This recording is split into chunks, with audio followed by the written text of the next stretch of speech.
The following program is a collection of stooges talking about happenings in the sports world. It is meant to be comedic informative. The opinions expressed on this show do not necessarily reflect the beliefs of their peers, their boss, or ESPN. There may be some cuss words because that's how humans in the real world talk. If you are young, please seek permission before watching any further. Hey. Why? Let's go. This show stinks, and the fact that you listen, we are very, very thankful for it. McAfee on the line with a gorgeous assist. The all-time leading tackler for the Green Bay Packers. You pink. Stunner! Damn it! Your friend tell a friend something nice could change their life.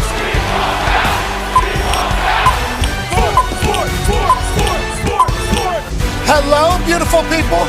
And welcome to our holly jolly humble abode, the Thunderdome, on this Week 16 kickoff Thursday, December 19th, 2024. This program starts now. Football! It's wonderful, and we're so incredibly lucky that we get to talk about it every single day. We appreciate you for allowing us to be a part of your lives, no matter where the hell you're watching from or listening. You are the greatest people on earth, and so are sports. Today's a big one. We got the greatest of all time when it comes to college coaching, and Nick Saban joining us in about 35 minutes. Normally stops by on Friday. We'll be off tomorrow because there's a bowl game kicking off at noon, and then immediately following that noon kickoff on ESPN, College Game Day, rolling all the way into the IU Notre Dame kickoff to kick off the 12-team playoff. I believe it's the first time since like 1960 that Notre Dame's playing on ESPN and on a Friday night or whatever the case. It should be electrifying as the Hoosiers travel up to South Bend. It's going to be a chilly evening, but both these teams are obviously built for that. And the college football playoff is going to be electrifying. I'm going to be honest. I was going a certain way. I was leaning a certain way because of our personal relationships and getting a chance to watch and watching some film and being like, hey, what they got could be a good matchup. Yeah. Could be a good matchup. And then I watched a highlight reel this morning that was put out by Notre Dame's digital team. Ooh. They put Jeezy on the track. Yeah. Whoa. Listen, it was sick. Yeah. Obviously, he's a snowman. They started with the snow all over Notre Dame, and this late of into the calendar, a game happening there. It's going to be chilly. It's going to be historic. It's going to be legendary. It's going to be movie quality up there in front of Touchdown Jesus in South Bend. I did not know that Notre Dame had this in them. I'll be honest. I had no idea that they even knew Jeezy. Had a thought of what Jeezy was and then put Jeezy on the hot. I mean, that is, I'll tell you what, after I see it, I said, hold the phone now. Yeah. What do we got going on tomorrow night, which is going to be a great game to celebrate this college football season and then obviously kick off something that's going to be remembered forever. This is going to set precedent now for the future 12-team playoffs, which are going to lead into 14-team playoffs. What decisions are going to be made? What are these first-round games going to look like?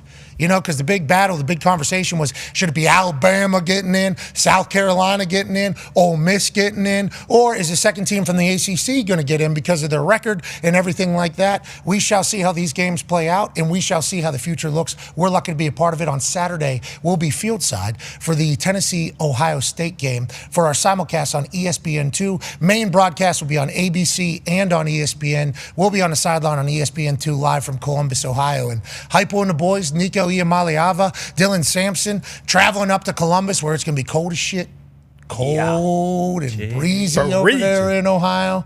Ryan Day, Will Howard, and an entire team of superstars are trying to avenge a loss to Michigan in front of their home crowd. Tickets for this particular game, expensive, but people are saying that Tennessee fans are invading Ohio. Going to be tough to believe, and I echo the sentiment that Kirk Herbstreit was trying to make, whether it was taken out of context or he didn't deliver it exactly how he wanted to. It's like Ohio State fans love that team. Yeah. So if they're giving up tickets and selling tickets and Tennessee gets that orange in there and that becomes a little bit of a scene, then the chatter about Ryan Day is going to get even louder. Yeah. It's going to get even louder. He knows he has to win this game. I assume he very much wants. Everybody wants to win this game, but Tennessee's a tough one coming out of the SEC to take on the Big Ten. Packed weekend of football, and we're lucky that we're in the middle of this time of year. Every game matters. Well, not every game. Most. There's a couple crop games. Sure. But I guess those games depend upon potential draft status, which leads to a team over there in New York, New Jersey area. It's not just me that gets a chance to talk every day about all these incredible situations that pop up from the NFL. It's also the Talks Table at Boston Connor and at Ty Schmidt. It's one half of the Hammer, Dahn. Cowboys AP Tone. It's a man who coached football for 36 years, 18 in college, 18 in the NFL. Cannot wait to get all of his thoughts today on everything happening, and also his pick against spread, which he is currently batting 500. Ladies and gentlemen, Chuck Pagano is here. And Coach, a lot of football experience, okay? You've been around the game, been around the league, been around a lot of things. I feel like I have been very lucky to follow football my whole life. Grew up in a football town, Pittsburgh, Pennsylvania. The happiness of the entire city depends upon how the Pittsburgh Steelers do. So that made me a lifelong fan immediately of the game, of the sport, because I knew that it could take people away. So I feel like I've paid attention. I've tried to learn a lot of storylines. Obviously, was very lucky to be the bottom person on the totem pole. But I think that's actually the most important part of the totem pole. So for the sake of the metaphor, I'll say bottom of the totem pole. But in actual reality, tippy top of the totem pole is a punter in the professional athlete premise. I've seen a lot. I feel like we've covered a lot on this show. And the NFL never stops giving us shit that, is absurd, and we certainly talk about it. What is happening in the Jets building, I think we are really starting to learn about for the first time. There's been rumors about how it operates over there, and people go like, place stinks, always will stink. What's the curse? Woody. Woody's the curse. Whoa. Well, it turns out from an article that we read, written by... Is it Diana Rossini? And... I think it was the entire crew over there. Yeah. Zach Blatt. Yeah, I think it was, and Mike Silver, I think it was a slew of insiders writing for The Athletic. Obviously, New York Times owns The Athletic. So this is high-level journalism, obviously, high-level sourcing. The stories that we are hearing, not about Woody Johnson, okay, certainly may be a problem, but about Woody Johnson's boy. What? Brick Johnson. Oh, Brick. The Brick. Do you know who Brick, have you heard about, I didn't know Brick Johnson existed. I learned today. 17-year-old boy. Okay. 17. He's a Harvard tennis player. Yeah. Damn. He went to Deerfield Academy in Massachusetts, which, Connor, you know well. I think it's $75,000 a year, right? 75. Yeah, very expensive. The prep schools in New England are definitely illustrious schools in the region, and they've been around since, we looked it up, 1790, I believe, some of these schools. 1796, I think it founded by Samuel Adams. Bingo. I believe, yes, that Samuel Adams founded Deerfield Academy. So we're talking old money. We're talking old money. But we're talking about, I guess, a very mature boy. Okay? Yes. Because Woody Johnson, his father, who owns a franchise, there's only 32 of them, owns an NFL team that everybody on earth is looking to buy, looking to own. He has his 17-year-old boy, I guess, just making decisions, giving speeches, on the phones on draft day for the undrafted free agents. This a younger Khan type deal? Tony Khan is the director of football strategies down there in chief football strategist. I don't remember him starting at 17. 17 Maybe well, making the decision. Prodigy, Brick's kind of a prodigy. Didn't go to I think we actually have Brick with us. Brick, when did this all start for you running the New York Jets? Pretty much whenever I wanted it to start. My dad doesn't know shit about football. I do. That's kind of why he put me in the position that I'm in. A lot of stuff going around, but yeah, I mean, big deal. Draft night, we get someone on the phone. Who's the first one saying, "Welcome to New York, bro"? Me. Really? Yeah, absolutely. Absolutely. You're not giving like post-game speeches or anything, are you, though? When it's necessary. A lot of people are kind of making waves about that. Yeah, big deal. Get a big win on a Thursday night. Coach Brick, I'm Brick. Which is honestly maybe a little bit of part of the problem that no one's talking about. There's one fucking Brick in that building, and it's me, not Coach Olbricht. Okay, but he gets his first win. Rodgers is kind of, which we can talk about him later. Well, you traded for him, didn't you? Well, I told my dad, yeah, it's. You were 15 at the time? Yeah, I said, hey, I've been grinding the tape. I've been watching the tape. This guy's still pretty good. Okay, so let's maybe get him. Now, did I also have hands in drafting Zach Wilson? Maybe. You would have been like, 12 years old? Yeah, 12. Kind of a wonderkind, if you will, though. Age is just a number. When you got a fucking brain like I do, to be quite frank with you. Yeah. 17, 47. I've crammed more football knowledge in the last 5 years than, for instance, Chuck has in his entire life. Okay. He's dedicated his entire life. It does feel like you have a lack of respect for like really anything other than like just how you personally feel in the moment. Because I think what you were talking about there with Coach Yes, Brick, sorry, I'll get back. all bricked. Well, no, let me do it for you, Okay, Brick. okay. These are things, that as you grow older, you'll kind of fit into. You're somehow going to get smarter, which none of us really know how. Harvard. That's right. Yeah. Welcome to the show. I forgot about that. So, how's your tennis game? We good? We checking to watch or what? well, actually, I'm 1-3 in singles and 0-3 in doubles. So, but it doesn't matter because I'm going to be running the Jets here shortly. So my tennis career may be short-lived. Yeah, you're watching too much film. You're not focusing Exactly. on forehands and backhands Thank and you. jump shots and Thank drop you. shots Exactly. against all the other Ivy Leaguers who've been playing, and they're just doing tennis. I get it, Brick. But I guess after Coach Olbricht's first win as the head coach, the Halloween night, Aaron Rodgers, as customary, gets the game ball, goes into the locker room, and basically Coach Brick is going to get kind of handed the game ball for his first ever NFL win. It's a big moment. Huge. Big moment. That's like a massive moment in the entire interim coaching thing, especially as a former player with how that team has been treated, how that season has gone. That was going to be a massive moment. Then allegedly, what's being reported with sources anonymously through New York Times, The Athletic, is that you actually snagged another game ball from an equipment manager. And before all that could happen, you just said, game ball, Garrett Wilson, this guy. And then you started swearing and talking about how he great. went fucking mad dummy. Give it up for Garrett Wilson. Let's fucking go, boys. This is what it's all about.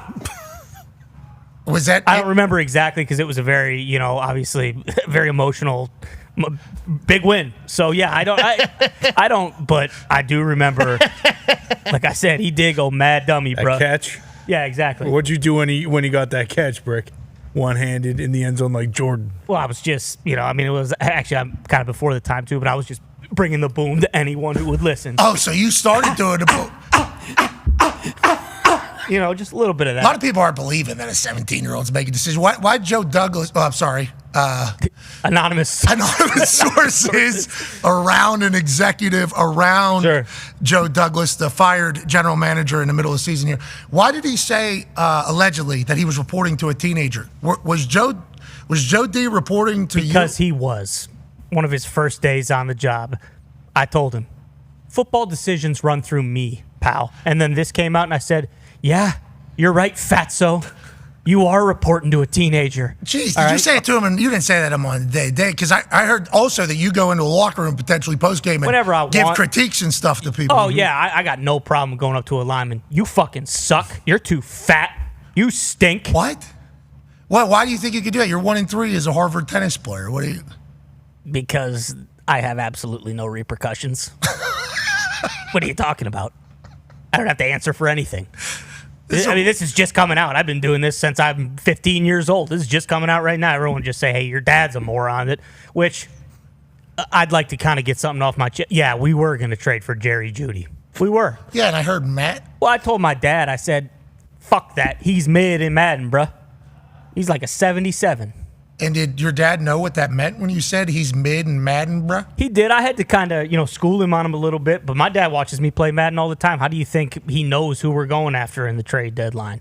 How do you think he knows who to, look around the league for? A couple of these different guys. I mean, I grind the tape, on a very, very nice, theater that we have in our home. Oh, you got a specific theater to watch film? Absolutely. How much did that cost to build?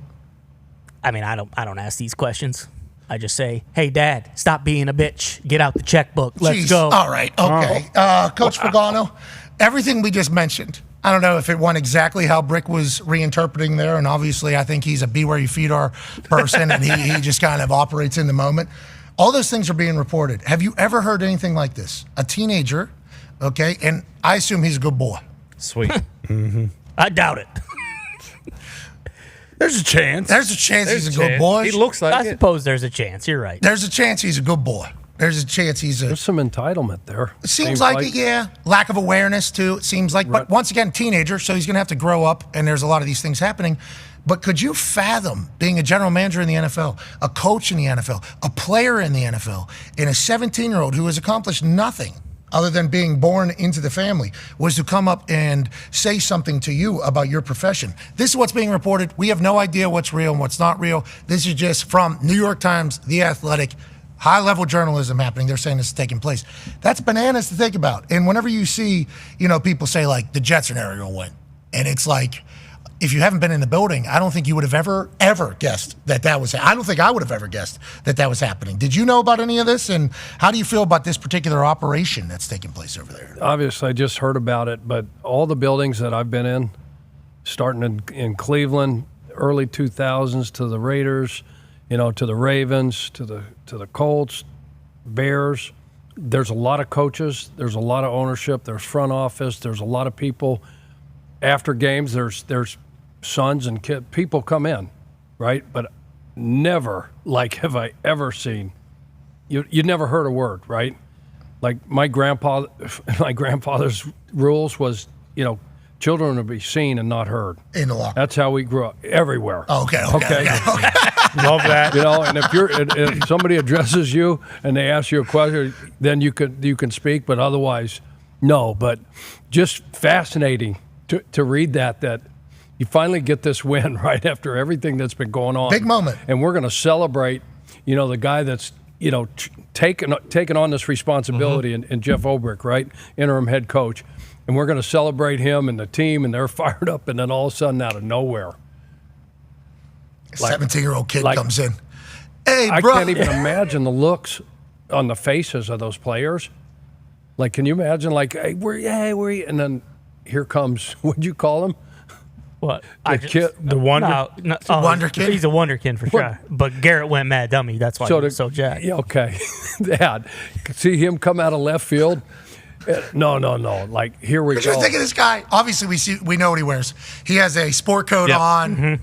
Blue blazer, gold button up, down. not all the way, but no tie on. We got that thing tucked in, probably some khakis. Yep. You got some loafers on. Yep. We just came at hair's obviously perfectly coiffed. Mm-hmm. Kid looks good coming in there. Swoop. So jacked about a first win in a long time. So jacked. Just need to like Garrett Wilson, and he went. He went mad dummy, bruh. That's what I was referencing, man. Game ball. And then I guess Woody took the game ball out of Aaron Rodgers' hand. Thank you. Shut up. Coach Brick, congrats on your first year win. Break him up. Let's get out of here. You did it. But all those people being around Jim was in all those locker rooms.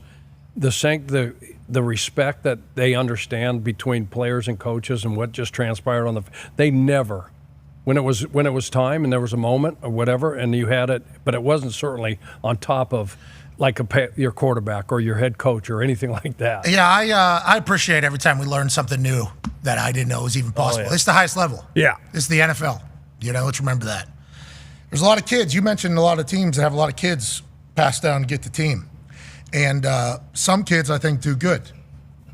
Some kids, though, having this potential life that has shown them that they have zero accountability. They have it all figured out.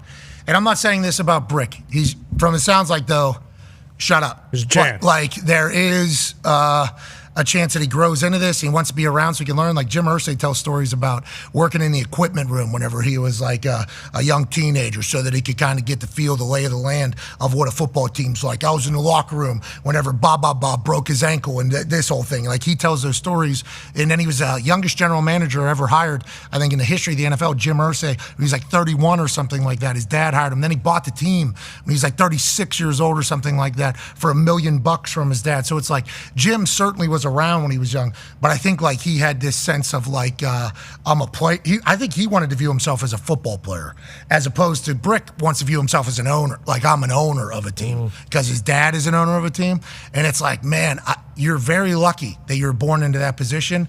Just have a little sense of gratitude for it and awareness, and then when your time comes to actually run the team, you have an advantage over everybody else that's new money into the NFL, as opposed to having a disadvantage because you've been acting like an entitled brat your entire life. Like that is if I'm a Jets fan and I'm hearing this, I'm really bummed out because it's not just right now. No. Nope. Everybody's like, Woody's a problem. It's like, don't worry, there's more. There's actually a littler one that's almost sounds like he'll be around.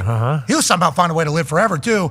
And he's not. It sounds like his dream is to run the Jets forever. Gary Vee said, I want to buy the Jets. You got no shot. Brick Johnson, Sorry, Gary. he's the owner as a 17-year-old brother. That ain't never happening. Well, and again, we have no idea how true this is or how accurate it is because, sorry, excuse me. Obviously, a story like Sorry, this. you're all choked up. Yeah, I know. Talk about a young man. Yeah, Emotional. exactly. Obviously, a story like this is gonna people are gonna talk about it, and it's gonna get. They're gonna be clicks. What? Are you at the still bringing it stage yet, or What? That is incredibly noisy. What are you talking about? is that, hey, guys trying to stay Sorry, hydrated? sorry. Wiz Khalifa sent me a thing for me to drink out of. So I'm super healthy. Taylor gang, dude. Boom. TGOD. Gang. What's it say? What's those side? Well, you start at 11 a.m., roll something, get the day started. Okay, I don't know if that has anything to do with hydration, but I do appreciate that we're starting day 11 a.m. Wake and bake, baby. Let's keep it moving. Then, obviously, no time like right now. Hell yeah, nice little reminder, 1 p.m. No time like now. Then we go down, you'll be good. Okay, you get a little self-doubt. Don't worry about it. It's about 3 p.m. We got to make to the end of the afternoon. What's happening tonight? You'll be good. Don't worry about it. Let's stay hydrated. Then 5 p.m., let's get it, dog. Yeah. Let's get it here, 5 p.m. 7 p.m., concentration is key. Ooh. Lock it in. You might be a little tired right now. Let's lock it in. Okay, 7 p.m. We're nowhere near done. 9 p.m., impress yourself. Oh. Yeah. You know, you didn't even know you could do this. Impress yourself. And then you keep going. Yeah, yup. Love that. What time? What time's what that? time's yup? Yeah, yup. 11 p.m. Okay. Yeah, yup. And then 1 a.m., about to level up again. Okay? Boom. Cheers. Taylor, gang. Taylor, gang. Now, to be clear, I did not fill it all the way up because that would have been like 5 bottles of water. Sure. I was going to say, wait. And we had to turn on an ice machine over here that was very loud, and we didn't know if it would work. But I appreciate Wiz and Will looking out for my hydration levels. Will this ever happen again? I'm guessing no. What? Okay. I'm guessing no. I don't know. That's a cool You seem straw. pretty healthy. You're glowing. Boom. Keep going. Yeah. I just impressed myself. Yeah. I just impressed myself. This thing's $25 if you want to impress yourself. That's not bad. 1 a.m. about to level up again. Might grab one. Can we adjust the hours, or do you have to? And nobody's really talking about because you guys are kind of talking shit. Look at this thing. No one's talking. Put shit. that on No a belt shit. loop.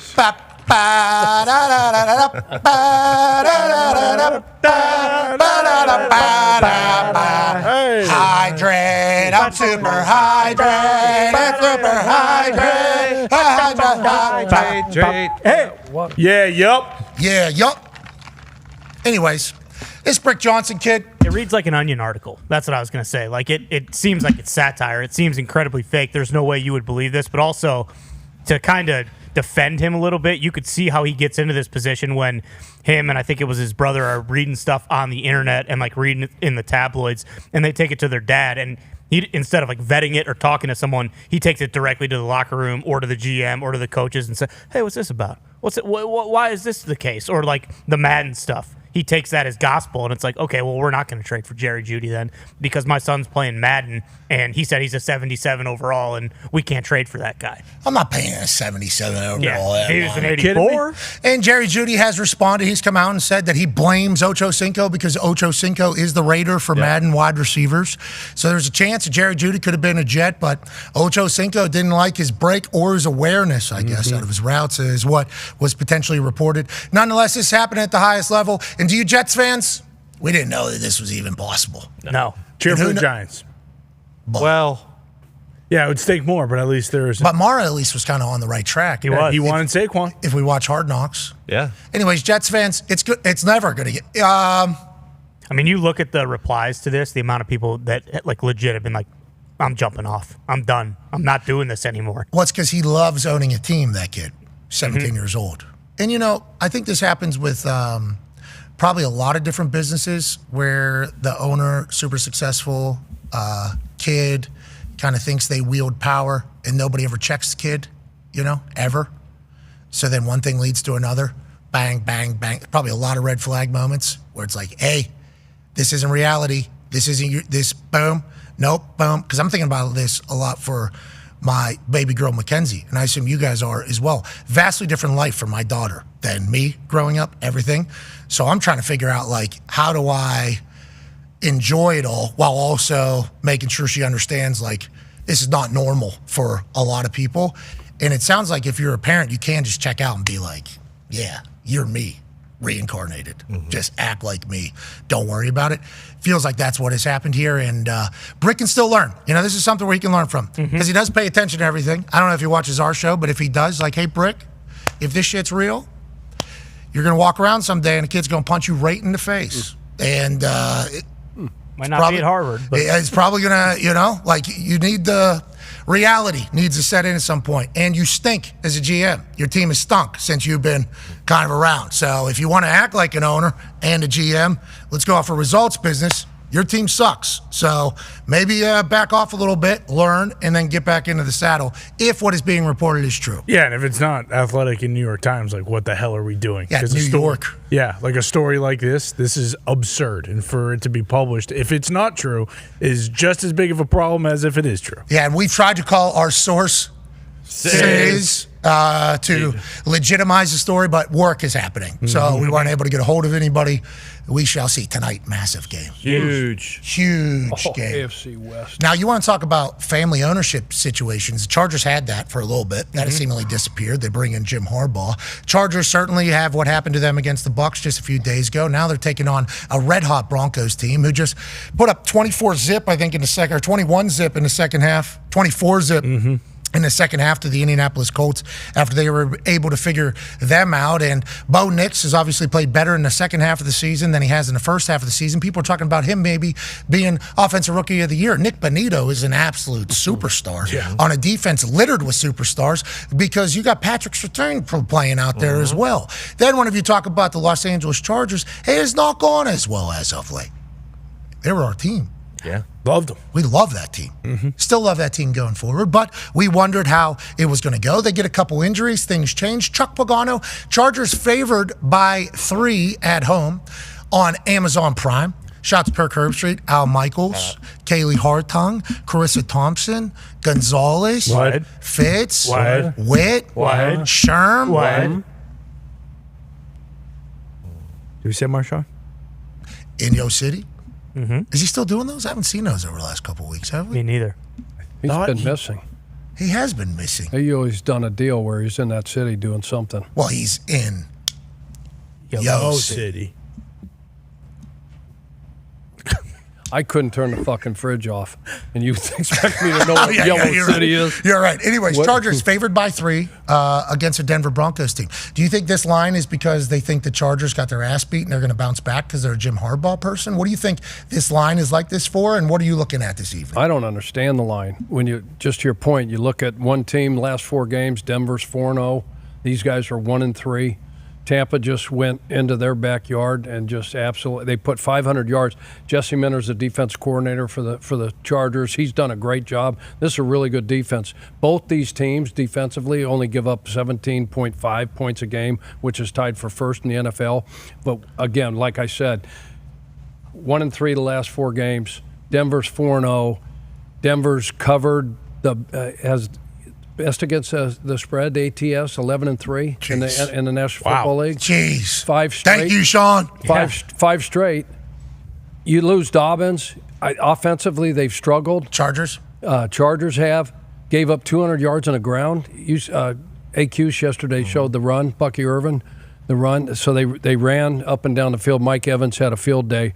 I think it's going to be a really good defensive battle. Bo Nix, you mentioned Bo Nix, right?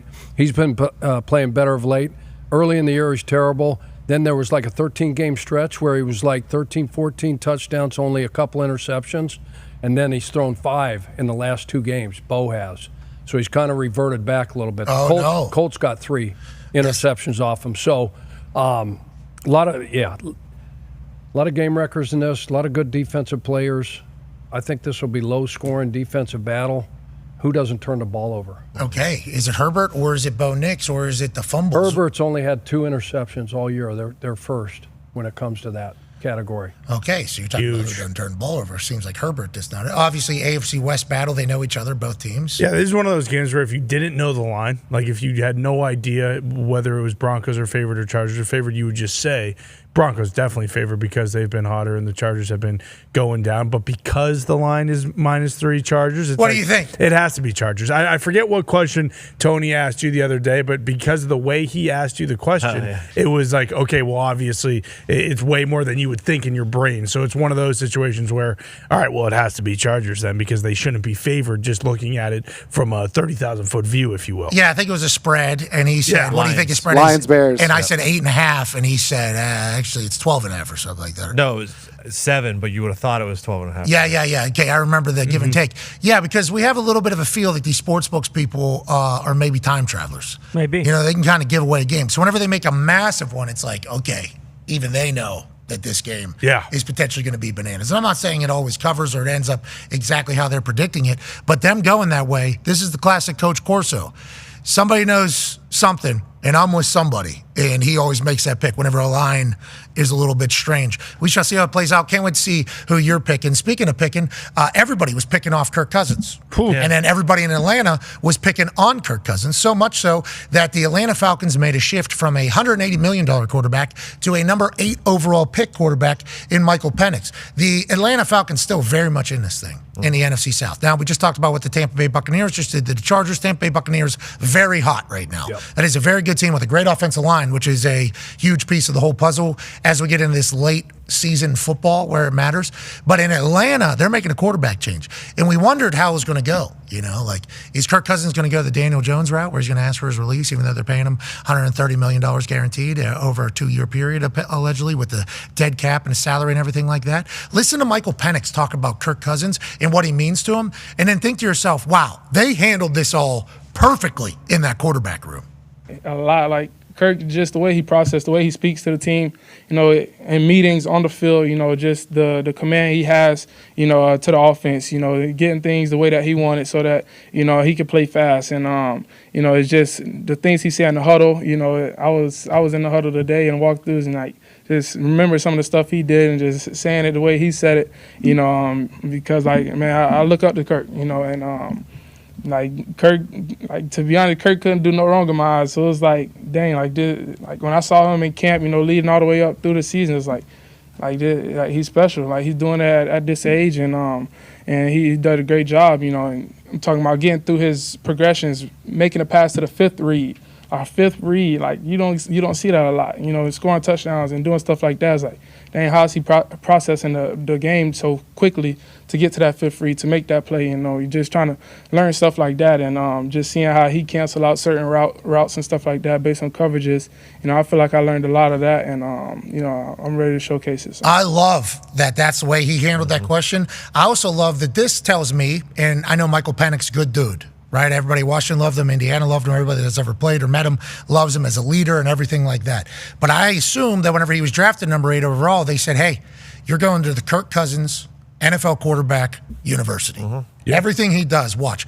I think you were the one that said, if you find a vet at your position, be in his back pocket. Just follow him around and see why that person has been in the NFL for that long. Even if they don't play the same style you do, see what they do that has made them play this long in the NFL. I was very lucky to do it with Adam Vinatieri. I was very lucky to see how he operated, how he handled his body, how he talked to people, how he handled situations, how he handled the ebbs and flows of a season, wins, losses, all those things. So whenever we talk about young quarterbacks being behind a vet, it's not just on the field if they're better than them. It's also like an ability to learn how to be a professional ball player. How do you be a franchise quarterback? Which is why, once again, Anthony Richardson getting a chance to watch Joe Flacco, we thought could have been a nice benefit. I've always said that I wish Andrew Luck had a chance to watch Peyton Manning for 1 year. If Andrew Luck could have watched Peyton Manning for 1 year. Not that Andrew Luck wasn't ready to play quarterback his rookie year. Not that Andrew Luck wasn't phenomenal on the football field. Not that Andrew Luck wasn't a good leader. He was certainly that. But if he could have watched Peyton Manning, the way he talks in the huddle, the way he talks to his team, the way he talks to coaches, the way he talks to general managers, the way he talks to the equipment staff, the way he operates behind the scenes, how he has like hangout and gatherings with the wide receivers and offensive line, making sure everybody feels like they're a part of it, almost being like a politician in the locker room while also saying, I don't like this play. I would rather run this play. Like, that's the difference between college ball and professional. And you see what Patrick Mahomes got to do with Alex Smith. You see what Aaron Rodgers got to do with Brett Favre. You're seeing what Jordan Love got to do with Aaron Rodgers. You saw what Tom Brady got to do with Drew Bledsoe. Whenever you get to watch a vet operate, it's not just about on the field. I think it's off the field. And I love that Penix took that all in. And, you know, everybody's questioning Atlanta when they made the draft pick, and certainly because they made the draft pick, they had to make this move. off a $180 million quarterback, but it feels like it was handled in a proper way for a quarterback to mature and become a professional quarterback. I loved what Penix just said there, Coach. Yeah, that was incredible. I mean, that's Raheem Morris. Credit to him and the culture that he's built down there in Atlanta at this point. Obviously, it was. We've seen so many players. It just blows me away how many guys came through our building, and we had those conversations early on. Just to your point about, hey, find a dude. And we'd say, you're in the linebacker room, you're in the DB room, let's go in the DB room. Darius Butler, okay, I'm going to implore you to say, okay, just do exactly what he does on the day-to-day. Get a calendar out and ask him, okay, what time do you get up? Time do you go to bed? What do you do in between? How much tape, body, treatment, rehab, everything. And I'm blown away how many guys, because this is going to help you, all right? We've got guys that are college free agents that have been in the league for 10 and 12 years that weren't drafted because they followed this model. And they found a dude and they figured it out. And I can give you a laundry list of dudes that we told that do that, and they don't listen. Yeah, because they have too much pride, because they're better than that person. All the pride, all the entitlement. Yeah, I got this. I got this. I remember we used to try to go get Johnny Newsome. Could have been unbelievable. You remember him, right? I remember Johnny, yeah. Love Johnny. Ball State kid, right? Stud. Right? Stud. Hey, DeQuell, we're watching film after practice, right? He's in the locker room, okay? Go get him. Tries to get him. He won't come. He's got to get a shower first, whatever, right? John Newsome could have played 10, 12 years, cup of coffee. Yeah. Because he wouldn't listen. Yeah. But this is phenomenal. Raheem and his plan, they didn't want to play this kid. But out of necessity and everything else, they're sitting there at 7-7. They're a game back. They've got the tiebreaker on the Bucs, right? They beat them twice already, Atlanta, right? Yeah. So Kirk's struggling like heck. Who knows why? I mean, 16 interceptions. He's had a pot full of fumbles already. He just doesn't look the same. So, and so what's your point? Even bringing up Johnny Newsome, because I've kept up with Johnny Newsome. I think whenever he gets exited from the NFL because of everything you're saying, I think he locks in. He goes up to Canada and has a great career, which is why we reiterate to all these young guys hey, don't change when it's already. I think that's why I was so adamant about the Anthony Richardson stuff this season, because it's hey, bub, you have an opportunity. And I wasn't the only one. DeForest Buckner actually came out and he said whenever Anthony Richardson got benched, he went over and talked to him. DeForest Buckner, obviously former first rounder, he doesn't have the pressure of being a franchise quarterback, he said, so I can't relate to him there, but I can relate to him about the high expectations. And then he laid out to him about, hey, not everything off the field's being met. This is what you need to do. And he said Anthony Richardson has bought in completely. He didn't take any negativity from it, and he's kind of did it. But that's what happens whenever you get benched, and there's a little bit of perspective. Not everybody gets that opportunity. Some guys just get cut. Yeah. And then it's over. And then it's I wish I would have done that early. So hearing Penix do that is wonderful. Joining us now is a guy who probably has a lot of thoughts on all of this. He's former NFL coach down with the Dolphins. But then, he goes to Alabama afterwards and cements his legacy as the greatest college football coach of all time, and also a man who's becoming a TV megastar through 3 months of television. Ladies and gentlemen, Coach Nick Saban. Yeah, Coach. Coach, I don't know if you heard. You're unbelievable in your introduction. No, I ain't shit. I don't know if we just had the highest ratings in the history of College Game Day. Thank you, jolly old Saint Nick Saban. Thank you, jolly old Nick Saban. And it's not just because your name, brother. People show up 1 or 2 times off a name.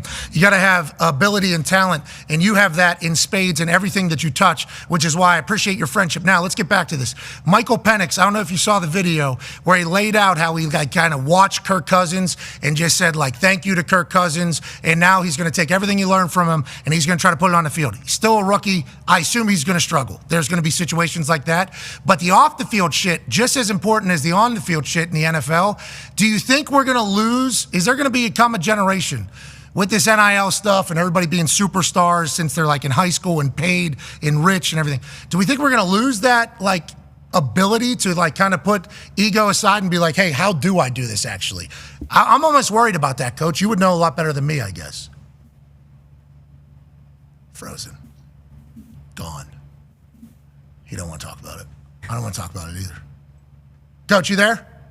I'm here. Okay, we lost you there for a second. That's on us. Do you think there's a chance that that is going to become much less common, where people are going to be okay kind of putting the ego aside and learning from a vet and trying to like understand that it's a different world in the NFL than maybe anywhere else that you've ever been? Well, I think, first of all, the number one reason there's such a failure rate with quarterbacks, even guys that are very high draft picks, is they come in with great expectations. They really don't know for sure all the things they need to do to be able to play in the National Football League. They go out there and play before they're ready. They lose their confidence, and then bad things happen. And on the other hand, when you have all the situations that you just discussed, whether it was, Aaron Rodgers behind Brett Favre, whatever, and these guys have a chance to learn and develop, I think they have a much better chance of being successful. And even in Michael Penix's, opportunity to just spend, 3/4 of the season as a backup, no pressure, just learn how to be a professional. I think he has a much better chance to succeed. The guy has great ability. He's got the right mindset. He's a good guy. He's going to be a good leader in the league. So I think he has a better chance to be successful. Now, is it going to be instant? Maybe not. But I think a much better chance than he would have had if he'd had to come in and start right off. And, you get a lot of pressure from the owners and everybody else. If you pick a guy 1, 2, or 3, at quarterback, we got to play the guy. Well, he's not ready to play. And then bad things happen sometimes. Some guys can handle it, some guys can't. So I think there's a lot to be said about guys that learn how to be professionals and have respect for development. You mentioned it in your case. All right, and that's the one thing we're losing right now, in college football, is the mindset that if I don't play right off the bat, I'm a failure, and then I want to transfer and leave. So there's never a commitment to, doing the things you need to do to improve, to develop as a player, and I think that's going to carry over in the NFL as well. Yeah, the ripple effect of not having to stare down adversity and beat it as opposed to just run from it is certainly going to have lasting impressions, I think, on a lot of things. Hopefully the dogs survive. That is kind of, and I'm not talking about Georgia Bulldogs, although I do believe their program is built with a lot of dogs. I'm just talking about the dogs will survive through it all, even in the new era. I believe that wholeheartedly. Rhett Lashley actually said to us yesterday, he said, the days of what Nick Saban was able to do, and he complimented you, he's saying this is a good thing, where you just stack up 5-star recruiting class and you have a pipeline almost, which you had, obviously. And we've heard a lot of guys that have gone to Alabama come out and say that when you're recruiting them, you actually told them, like, not sure if you're going to play your first 2 years, but every day of practice, you're going to be playing against the best people at their position in the country. So you're going to get better. You're going to get better. Then when your time comes, you're going to be ready for the moment, and then bang, you're going to be in the NFL. He doesn't think that's possible anymore because these 5-stars or these recruiting classes, they're not going to sit for a year or two, because if they just put their name in a portal, there's a chance they're going to get $800,000, $1 million, and playing time immediately. Do you agree with that? And did you think about that whenever you were thinking about retirement from coaching? Well, I think it's obviously good for the players if they can make that kind of money, as college players, which was, never allowed. We weren't allowed to have anything prior to 5 years ago. But I do think on the development side of it, it is not beneficial to players. I think that when you have to go out and compete, and I don't think you can be a good competitor, you mentioned it, if you can't overcome adversity. I mean, that's a part of being a good competitor. I mean, I don't care what sport you're playing or when you're playing, if it's golf, if it's tennis, if it's soccer, I don't care what it is. There's going to be times when, you have a bad play. There's something that you have to overcome. And I think people learn to do that in the process of development and what they have to do to get better so they can compete. And you're absolutely right. All I ever promised a guy was an opportunity. And I said, you're going to have an opportunity. I told Jonathan Allen, you're going to practice every day against Cam Robinson. All right, he's going to win the Outland Trophy. You're going to win the Outland Trophy. All right, but that's how you're going to get better. And guys bought into that because they were looking to the future. How can I develop value for my future? Now guys are looking to, where can I develop value right now, today? What can I get today? So it's less about playing and being a great player and more about, what can I get instantly, in terms of getting in the portal or going to another school and nobody talks about the college experience anymore. Nobody talks about graduation. All these things are probably important to the future. And, I actually coached 25 years ago when not very many guys graduated, and there were a lot of stories out there about, guys that didn't do very well when they, got out in the real world and they couldn't play anymore. And so I know there are people like yourself who have done extremely well. Thank you. And there'll always be cases like that, but there's going to be a lot of people that they should use their football playing opportunities to, develop a career outside the game so they can have success when they can't play. Yeah, backup plan is always good, even in post-retirement. I think these guys now are much more entrepreneurial savvy, if at least whenever it comes to like digital currency and social media and everything like that. But the whole everything else of what college ball used to be about, I think is obviously out the window. We'll talk to Charlie Baker in the next hour, actually, because I think that April 8th ruling will at least put some answers, but it's going to remain a lot more questions. You obviously heard the athletic director at Alabama. Whenever you promise an opportunity and then say guys are going to go to work, I guess you didn't have to spend as much money, is what people are saying. Now, it's a little different world. They'll figure it out. Roll Tide. Roll Tide. Let's talk about Go ahead. But, Pat, each year it's gotten a little worse. Like, the first year we had name, image, and likeness 4 or 5 years ago, we had a $3 million, and everybody was happy. All right, then the next year it was 7. Then the next year it's 10. Then this year it's 13. Now they're looking at 20. I mean, where does it end? And the people who are supporting this, they really get no benefit for it. And I'm sure that there's going to be some instances in the future where those people don't want to continue to support players that aren't there. I mean, how would you feel if you gave them $500,000 to your program and it was to pay certain players and those players all left after 1 year? You would say, I don't know if I'm going to continue to do this. Yeah, it seems like a poor investment there. Whenever these people have a lot of money, they can invest in a lot of things and their money can make money. They're investing to support their school, but then whenever that money just vanishes and there's nothing, it's like, what am I even doing? I don't even get a parking spot. Yeah. I don't even get a parking spot in this entire thing. Wild, Wild West. Hopefully it'll get settled. We'll talk to Charlie Baker about that. Let's move to these games. Tomorrow night, IU, Notre Dame, kicking off the 12-team playoff up in freezing-ass cold South Bend, Indiana. Now, both these teams will obviously be prepared for the weather because they both live in it and practice in it every single day, so I don't think that's a storyline for this particular game. What is the storyline for this particular game, Coach, in your eyes? Well, I think number one is, Notre Dame has to play really good complementary football. That's what they've done all year. They really don't blow people out. I think from Indiana's standpoint is they're going to be able to have to handle the pressure that Notre Dame's defense, they pressure 46% of the time. First down, second down, third down, it doesn't matter.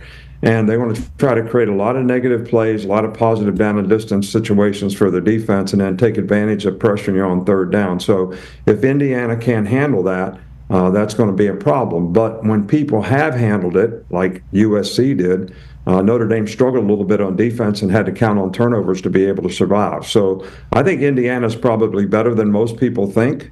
And I think that, they got a really good opportunity if they can handle the pressure on offense and keep the ball away from Notre Dame, who can run it probably better than they can throw it. Yeah, I think that's a matter of fact. Riley Leonard's legs are a real threat. Yeah. I mean, a real weapon, and they've kind of experienced that throughout the season. I think early in the year, all of them didn't really know what they were, including that big win over Texas A&M. I don't think Notre Dame really knew who they were. I don't think Texas A&M knew who they were. So I think they get that big win. It's obviously a big deal. Then a Northern Illinois loss hits them. And if you read the Players Tribune from Riley Leonard, that was a pivotal point in his entire year. He wrote to the Notre Dame faithful. I think both these teams feel like they got a good draw.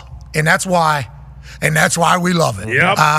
Let's talk to this Indiana coach, who is obviously a man that you and I both know very well. Go ahead, Con Man. Yeah, Coach. Something Signetti said yesterday on the program was that when Indiana played Ohio State, they had to go to the silent count, and he said he's never doing that again because as soon as they found the signal for the snap, that they were basically cooked on offense. Is there a way for IU to kind of combat the noise at Notre Dame if they do have to go silent count, but without using the silent count per se? Like, how do you snap the football if they can't hear what you're saying as the quarterback and you can't use the silent count because they know what the tell is? Yeah, well, to me, most of these teams in the gun don't use a verbal cadence anymore. They all go on the clap. And when you get used to going on the clap, and then you have to go silent, where a lot of NFL teams, they go silent a lot of the time, so it's not anything different for them, and they can actually go on two or leg kick and go on two. But most college teams are not adept at that. So when you try to do it, it can create huge problems. I remember when Tua was playing for us and we played at LSU, we went right down the field, man, right down the field. We got down there by the student section. We got like 4 false starts in a row because we tried to go on silent instead of clapping.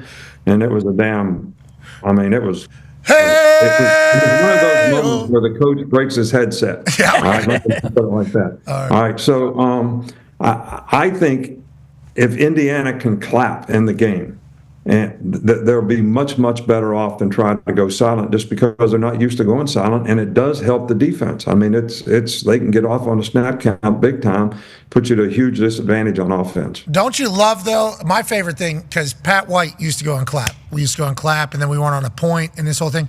The fake clap is my favorite. We're doing a fake clap, because you're watching on TV, you're like, that was a very poor fake clap. That was not, nobody's falling for that fake clap right there. You need to go ahead and sell that a little bit more. In the NFL, they care about it a lot. Like cadence count is everything in the NFL. In college, I didn't even think about it not being a high priority. But then if you get caught in a situation that not everybody's on the same page, you can see how that could hurt you. Sig was like, we don't have to do that. Not doing it. We're never doing that again. That's what he said yesterday. And I laughed, but I think he was being dead ass serious. Yeah. I don't think he was joking around at all about it. Very important. Ty has a question for you, Coach. Yeah, Coach, when you look at a lot of these teams, and this kind of goes back to what you were talking about in terms of development, but when you look at a lot of the teams in the college football playoff, their quarterbacks are just one-year guys that transferred in. And with the transfer portal now, we're seeing a lot of these teams who kind of year over year, they just go for one of these quarterbacks. And while they're still, recruiting like 5-star guys or whatever, they're just grabbing transfer quarterbacks year after year, and the young guys are never really getting an opportunity.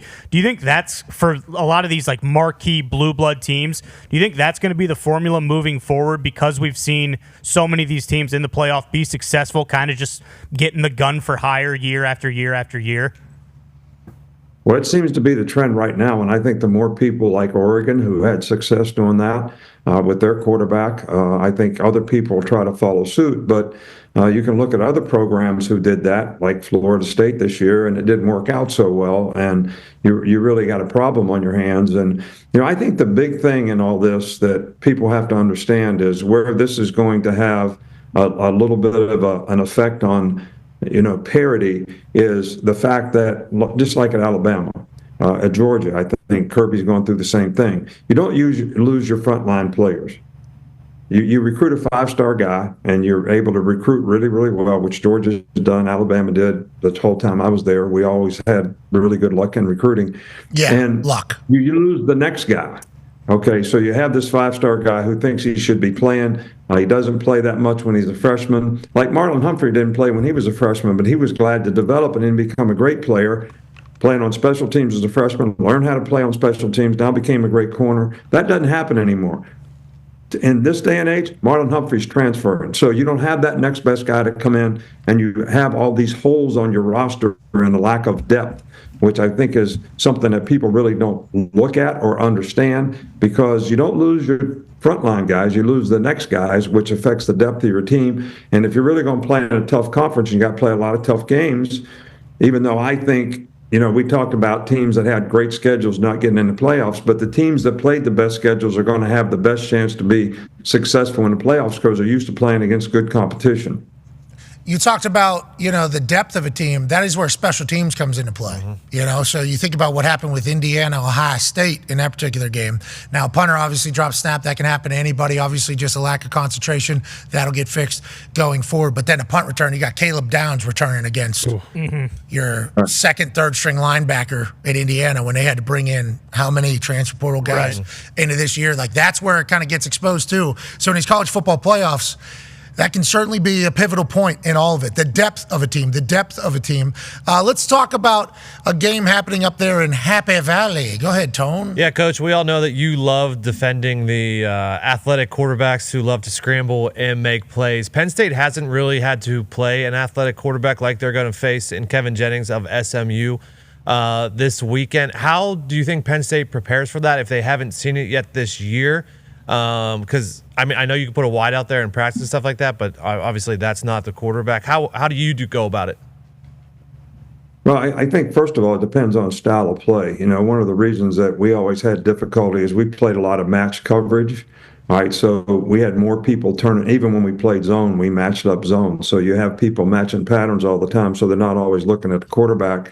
And then the guy scrambles, and you don't get that immediate, sort of break on the ball. I think Penn State plays a lot of zone. I think the big thing that they're probably emphasizing with their players, I love Kevin Jennings as a player.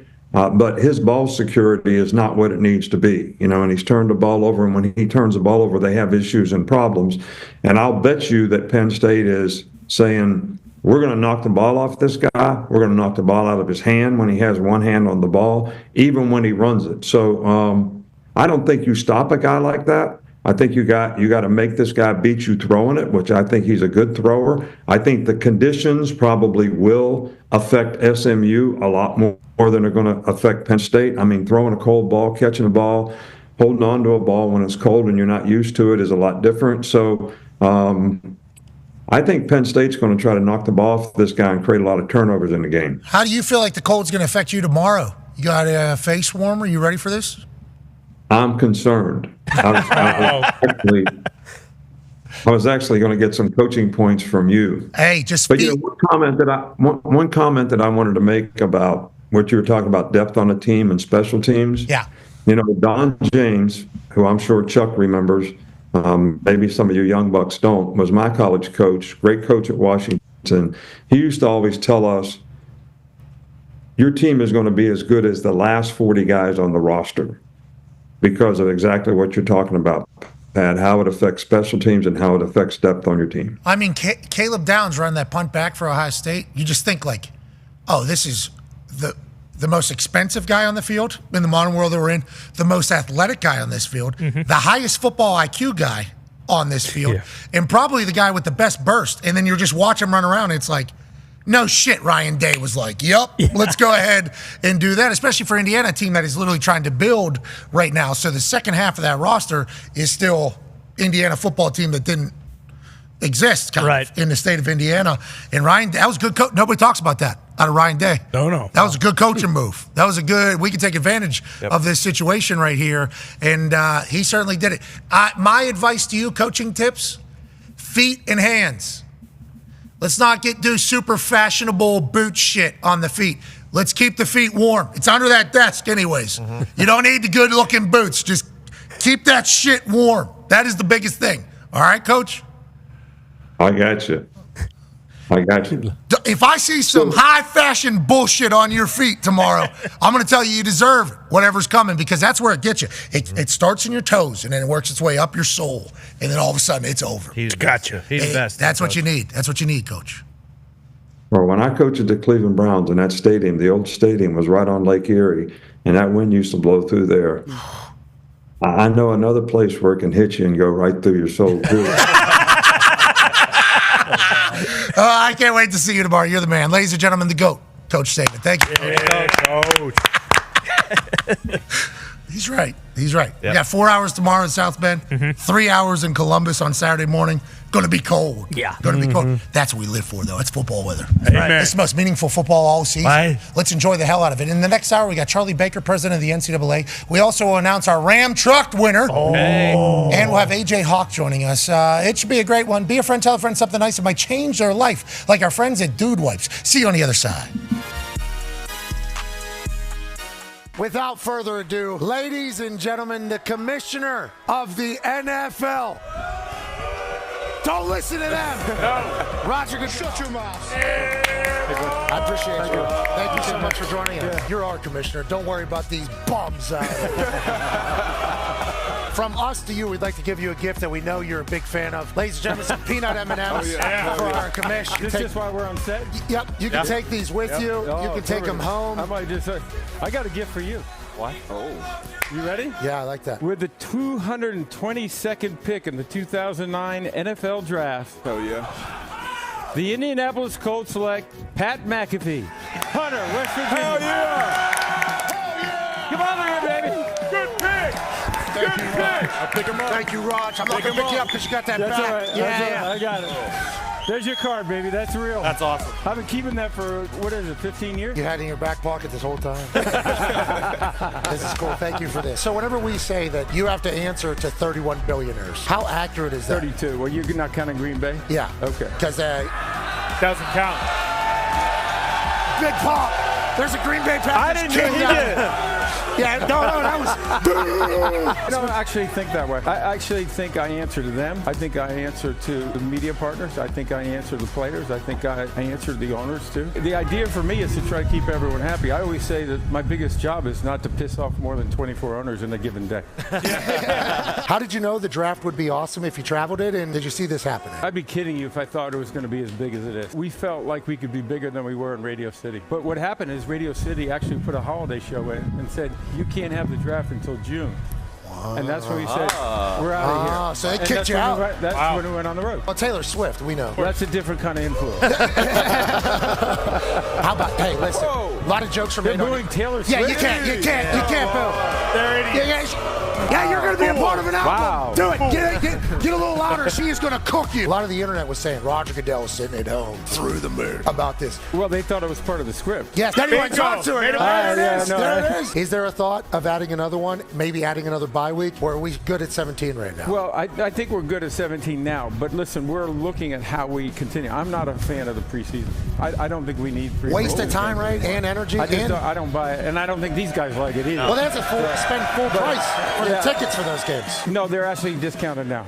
So Thank you for doing that. I'd rather replace a preseason game with a regular season any day. That's just picking quality, right? If we got to 18-2, that's not an unreasonable thing. The other thing it does, which I thought you were going to, is that ends up on President's Day weekend, which is a 3-day weekend, which makes the Sunday night, and then you have Monday off. So that's Now we're cooking. See, now we're cooking. The following program is a collection of stooges talking about happenings in the sports world. It is meant to be comedic informative. The opinions expressed on this show do not necessarily reflect the beliefs of their peers, their boss, or ESPN. There may be some cuss words because that's how humans in the real world talk. If you are young, please seek permission before watching any further. Hey, What? let's go. This show stinks, and the fact that you listen, we are very, very thankful for. McAfee on the line with a gorgeous assist. The all-time leading tackler for the Green Bay Packers. You pink. Damn it! Be a friend, tell a friend something nice could change their life.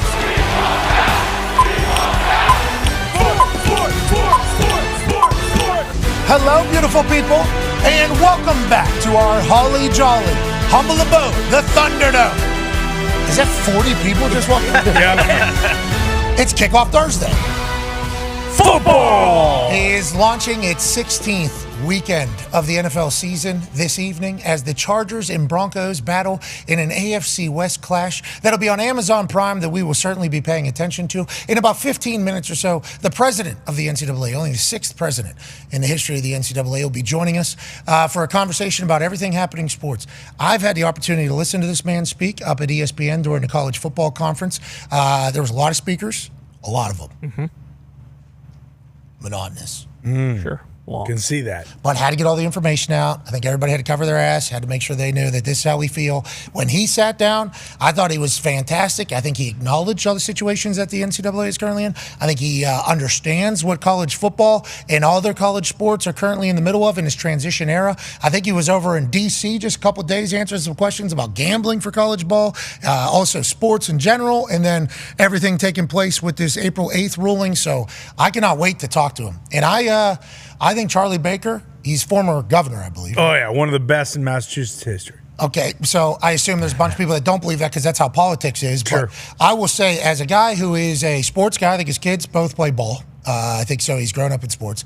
And a politician, you think, well, this guy could probably talk. Not all politicians can anymore, which I thought was a requirement for the job. Yep. That's wild to me that is kind of taking place in your guys' world. I don't pay attention enough. People will pop into my algorithm as a politician and speak, and I'm like, this person can't even talk. I thought that was all politicians do. I thought that is kind of what you were a part of. This guy, good. Cannot wait. Seemed to be very transparent as well whenever he was at the ESPN thing. I paid attention to it. I was taking notes on my phone. I don't know if he thought I was on my phone or if I was paying attention, but I'm excited to get him in here so he has to, answer questions from just sports stooges. And hopefully we'll get some good stuff. The Talks the Tables here at Boston Connor and at Ty Schmidt. One half of the Hammer, Dahn. Cowboys, AP Tone is here. 36-year coach in football, 18 in college, 18 in the NFL. Chuck McGowan is here. Hey, Chuck. How you doing, Coach? Doing great. Hey, you got a bobblehead in front of you, MCDC. Are you worried about this Lions team? How do you feel about the Lions team? After him coming out and listening to his last deal, I mean, you gotta love that. I think we'd all take that same approach. And, but yeah, I mean, you look at that list, and you'd say, okay, we're just going to outscore, right? But then you lose David Montgomery, and you take a hit on offense.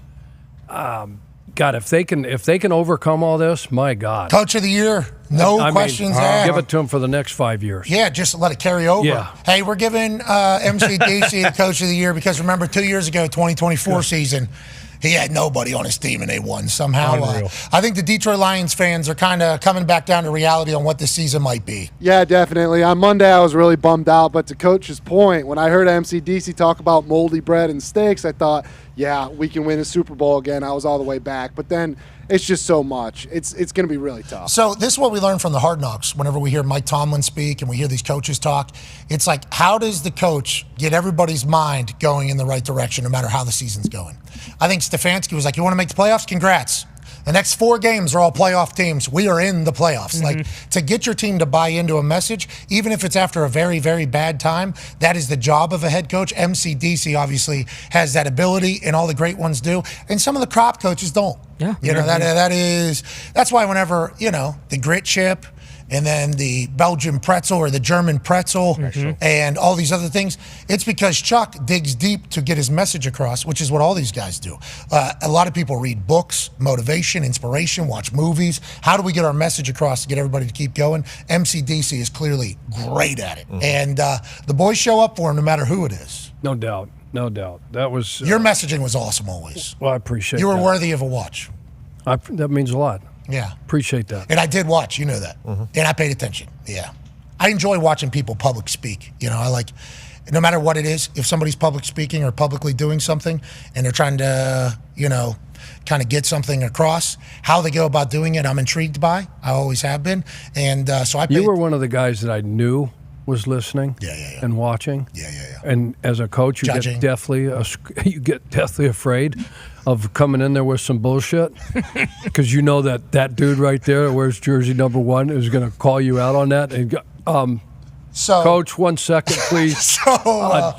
Based on what you just, I'm not sure. Yeah. So I think you need. But that. I was scared to death of that. Well, good. Because we had guys that cared in there that were smart dudes, and you can't bullshit them. D-Butch is another guy.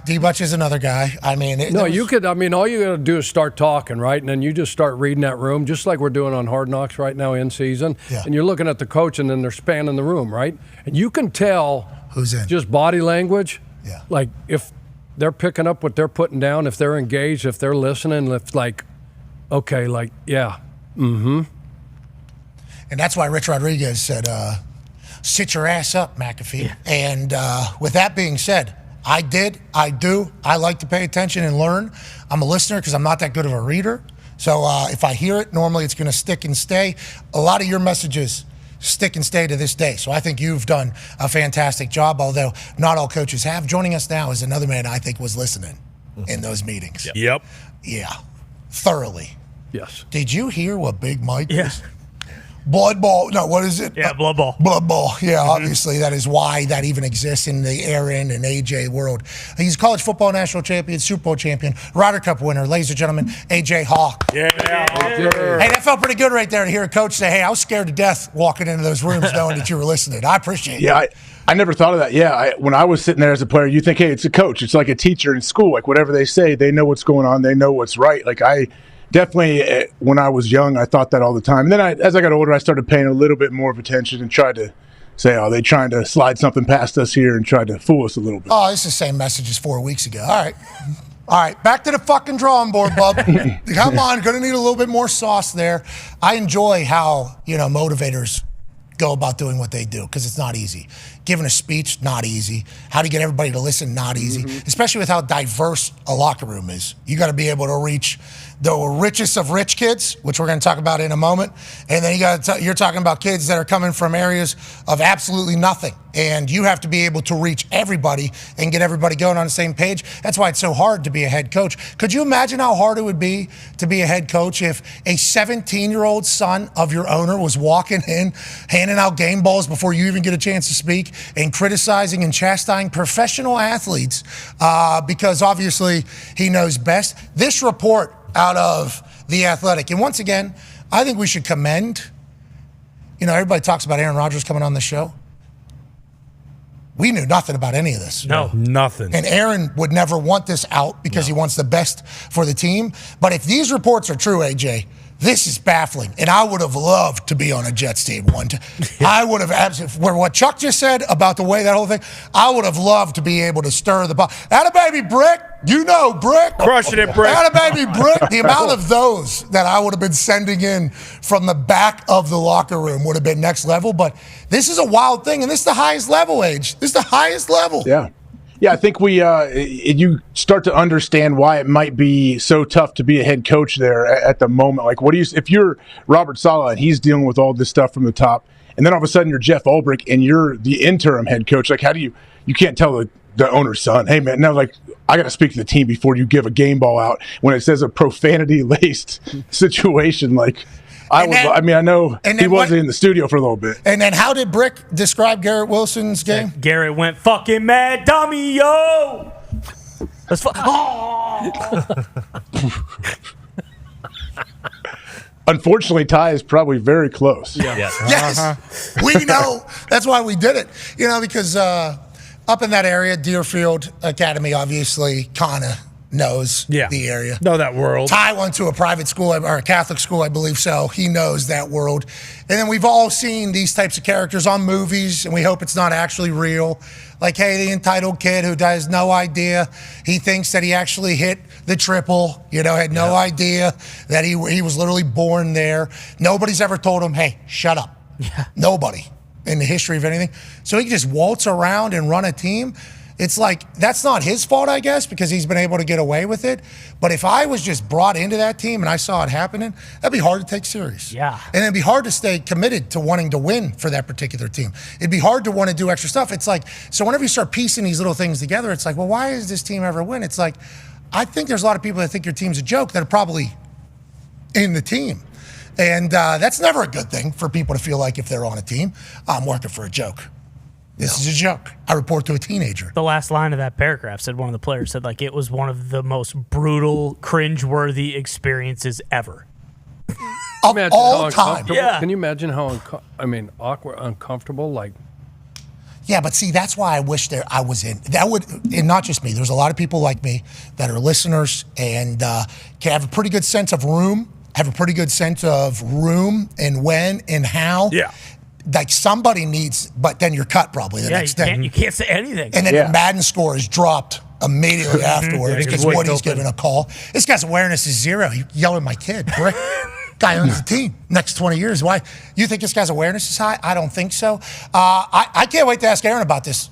And granted, we don't have a show next Tuesday. And I told him on Tuesday, I'll see you next week. Mm-hmm. We will not see him next week. Not Monday?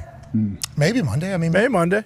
Maybe we'll try to slide that over to Monday. You can see in the photo that Brick did post, though, 2 players in the background, and you can kind of get a read on what the feeling was if we can pull that back up. $75,000 a year, Deerfield Academy, right? If we. Oh yeah. Yeah, he hit those 2 with the door when he kicked in the locker room door and said, "Game ball, y'all." I mean, like you can see Brick, you can see back left. I mean, front middle. Oh my God! I did not see this photo before we went live. Nailed the costume. Oh yeah. We knew rich white kid. Fire. No awareness, entitled white kid. Hair, perfect. Coiffed. I mean, we knew exactly what this was going to look like. He's standing in front of Brick. Brick's traps are like, the hell is this? Is this kid about to give me the game ball? I think that is what Coach Brick is probably wondering. Like, this is very kind. My first ever win, I'm getting it from a teenager. This is a really cool thing. This is the future. Maybe I do have a head coaching job here. And then he says, Garrett went mad, dummy, yo! Let's go, clap it up! Had no get old. Man, I hope there's footage. There's got to be footage. Hey, one Jets drive. Where is that? Put it out. And remember, they're very good at putting out stuff. Because remember when Robert Saleh and Aaron Rodgers had that interaction, and the whole world was speculating that they hated each other and everything. And then there was a hug literally 20, 30 minutes after that in a tunnel that nobody could see but the Jets social media team, but the Jets digital media team. And they had it in 8K. Perfect. And they could have just put that out, to kind of put the fire out of what everybody's saying. They chose to hold that thing on and say, wait till we release this 2 weeks from now. Yeah. It's going to be a big thing. So there has to be footage of this team celebration in the locker room and Brick Johnson just walking right in the middle. Just like me. Respect the confidence. He's standing right in front of Coach Brick with a Yep, ball. right in front of him. Hey, shut the fuck up. You want to be the head coach full time or not? I'm making. That's what I thought. Oh, jeez Louise. This kid's going to get punched in the face someday. Don't think it has ever happened. No. Very evident. But, this could be a turning point. Yeah. This could be a turning point. Yeah, that's normally how it works. Yeah, maybe. Yep. Or he'll just be the owner of the Jets. For 50, 60 years from now. Till he's 77. Mm-hmm. And then guess what? Little Brick 2? Yeah, Brick the second.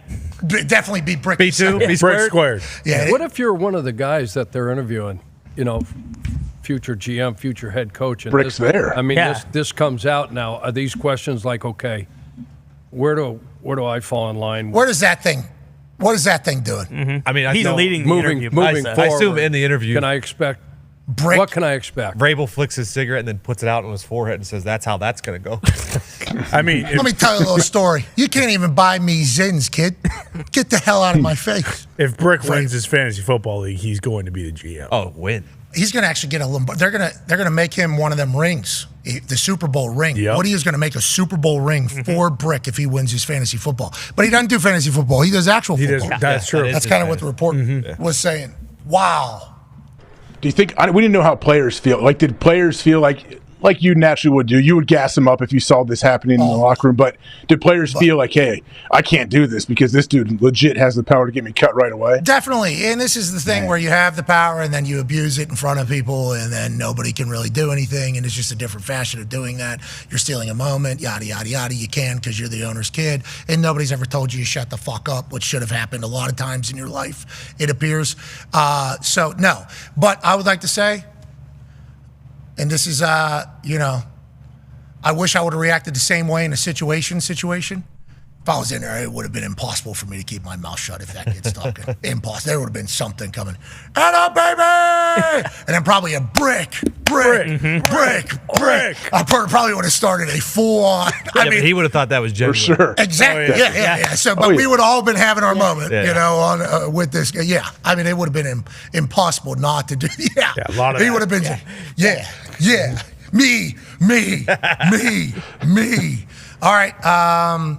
Big game tonight, Chargers, Broncos, AJ. And once we get your thought on how this game is going to go, we're about to have a conversation with a president of the NCAA that I think a lot of people are going to be listening closely to because there's a lot going on in the college world. What do you think happens tonight, Broncos, Chargers, Age?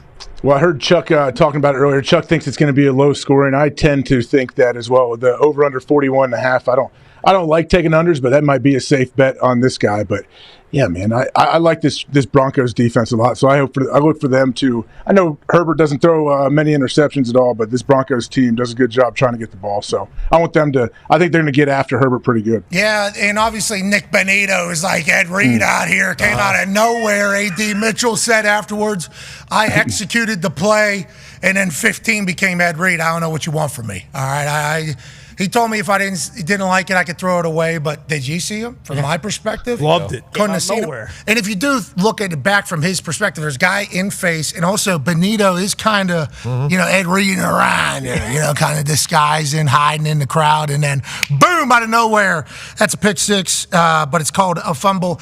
And speaking of fumble, this all came after Jonathan Taylor dropped the ball half yard before he got in the end zone after a 40-yard run. But just remember this. This could be a moment all the Colts learn from. Colts are still in it. Yeah, they are. That's Still true. lurking. They're lurking. Colts are still lurking. All right, ladies and gentlemen, it is time for us to do something that is very important for the sports world. Not often do we get to say this. This guy is phenomenal at his job. He holds a lot of power. The 6th president of the NCAA, Charlie Baker!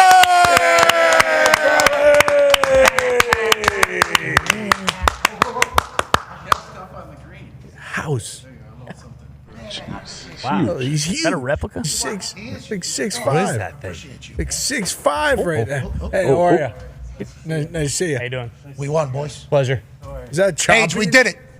Age, we did it. What is it? Oh, We won. It's championship. Holy shit. look at us. We've arrived. Only one, huh? And we thought it was a team. It's on me. Mr. Baker, thank Take care of that. Okay, we got 7 Got a trophies. Boston guy there. We'll take care of it. We can make a bunch of fake Fugazi trophies for you anytime you need. That'd be great. Mr. Baker, thank you so much for coming. Charlie. Oh, yeah. Chuck, no, never Charlie. Chuck. Anybody ever call you Chuck? Yeah. Friends, family? Friends. All right, so Chuck, I consider us friends. We appreciate you stopping by. Obviously, the NCAA headquarters are here in Indianapolis, Indiana, but you go a lot of work. How do you feel about the current state of the NCAA? If we watched that men's soccer national championship the other night, Vermont scores a golden goal, game winner, place goes crazy. Feels like college sports is alive and well right now. Do you agree with that, Dave? I think college sports on the field of play is, and obviously part of the reason I took the job was because I played. My wife played. My wife was the best athlete in the family. She was a gymnast at Northwestern. She does the triple whoop-de-whoosh. Wow. Well, yeah. And you run and do the Yep. and then they whoop-de-whoop, and then they boom.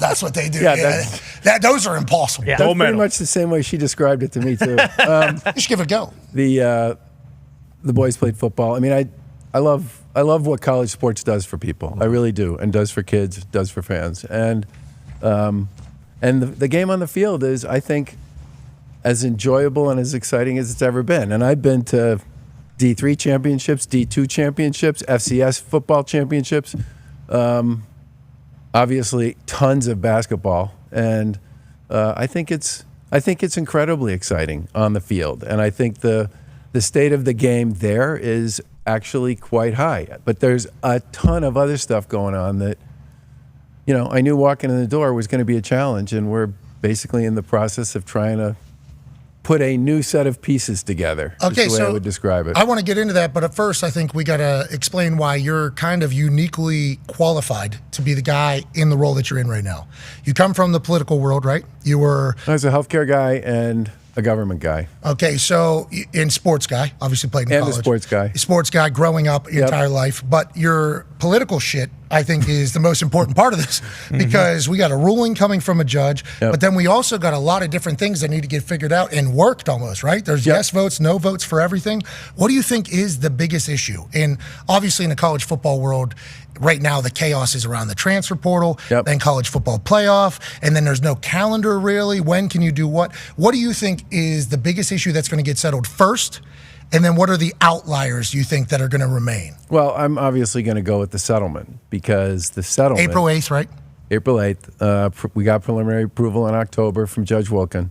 That is going to make it possible for what we call institutional NIL to begin at the start of the next calendar year, which is 7/1 for academics and sports. And I think that is going to be the first time schools will be given the opportunity to own the relationship academically, athletically, and financially with their student athletes. And I think part of the chaos of the last few years is schools have sort of been cut out of that. The collectives, for the most part, drive the train there. And from where I sit, until you give the schools back the primary relationship with student athletes so the kids can make an investment in schools and schools can make an investment in them, I think it's going to be really hard to control some of the chaos that people talk about and see that's going on out there. Okay, and obviously the chaos is the poaching and people reaching out to players' agents and saying, hey, if you get in the transfer portal, we'll pay you $750,000. So kids who weren't thinking about getting in the transfer portal hop in there now. That was a collective. Is that a real contract or not? How often have you heard about guys maybe agreeing to deals and them not getting paid? And these school deals that are going to come, are those going to be like multiple year guaranteed deals, like ironclad, like can't get out if it happens? Like, well, how do you make the deals kind of become real for both sides? Almost? Well, first of all, the way the settlement works. Remember, this is being driven through a court process, so there's kind of an overhang on this that's called a court monitor, who will be appointed by the judge. The plaintiff attorneys will continue to be involved to make sure the thing works the way it's supposed to, and because of the way the institutional NIL piece will be set up, a deal won't be a deal until it actually gets approved. And the first thing I thought of when I thought of the settlement was the debate, argument, conflict between the quarterback at Nevada and Nevada over what happened. And there was a whole bunch of was he promised something? Was he wasn't promised something? What was the story there? Because of the fact that this was third parties, the difference here is you're going to have process transparency and accountability, which you don't have now, and a deal won't be real until it actually goes through the cap calculator and gets signed. Same thing with respect to any third-party deal is going to have to go through a clearinghouse and get approved. And until that happens, it's not real. No offense to people that have been in politics or in any bureaucracy. I've been in a few of those, yeah. Yes, uniquely qualified. Okay. These deals getting approved, how long is that? That's a mass. That's going to be one of these. It's going to be one of these. Okay. It will be. Yeah, because then, because if there's a hold up on that, then obviously there's ways for everything else. And then the NIL piece. Yep. It has to get approved, the deals, and then they have to be comp prices too, so people can't just be throwing ridiculous numbers out. So are we going to get a market, we think, too, that comes alongside of this rev share? I think we will get a market that goes alongside the rev share, yeah.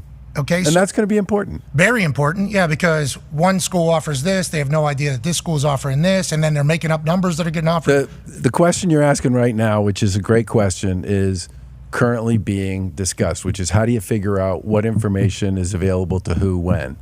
But the most important thing here is there's a general acceptance and understanding across D1, which is where this activity is going to take place, that there's going to be a mechanism you have to submit your contract into and get it approved. Legit. It legitimizes everything like that. That's overseen by a court process. Now, are those 1-year deals, 2-year deals? I think it's going to be a little bit of both. I think it's going to depend to some extent on what the young person's looking for, what the school's looking for. And at least, again, once the thing to get through, they'll both have to agree to it. And then when it gets approved, there's no more debate about what it is or what it says or what it does. And I think part of what the biggest problem we have now is so much of this is happening through multiple parties. When people talk about third parties, you have a lot of situations that I've been made aware of where there are multiple people who are involved. There are family members, there are friends, there are agents, sometimes real agents, sometimes people who are playing the role of an agent, maybe for the first time. Entourage. There you go. Watch Great Entourage. example. Yeah, got it. Turtle E. This is going to be a lot cleaner than that and a lot more, I think, systemic. And I think the schools, generally speaking, are going to want to do this in what I would describe as a way that ensures that the word that gets out there on the market, the fields of kids in high schools and programs all over the place, that the school is doing it the right way. Got it. Okay, so another big question that's happening, and I'm happy that's all getting taken place. That, by the way, is all theoretically effective if we get the approval on April 8th. Starts with the academic calendar on 7/1. And you said pre-approval on October. So we got that already. So what does that mean? The judge said, you know what? First glance, like it. Don't love it yet, but actually, I do like it. Second glance. Didn't like it so much on the first glance. Sent us back to the drawing board. And we came back with a second submission, and she, on the second glance, said, by the way, this judge has been involved in these cases for a decade. She is considered to be kind of this is like her issue. Got and it. that, to some extent, having her as the final arbiter here is, from the point of view of a lot of people, a really good thing. Okay, so she gets a second look at it and says, in theory, I like this. So then you're able to basically tell your constituents. It's all contingent, which is kind of a drag, right? People are we're busy building infrastructure to deal with this. The schools are busy doing it because we're all assuming it's going to get approved. Got it. But what if she just wakes up on April 8th and reads the finer details and says, Nope. you thought I was going to pass this? Hold no on. way. Then obviously we remain in the chaos and we'll try to get another bill passed or another thing to get approved. That's theoretically possible, but I kind of hope that she wouldn't have given us the approval if she wasn't planning to. Yeah. Your Honor, we appreciate you. Yeah. We appreciate do. you, Your We Honor, do. all your hard work We and your do. pre-approval in October because everybody's preparing for it. Okay, so we'll have a market for NIL. The schools will be dealing with it. Feels like it'll be real deals, and there'll be a relationship back between coaches, school, and players, as opposed to the coach saying, I like this player, then an NIL collective saying, this is how much we value, and then the coach having to hear about it, and then this person going out. So that feels like that settles some of the situations. Now let's talk about the other one that's happening right now, this transfer portal window. Yep. We have a graphic, a timeline, basically. You know, the start of football season is in August. Conference championships are in December 16th. So obviously we find out who goes into college football playoff. December 9th is during bowl game season here. December 9th is when the transfer portal opens. Then transfer portal closes, this first one, on the 28th. The CFP teams are currently in the middle of preparing for the biggest game of their lives, while their players are also having to figure out whether or not they're going to be on the team next year, negotiate deals. Coaches are having to re-recruit their team before having to play in a playoff game, which is I thought we were all about. And then there's a chance potentially guys sign and pay a new deal during this transfer portal window, and then guys go through the spring, and then in the second transfer portal window, April 16th through April 25th, they decide to bail. So is there any possibility of moving the transfer portal windows? Because I know that academics matter and enrolling in semesters is a massive piece, I think you have said, and maybe others have said, of why these transfer portal windows are when they are. Yep. Is there a thought of putting together a calendar like the NFL has? Like, hey, this is draft season, this is free agency, this is spring, this is this. Is there a thought to doing that for football, or is it even possible to do that because of the academics that come alongside? I mean, the one asterisk I would put to your chart is if you're playing in a bowl game or you're playing in the CFP, the window doesn't close for you until you finish. You have 5 days after your bowl game ends or your team loses. The transfer portal is available to you then. Got it. Part of, the leftovers. Mm-hmm. I'm not saying that. No, that.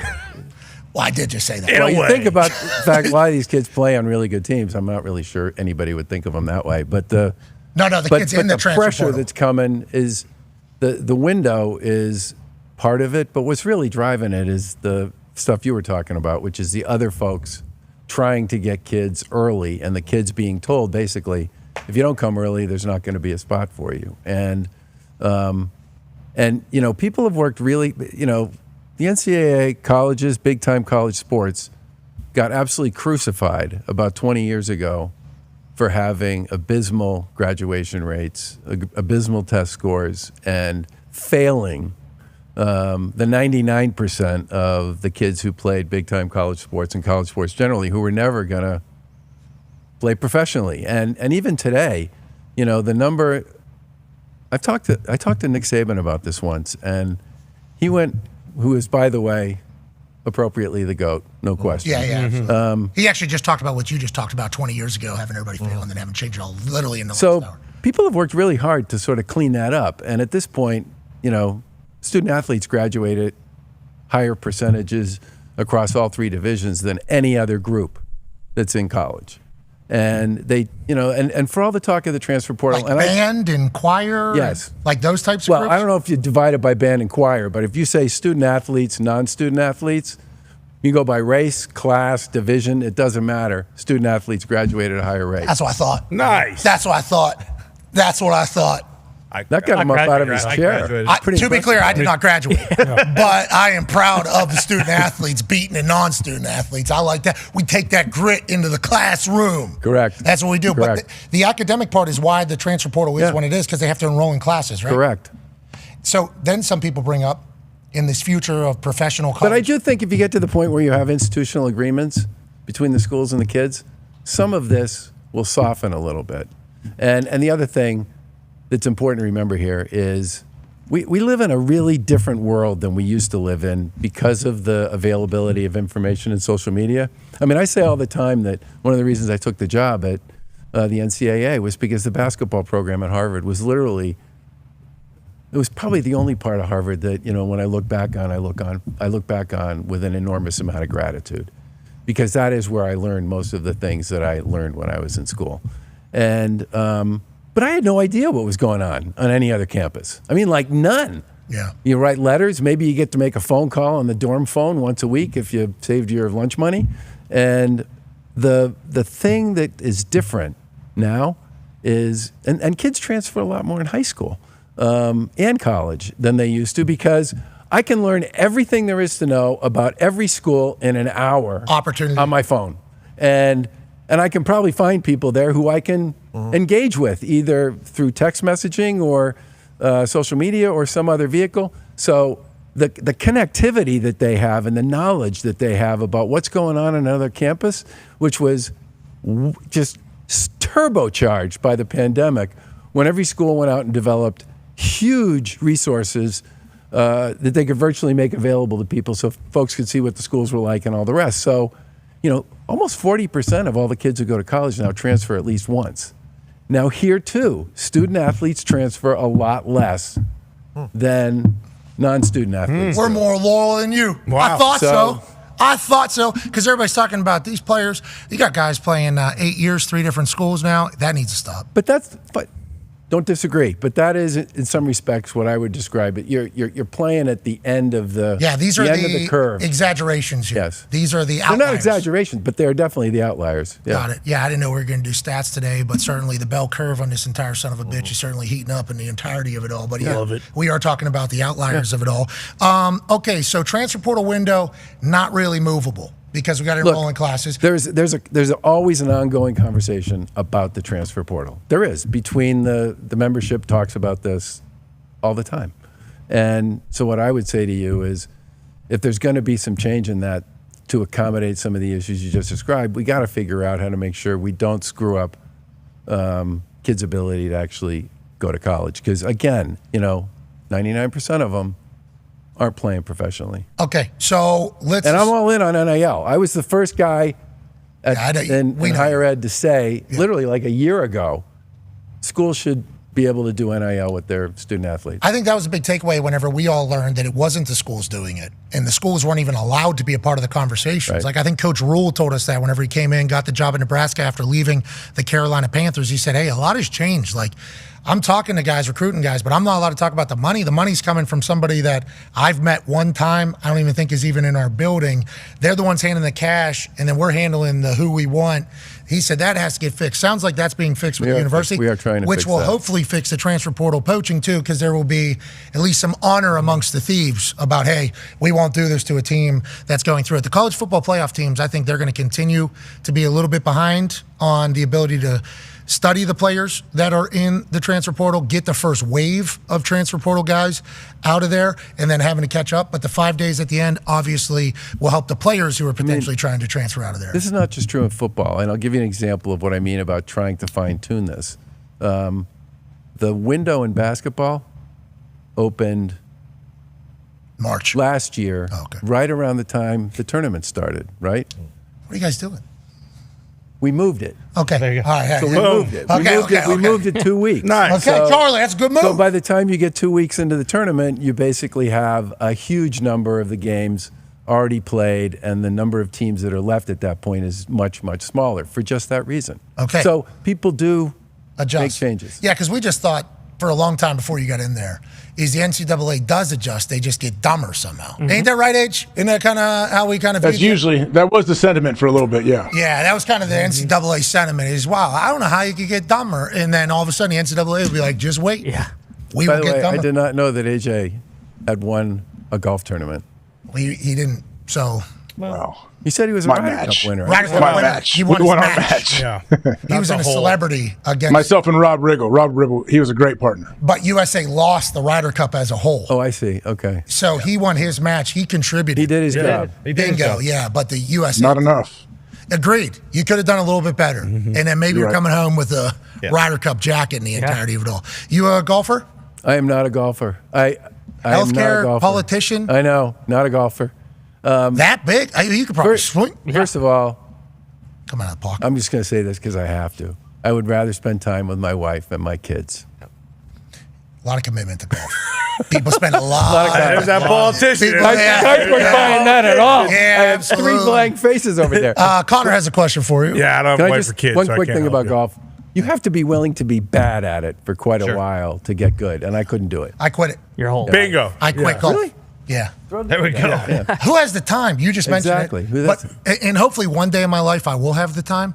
But I spent time on it last year going into the lot of American time, Century yeah. Championship. I spent a lot of time on this. I thought I had it figured out. Worse. I got worse. Yeah. I said, fuck this sport. I'm not doing it, Chuck. That's what I said. Just like you have said before. Go ahead, Con, man. Yeah, so Charlie, back to the eligibility thing. Obviously, you know, some guys do spend a lot of time and, you know, they get injured and they need more time. The ruling with Diego Pavia just came out where the 2 years in JUCO that he had don't really count towards his eligibility, so he can continue to play. What do you think about, you know, something like that? And then how do you fix an eligibility problem? Just because, you know, with the COVID year, people got extra years and that's coming to an end here soon, but there are still situations where dudes are playing for 8-9 years in college right now. The COVID thing, the big issue with COVID and the reason for the there are a lot of big issues, but bottom line is the big issue with COVID for sports was it applied to everybody basically. So you could grant the extra time and the extra eligibility because you're basically just doing it across the board. I think we said yesterday we thought the decision that the judge made in the Pavia case, and by the way, I love watching him play. I really do. Change Vandy. Yeah. Change Vandy completely. So much fun to watch those wing tee and sort of run first offenses. Well, and also teams that are completely out of it, mocked, ridiculed, transfer portal, NIL, which everybody's bearing because there is chaos. A lot of good came from it too. A lot of parity in the in college ball. Look at Indiana. Bingo. I mean, that's as good an example. You have a great game. You were talking about this earlier. I mean, most of the people I've met in Indiana who were Indiana grads, they're Notre Dame fans in football because we didn't have a team. Now, all they know is whoever wins on Friday night, we got a winner. Still in. King of the Castle. But they're pretty excited. Diego Pavia. Yes. Here's the irony to this. The more you know about a legal question that's currently outstanding, especially if you're involved in it, the less you're allowed to say about it. Here's a politician. Okay. But that's just... Yeah, lawyer that's stuff. Yeah, true. politicians. I'm not a lawyer. The lawyers can say lots of things that Thank principals God can't. you're not a lawyer. Too many of them. But they do a great job. But what I would say is that my big worry with this thing, all right, and again, it's very fresh. It just came out last night. My big worry about it is there's a rhythm to college sports, and the rules associated with this 4 years of eligibility, except for injuries and red shirts and all the rest, has been with us forever. And it's been how we make it possible to sort of line up academic performance with athletic performance and opportunity, and to make sure that the next generation of kids have a place to go. I mean, if you writ large this decision across the JUCOs, and then maybe somebody says, well, hell, if JUCOs get 2 years plus 4, why shouldn't anybody who goes to college get 6? You're going to create a freight train. You're worried about collision. precedent here. You're worried about precedent. Well, I'm just worried about the collision with all the high school kids who are going to have no place to go. Darius J. Butler, Broward County, South Florida Sports Hall of Famer, he said when he was down there for the induction, I guess scholarships amongst South Florida seniors down 40% for football. Because really, yeah, that's what he said the stat was, and that's what you're talking about though. These guys playing extra long, taking up entire recruiting classes, transfer portal, people saving money or saving scholarships for transfer portal and everything like that. No, that is, look, the beauty of one of the big beauties of college sports generally is, and this is true outside of the big time schools and the NIL stuff and all the rest, is it's still $4 billion in scholarships, right? And those scholarships, I mean, you talk to a lot of the kids who don't play at the big-time schools, it's the scholarship that made it possible for them to go to college in the first place because their families weren't in a position to pay for it. It gave them this huge, really great base of, support and and teammates to help them through the tough times. And God, I would hate to end up in a situation, there's 120, 130,000 kids a year who actually go from high school to college. There are 8 million kids that play high school sports. 7% of them actually make it and play in college. It's 120,000, 125,000. Good math. It would be awful if there's just no place for them to go, because there are 510,000 college athletes. It's like 125,000 a class, right? That's the way to think about it. It's not like we're suddenly going to grow a whole bunch of new teams. We'll grow some new teams and new sports, but it'll be on the margin. But if you suddenly take that 4 years and you turn it into 6 for some huge percentage of the kids who are there, there's really no place for the kids coming out of high school to go. Understandable. And I think there's a lot of people that feel the same way you do. I think a couple years ago, it was maybe like, oh, these guys deserve an opportunity. These guys deserve an opportunity. Because in the kicking and punting world, more so the punting world, there's been a lot of Australians that have come over. And the Australians are incredibly cool people. I do not blame the Aussies for taking advantage of this situation.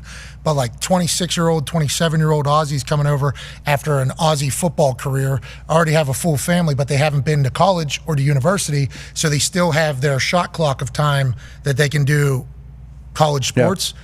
So they were getting all the scholarships basically, and 17-year-old American kids had basically no chance there for a while. That was kind of a run that kind of took place. I think it's kind of bouncing out. And the Aussies, once again, nothing against really them. Good basketball programs too. Yeah, who, Aussies? Yeah. Yeah, I think the Aussie pro basketball thing has a bunch of studs down there. Yeah. Love the country, love everything about it, but that created a situation where there's a lot of high schoolers losing out on scholarships. Now that was after me, so I'm thankful and lucky for that. But then now that the COVID years are starting to hit, and then there's... COVID years are done. Those are they are done. Officially over. This was the last year for COVID. So we beat it. We beat it. We beat COVID. Good run. Holy shit. I can't believe we beat it. Everybody. Finally pinned it. All right. I can't believe we did that. I didn't know if that was ever going to happen. We did it, though. AJ's in Ohio. Ryder Cup winner, but not a champion, has a question for you. Yeah, Mr. Baker, I think we kind of live... Yeah, Chuck, I'm sorry. We kind of live in this bubble, this football bubble, I think, sometimes. And I know you run the NCAA. Every decision you make, you have to think about, like, every sport. Can you tell us, like, what it's like when you have to think about not only football, which is kind of takes the headlines, especially with us, but when you have to think about every single sport all over the place, how does that change in, your decision making? Well, the most interesting thing about the NCAA, it's 90 championships across 3 divisions. So you're basically talking 24, 25 sports, maybe as many as 30 in each division, all of which provide competitive opportunities for kids. And, you don't have to look up at me. I'm sorry. You don't have to look up at me. You can look at the other screens. The Vermont soccer men winning the soccer championship. The UNC Wake Forest women's soccer championship was terrific. Down in Cary, right? Was that down in Cary? Same place. Field hockey championships, I've been to those. Went to the men's swimming and diving championships in Indianapolis last year. Awesome. And guess what? Everybody who was winning medals at the Olympics were swimming at that.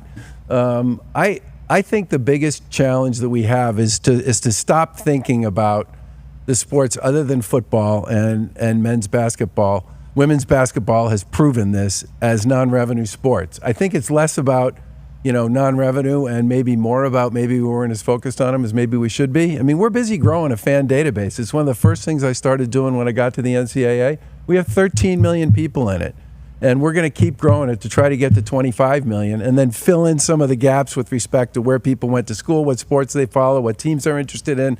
And we've used it a couple times to try to drive traffic to some of these so-called underrepresented non-revenue sport championships. And it's goosed the numbers up in a pretty big way. I think, look, people love college sports. They love football. They love basketball. I do too. My kids played. I played. But there's tons of other sports that people love too. And what we have to do is love them back. And the people in institutional positions like mine have to figure out ways to create fan base, to create content, to take advantage of the fact that digital means you can talk to anybody, anywhere, anytime, and drive people to those events, and then use that to create advertising opportunity and sponsorships and grow the game. The growth of the women's game, which on basketball, which a lot of people have invested in, has been huge. I'll give you another one. Women's volleyball. The semifinals are tonight. The finals are on Sunday. Their ratings were up last year by 100%. Okay, TV ratings, attendance, all the rest. The ratings this year grew a little too, by another 100%. Okay, so people love the sports. People love competition. People love to see young people compete.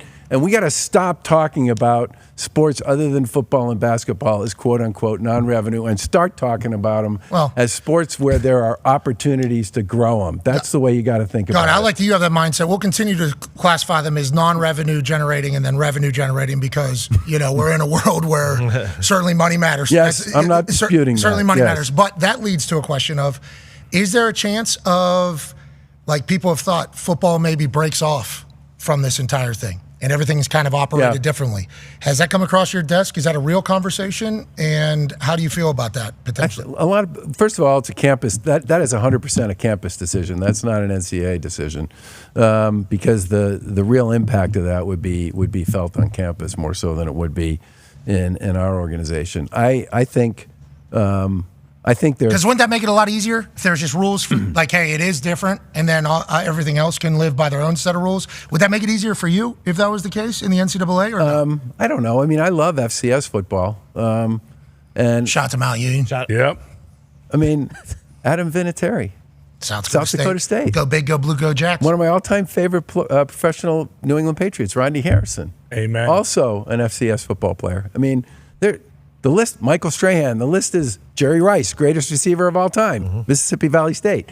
There are a lot of really terrific games that get played outside of just the big-time FBS programs. But what I would say about that is, in the end, that's something the school's got to figure out. I mean, the brands that are represented by the schools and the financial support and the donors that invest heart, soul, and money into those programs. I don't know if you pull them completely out and fund them through third-party money. I don't know what that does to the zeitgeist, or even maybe to people's willingness to sort of write, checks to refurbish the stadium or whatever it might be. But I certainly think it's a conversation that's worth having. I know people are having it, and I'm not unaware of the fact that the college football generally, and especially big-time college football, which is maybe 5% of all of it, all college football, generates 95% of the eyeballs and is a big machine. It is. Well, I think people love it. I think you're doing a good job of juggling it all, and I appreciate your take. Even though ours is non-revenue generating and then revenue generating, you're saying, hey, people just need to learn more about these sports. We need to do a better job marketing it, because then everything. Well, if you just say non-revenue generating, then you're never going to sit around and say, let's build a fan database, put 25 million fans in it, and start to drive traffic based on what people have. We'll start saying sports that people haven't got to love yet. But women's basketball was non-revenue generating too 3 or 4 years ago. And Caitlin Clark came through. Caitlin Clark, a lot of other players too. Yeah. I love Caitlin Clark. Caitlin Clark. Okay, I agree. You needed all sides. Angel Reese and that LSU team was needed in the entire thing. South Carolina, obviously a massive part of it. An absolute machine. They had. I agree. At the top, that was a class. I think that was a class though that potentially got. Now, how do you continue to carry that? Now, have you been to a Pacer game or a Fever game? Yeah. Mm-hmm. I had season tickets. I went to Fever games last year. A little different. It's a little different. Yeah. It's a great time. This year, it's absolutely nuts. Yeah, professional college, obviously everything's different. But let's stay on that note, because you mentioned the women's volleyball and you mentioned other women's sports. I have a daughter. So do I. He has a daughter. He has 2 daughters. AJ has a daughter, I believe. Chuck Pagano out here has granddaughters and daughters. The future of women's sports. Big conversation. I know you were just in Congress kind of getting peppered with it. Where do you stand in all that? And how should we view it as fathers of a 19-month-old girl in her future of sports? Because she's definitely going to play sports, because sports are the best life teacher, I think, that you can have growing up. How do you stand on that? And how do you feel about that whole conversation that's kind of taking place? Well, there are 510,000 college athletes playing in the NCAA. There are less than 10 transgender athletes. So it's a small community to begin with. There is no clarity at this point in time in the legal environment. And let's face it, the legal environment to us is important because you win and lose cases and you set precedents. We just talked about Diego Pavia. We just talked about the whole thing. That is literally. So there have been five court cases in the past, call it 15 months, that involved the right of a transgender student athlete, not just at the collegiate level, but also at the high school level, to play. All 5 cases, federal judges ruled in favor of participation and play. And what I said when I was in Washington is I would love to work with people in Washington to create a federal standard around this issue, because right now we don't have one, and it's a problem. And I accept that it's an enormously controversial and challenging issue. But so right now, if you look at the way these issues are getting decided in court, the courts are deciding in favor of participation. And so we are abiding by legal the way they're deciding this. Got it. And I saw a lot of people get pissed off at you for that. No, I because know, they said I accept that. And you're a sports person, so I think a lot of people that aren't in sports are saying. But what I also said to them was, we would love to work with people to deal with this issue. Agreed. And I would love to have regulatory clarity from the Department of Education or legislation clarity from Congress. And we abide by state laws. So, and there are many states where they have very restrictive standards on this. And some of the court cases at the federal level have been state laws that have been challenged and have been either stayed or overturned about this issue associated with participation. I think you'll get it right, Charlie. I think you have done a fantastic job since taking over the helm. I think you've been phenomenally transparent through it all. And I can't thank you enough for coming in here and making us sports stooges a little bit smarter. Literally, a little bit, but much more smart, actually. I actually, you guys a while back were talking about, and AJ, you were involved in this conversation. You were talking about one of the Watt brothers, the one that plays for the Steelers. TJ. And you put up a set of stats on him, and I think I screenshot it and sent it to you. Yes, you did. And said, basically, I had no idea. And my oldest was a D end in college. And so I took it and I sent it to him. And he basically said back, Dad, you're such an idiot. You don't already know this, but thank you for continuing to learn and to grow and to appreciate the fact that DNs are the most important football players on our defense. But there is a tremendous, I mean, yes, you guys are fun and you're entertaining and all the rest. But if you're interested in sports, you also, and this is no joke, you also give people an opportunity to learn. I can't believe the Patriots. Oh, yeah. They stink, bro. We'll be back. Don't worry. Do you have time for a 2-minute story? Yeah, sure. Absolutely. So I went to the Glendale Super Bowl against the Giants. We're 18-0 going in. We're going to win the Super Bowl. And we're going to be 19-0. First team to ever be 19-0. Here in Indy? No. No. That was in Arizona. Phoenix. Oh, okay. And that was before that whole area around the stadium had been built out. This is 2007, I think. And Got it. 2000 yeah, it's all right. 2007 season, 2008 February. Right. Yeah. So everybody's parking a million miles away, and we all have to walk like forever to get to the stadium. Watch the game, back and forth, really tough battle with the Giants. We played in the last game of the regular season that year. I say we. That's what we do. Fans. Exactly. Yep. And we beat them 35-28 on a bomb from Tom Brady to Randy Moss at the end of the game. So things go on. We eventually get ahead, and I'm like, okay, it looks like we're going to win this. And then Asante Samuel misses the interception that's right in his hands. And, these are moments when if you're a sports fan and you see that happen in real time, your first reaction to that is, that's a really bad sign. Yeah. Because that means there's something going on here. Yep. And then, Eli Manning somehow gets out of the grasp of what should have been a within the grasp call. You're talking forward progress. Yeah, momentum was this whole stopped. thing stopped. And this is over. And spins around, throws his football halfway down the field, and this guy catches it on his helmet with Rodney Harrison, probably the NFL Defensive Player of the Year, should have been that year, defending him. Definitely should be a Hall of Famer. And now we were like, oh my God, we are doomed. And then sure enough, we were down by that end zone. They scored down there. And then on the next series, I'm like, well, the only shot we have here is the same thing we beat him with in the last game of the regular season, which is a long bomb to Randy Moss. So Brady is literally like right in front of me, okay? Takes the snap, drops back, takes like 3 steps over here to the right, and I'm thinking, oh my God, he's going to tee off on this. And I look down the field, and there's Randy Moss on the other side of the field behind the secondary. Here we go. And he throws it, and it misses Moss's hands by less than a foot. And I'm literally like, okay, so this is just the way life is. We trudge out. We walk like a mile and a half back to our car, get there, and realize that we don't have the keys to the car. It's a rental car, right? But for some crazy reason, I actually put the rental car agreement in my pocket. So I take it out. It has a 1-800 number on it. I call the 1-800 number. And somebody answers the phone. Here we go. And I say, I'm a customer. This is my contract number, and I lost my keys. And the woman goes, just a minute. And she goes like this. This is a long time ago. Very different kind of technology. Yeah, world. And she goes, the people at the customer service center at the stadium have your keys. So somebody actually found my keys and handed them in to the customer service people. So things aren't too bad. So now I'm walking back. All right. Now what happens at the end of a Super Bowl? All the people on the team that win leave. Late. All the people who are on the team that, all the people who are on the team that lose leave. All the people who they stay. So the Giants fans have all been staying.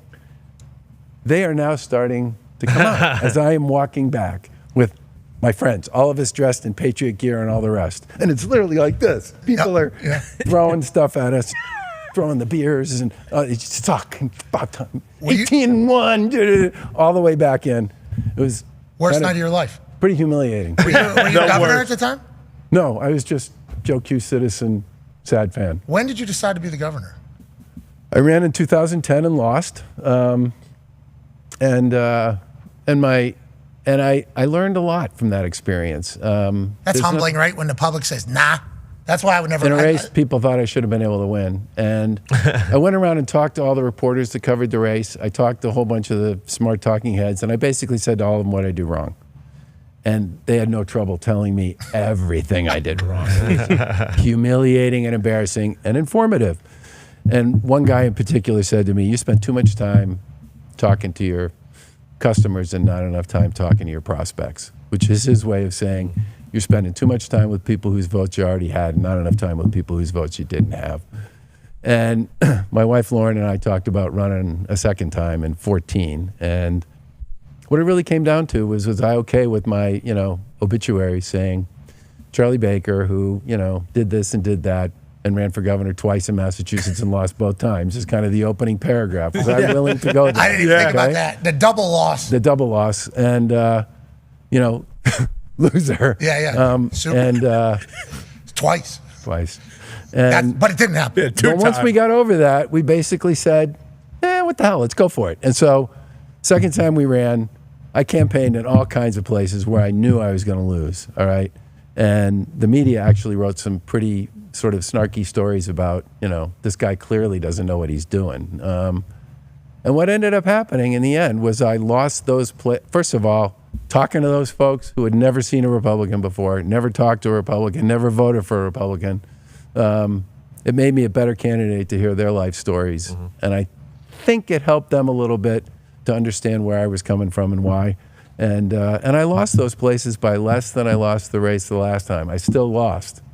But I lost them by a small enough margin that I won the rest of the places I was supposed to win, and that's how we got it over the top. And then the next time we ran, we got the largest number of votes in state history. Yeah. So that's the story. This guy could have been a big, dumb, two-time loser. Right, exactly. Steady. But if you're grind and pound, hits the locker room, understands everything he needs to do, gets out and reaches people, which more politicians need to do. Talk to people you don't agree with. Talk to people that don't know you. I think that's what politics is. I love that it ended up working out for you. That's how it's supposed to work, And now you're in charge of taking care of the quagmire. That is the NCAA in the middle of the wildest time in the history of college sports. And I said this the first time I heard you speak, and I'll say it now. I think you're the right guy for the job. I think you're uniquely qualified for the job because there's so many people that could be maybe the right people for the president of the NCAA, but there's no way in hell they would want to do it because the amount of shins shots that you're going to take. But hell, you were walking right into people that didn't like you. Yeah. That is why the politics thing helps because you got to be able to stand in the face of people and know that they're not going to love it and be able to deliver news and make a decision for the future. I have respect for you, brother, a lot of them, and I think we all do. And we appreciate your time and good luck. Love the show, and like I said, learn a lot. Hell yeah. Shit, listen, Not from this show. You need to stop watching this shit. We need you to make good decisions. Okay? Right, Age? Ain't that what you're thinking the whole time? Yeah, pretty much. He doesn't need to watch this show. Bingo. We make people worse and dumber. Knows how to unclog a toilet, though. By the way, I really enjoyed watching you play.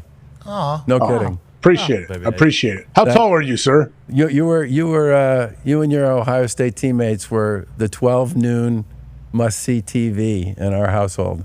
Oh, that's awesome. That's awesome. True. Appreciate Kids loved that. them. How tall are you? I'm 6'6". Can you still dunk? Holy shit. I'm 68 years old. The answer to that is no. Oh, you got no hot? Oh, you look good. Not anymore. Well, he asked me if I could I was about to do a 50 people, $500. he asked me if I could still dunk. Can you shoot?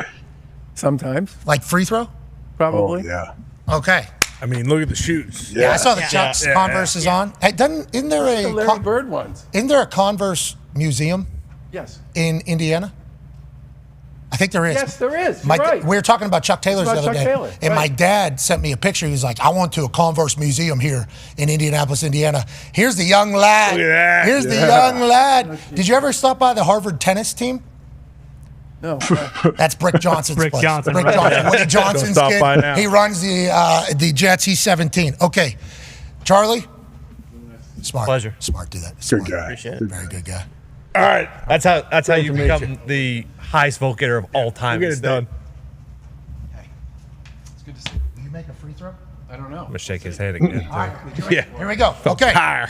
Ladies and gentlemen, if the president of the NCAA, Charlie Baker, former Harvard basketball player, former governor of Massachusetts, can make this free throw, we will give 50 people $500 who repost this post, say something nice to somebody, and put the easiest way to be paid digitally.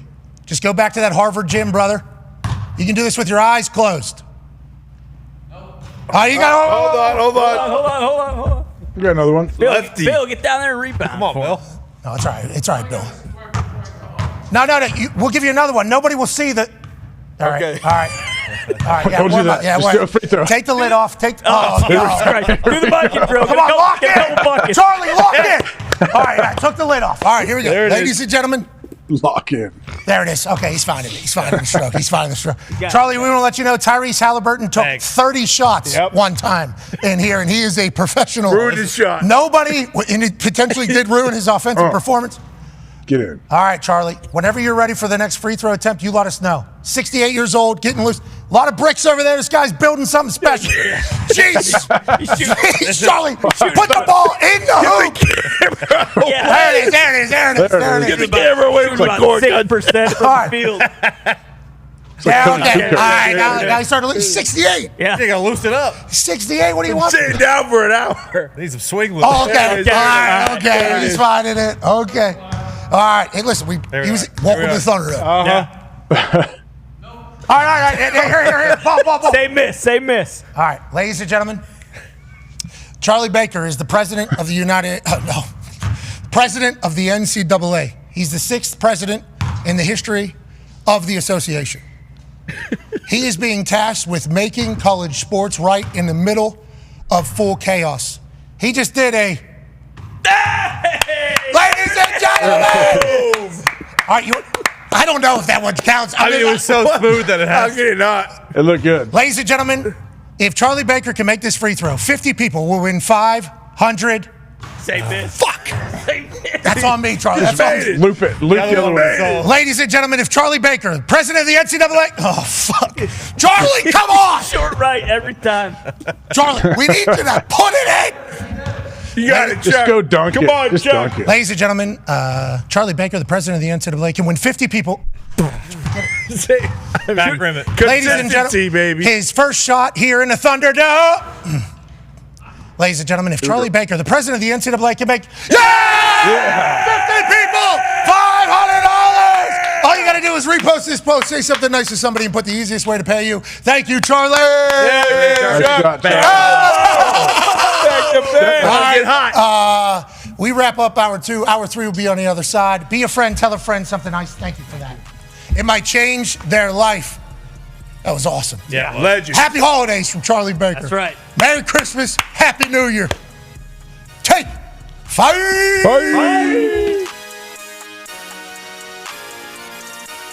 You got banners, you got rings, you got stories forever. All your off-season training, every single weight that you lifted, hill that you ran, sprint that you took, vomit that poured out of your soul because you were giving your all.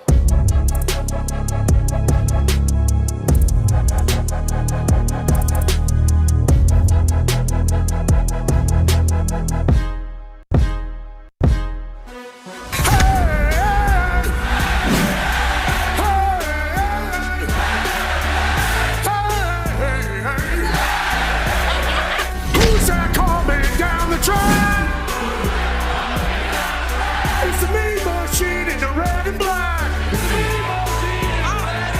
Go dogs, go dogs, go.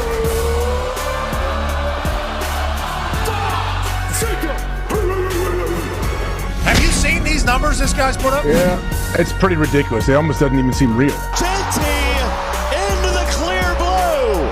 Touchdown. His head is an actual block. He's 5'9", and his name's Cam Scatterboo. How did he stay on balance there? Look at him go. Scatterboo.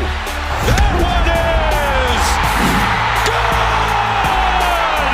At the buzzer. Clemson wins the ACC. The eyes of Texas are upon you. Hovering on them.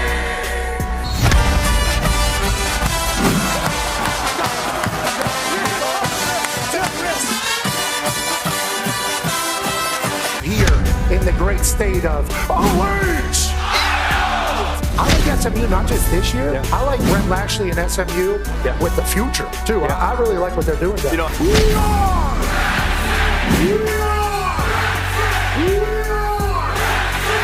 Thank you. The great state of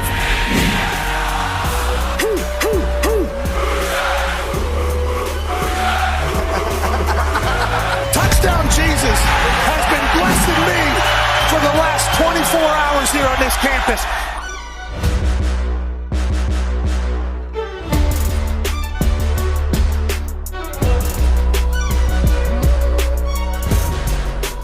Probably the most interesting trade was the Randy Moss trade. After the draft, the first day of the draft, we've been trying to trade for Randy Moss for 2 months. All like childbirth. I mean, it took forever. After the first day of the draft, I talked to Mr. Davis. I said, are we going to make a deal or not? And he said, yeah, we'll do it. We'll do it for your 4th. And I think we were picking like 7th in the 4th round. I said, well, we got to get the guy in for a physical. We can't take his contract. We're going to have to renegotiate his contract. And Mr. Davis said, well, that's your problem. If you want to trade for him, then you get it done. I said, all right. I call up Randy. Hey, Randy, this is Coach Belichick. Boom. Hangs up the phone. What? Let me try this again. Randy, it's Coach Belichick. Who is this? Who's pranking me? Who is this? Boom. Hangs up the phone. Randy, this is Coach Belichick. We traded for you. What? Is this a joke? This better not be a joke. Who is this? No. This is... All right. Really? I said, yeah, but look, we got to get this done by tomorrow at noon. He goes, all right, what do I need to do? I said, you need to come up, take a physical, and we need to renegotiate your contract. By noon? Yeah. He goes, well, I'm in Houston now, but I got a plane. I'll be there. Nice. He flies, and he's there at 8 o'clock in the morning. Comes in and takes the physical. You know, the old... Yeah. Make sure he's alive. Okay, you're good.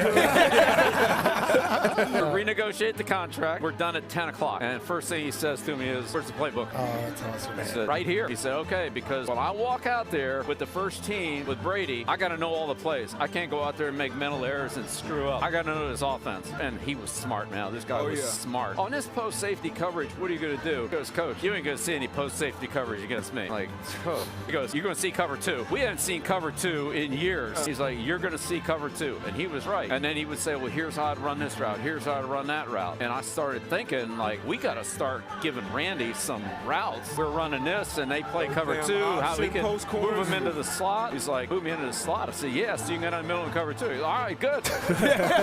25 touchdowns. So many. Yeah, opens up the running game, too. But I'm telling you, it was...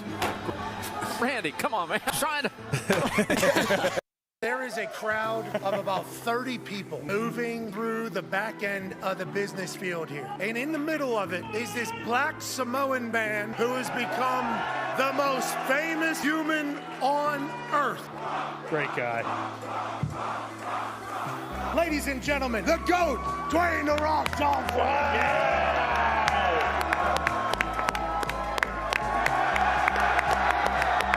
There's thousands and thousands of people skipping class to come see your big ass. Listen, there is thousands and thousands of you skipping class. It doesn't matter if they go to class. Moana is one of the best animated films of all time. What? Okay, can't wait for the live action. Thank you, yes. But You're welcome. We talk about Mana, What can I say except you're welcome? and we talk about Mana. Honestly, listen, kid, I could go on and on. I could explain every natural phenomenon. The tide, the grass, the ground. Oh, that was Maui just messing around. I couldn't let buried its guts. Sprouted a tree, now you got coconuts. What's the lesson? What is the takeaway? Don't mess with Maui when he's on a breakaway. And the temperature here on my skin is a map of the victories I win. Look where I've been to make everything happen. Look at the me, new Maui just tickety-tapping. That's it.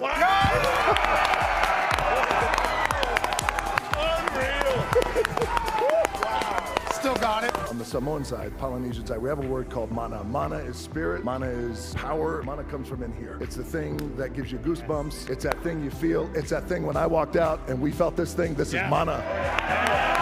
This is mana. It's very, very, very real, and you could feel it. Mwah. Little things like I don't get driven anywhere. I don't want to get driven anywhere. I don't like chauffeurs. Keeps me in my way just a little grounded. Like I could drive myself everywhere and not telling some guy, hey, take me here, take me there. That is something I'm going to start saying like, yeah. Because when they open your door, you feel so bad. I can open my own door, dude. They're trying to be courteous. It's their job. But also, the day I stop opening my own door is the day I become a big old bitch. Here we go. That's a big cup.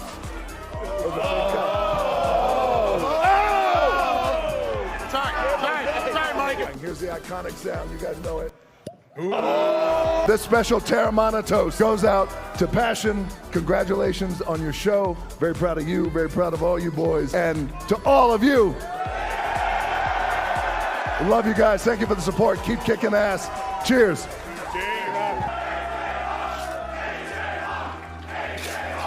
In my world, when I sit down and we're talking about movies and all this other shit, it's never this. It's never this, back with the boys, and you.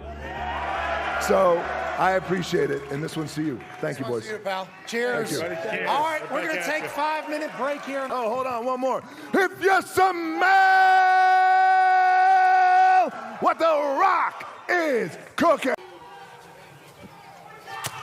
This guy sucks. This guy's the worst of all time. Almost. Timmy. Corbin, that was good. Who's the worst we've ever seen? Hey. I think you're nervous in front of Bob Dylan. No. I think that's probably. No. One more shot. One more. You want the Texas guy to get one more kick?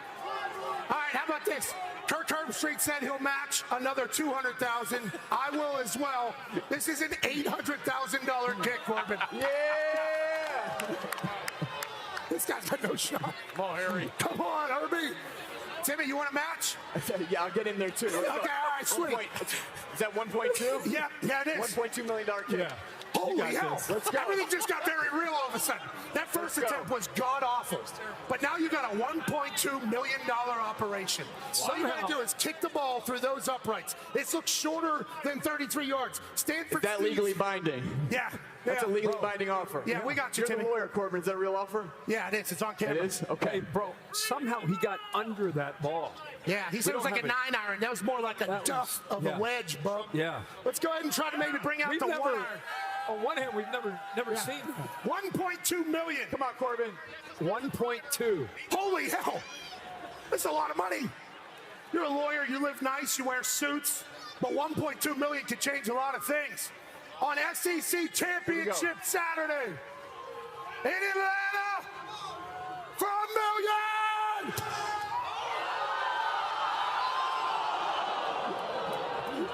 That got pretty expensive. That was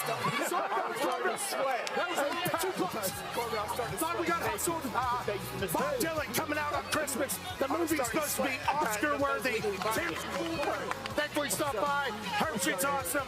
Reese, that got a little bit of nerve-wracking there for a few moments. Back to you. Hi, how's it going? My name's Pat McAfee. Used to hold balls for Adam Vinatieri. Now I'm in his home state. College game day is absolutely electric. And Brookings,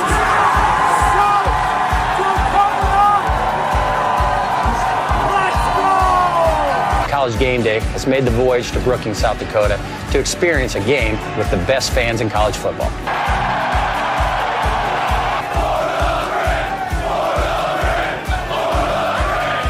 I unfortunately cannot attend because I have a game this Sunday, so I sent a man I trust to make my picks. A man who was my holder for almost a decade. Please be nice to him. Welcome this week's celebrity guest picker, Pat McAfee.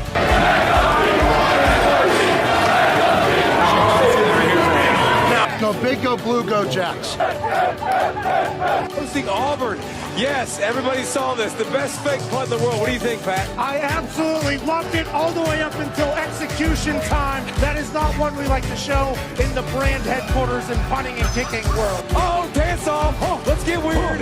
Yes. Duck that, huh? Bang! Right off the top of the dome. That makes it a lot easier when you got a dummy standing right in front of you like that. Running. He's Daniel Russo. Wax on, wax off, knee to the face. Yes. Serious. Go, yes. Go, yes. These teams stink. With that 15, they celebrate by doing shotguns. And I'm a big fan of that. I'm going with the University of Virginia Cavaliers. That was great. Whoa! I will never, ever in the history of my life cut against that ball. Oklahoma State is the winner here. Not so fast again.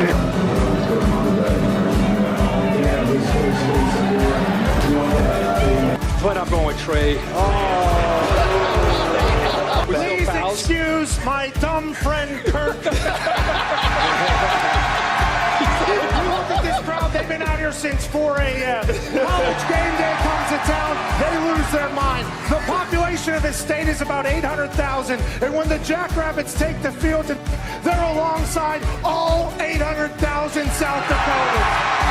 The Dakota marker was in Fargo for far too long. Today, 5 o'clock local time, the Dakota marker is back in beautiful Brookings, South Dakota. Terry School.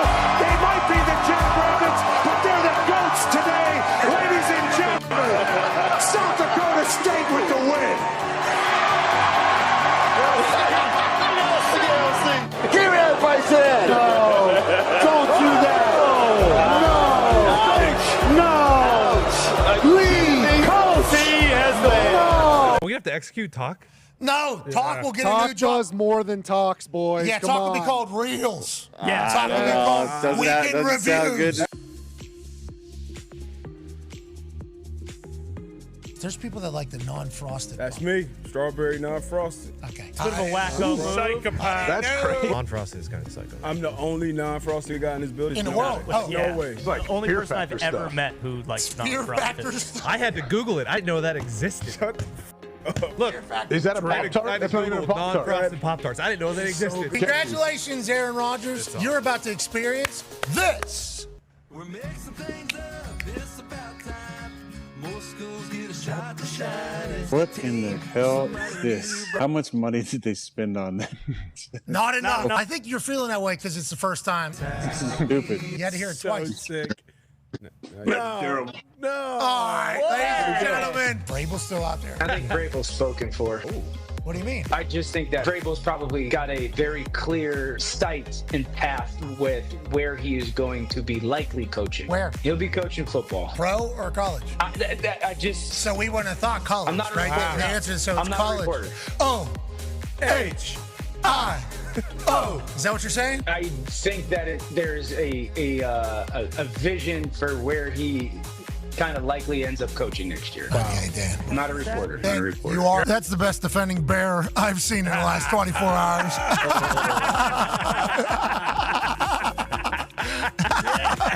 Yeah. Maybe Eberflus wasn't the problem. Or Shane Waldron. Or Justin Fields. Or Mitchell Trubisky. Yeah, good little laugh there at their expense. You didn't deserve that, Zito. Thank you. He is. The offensive line just ruins their explosive plays. You say that word like an asshole. You know that. Ruin. Yeah, that's not how you pronounce that word. Ruin? The English language says that, yes. Ruin is like the Mexican ruins. Okay. Spelled the same way. Pronounced differently, though. Have Boston Connor say it. Ruin. Say the day that is before today. Yesterday. Okay, you say it, Dan? Yesterday. Yeah, see? That's what we're talking about. If you are from New England and you don't have a Boston accent, you might go to Boston one time and hear someone say a word with a Boston accent. You can use yesterday for an example. Torlowski heard this and was like, oh my God, that's so fucking cool. I might use that.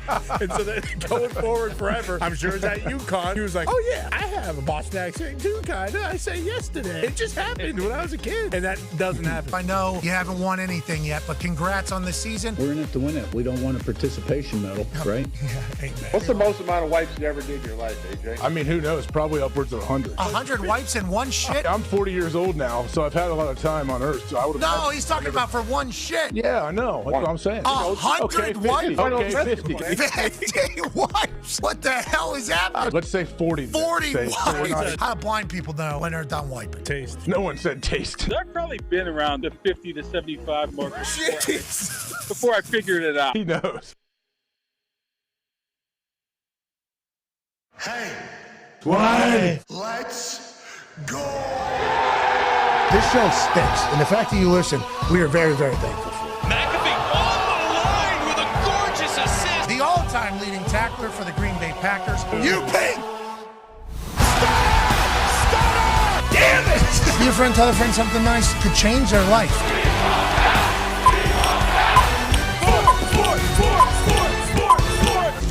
Hello, beautiful people, and welcome back to our holly jolly humble abode, the Thunderdome, on this week 16 kickoff Thursday, December 19, 2024. Hour 3 starts now. Football! Hey, it's wonderful. We're so lucky we get to talk about it all the time. That's AJ Hawk. The Talks the Table is here at Boston Connor and at Ty Schmidt. One half of the Hammer, Dahn. Cowboys AP Tone is here. And a man who has coached football for 36 years, 18 in college, 18 in the NFL. Chuck Pagon is here. Yeah, Chuck, do you know what we're about to do right now? What's that, Pat? We're going to give away a 2,500 heavy-duty Rebel Ram truck. Now, when you see this truck outside the Thunderdome, you think to yourself, wow, that's a fine piece of machinery right there. Gorgeous. It's way too nice. That thing can't be, like, actually usable. It's got more power than whatever you're driving. Whatever you see, it's got more power than. It's got more technology than you could ever fathom, but it's easier to use than any of the other bullshit. And, you know, that hitch on the back can tow whatever you need. If anybody gets stuck, you can go ahead and run up in the muck and get that done. Yep. Mm-hmm. And that 2,500 heavy-duty diesel-powered engine, I mean, you hit the gas pedal, that thing sounds like... This Ram truck rides like you're on top of the clouds. It's phenomenal. And it is going to one college football player that was able to deliver a hit in a legal fashion in a college football game that was so destructive, so violent, that it made us all say, wow, that was a Ram truck play. Ladies and gentlemen, it's time to announce the official season-long winner of the hashtag Ram Truck contest. Running back, Noah Whittington. It's a fullback. Didn't score a touchdown, but what'd he do? He ram truck. Bryquist Brown saws him in half. DB Weston Arthur. Boom! Loses his helmet. But this does not count because it wasn't a player. You see, it was a Ram. The Georgia Ram dog. Listen to that sound. That's not us adding sound. Those are pads crashing. The quarterback. The Ram truck stick. Eric Phoenix. Boom! Those are awesome. Weston Arthur will carry over from last week. Mason Fletcher goes for the burn. Safety, Lathan Ransom. More like Ransom! song. Kobe Savage, the duck truck toot toot. Whoa. Legal play. Where'd your helmet go? Wow. Jonathan Allen, more like Ramathan Allen. Jeez. A little bit of a low punt, but the players can make play. Let me throw my body. There is a flag on the play, but not on the punter. San Jose State, more like Ram Jose State. Oh. Weston Arthur, Mount Boom. Florida, Ole Miss, Gator, Ram, Bryce Cohen, 2 people, 1 Ram, Trevor from California, equipment manager, sees a guy steal a ball, tracks him down through the crowd and boom! Belly to back suplex, bitch! They showed the clip to the team in a team meeting the next day. This is the reaction.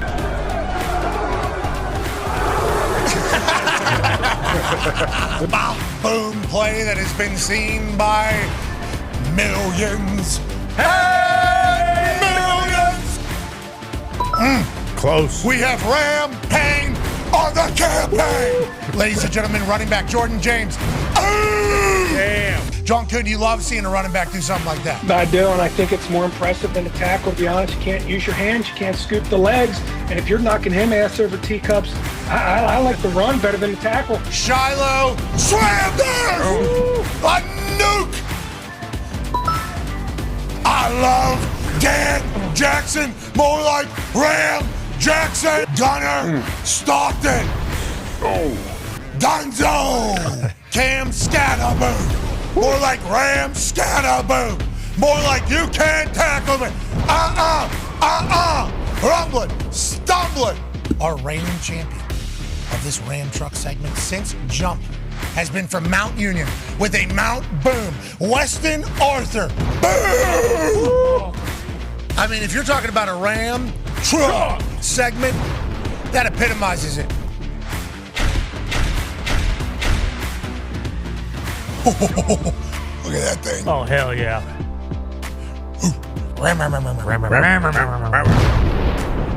Congratulations to Weston Arthur of Mount Union with his Mount Boom hit. You are the official winner of the 2500 heavy-duty Rebel Ram truck. And thank you for playing football in a way that we all love, brother. Yeah, it was, dude. Mount Union has made it to the semifinals of the FCS championship. D3. D3 championship in its entirety, and he's still playing. They have a game on Saturday at noon, actually, I believe they are hosting. And Mount Union is in Alliance, Ohio, which is 4 hours and 45 minutes from here. And drop off of the Rebel Ram truck is certainly going to have to get figured out. Yeah. Okay. TBD. Certainly going to get figured out. Weston, we're going to get that to you. Yeah. You got to figure out how. There's going to be insurance that's going to have to take place. Well, no, I don't think Mitch should do that. It'll never make it. I want the car to get there. Yeah, this was talk. You're not in the Thunderdome, but you literally were a part. What you just did right there exactly happened like 3 days ago. The exact conversation right there. Oh, maybe Mitch. I don't think so. He's got 12 Mitch's the wrecks worst in the last- driver of all time. Yeah, he can't even park cars without getting him absolutely crushed. Congrats, Weston. How baby West? Hell yeah. That was a fun segment. Shout out to Ram Truck. That was awesome. Shout out to that 2500 heavy duty thing. It is a beautiful truck. Yes, it is. Wire to wire, too. Weston's wire to wire champ from day one. And also, Mount Union and their fans got behind it, which we're very grateful for. That was fun to watch. It's on his bio on the team website. Yeah, you go to the team website. sweet. 2022, 8 tackles or something. 2023, 20 tackles. 2024, first thing. Finalists for the Pat McAfee Show's Ram Trucked segment. And then they have a tweet in there. And then they're like 48 tackles also right below there on the season. They're going on a run. Weston's the man. We, at one point, throughout the season, an email came through to the office, and it was from Weston's dad. And he was like, thank you for highlighting my boy. And he would be very pissed if he knew that I sent this email. But I want to let you know, as a father, I'm incredibly proud that he plays football the way he plays it and that he's getting recognized for it and everything like that. So I think this is going to a great person, great family, and obviously very, very deserving. Coach, wins every single week. The Calgorithm almost caught up to the Mount Union fans, though. There was a lot of chitter-chatter about that particular poll. Obviously, we don't run X for the platform. That is just where the poll was taking place.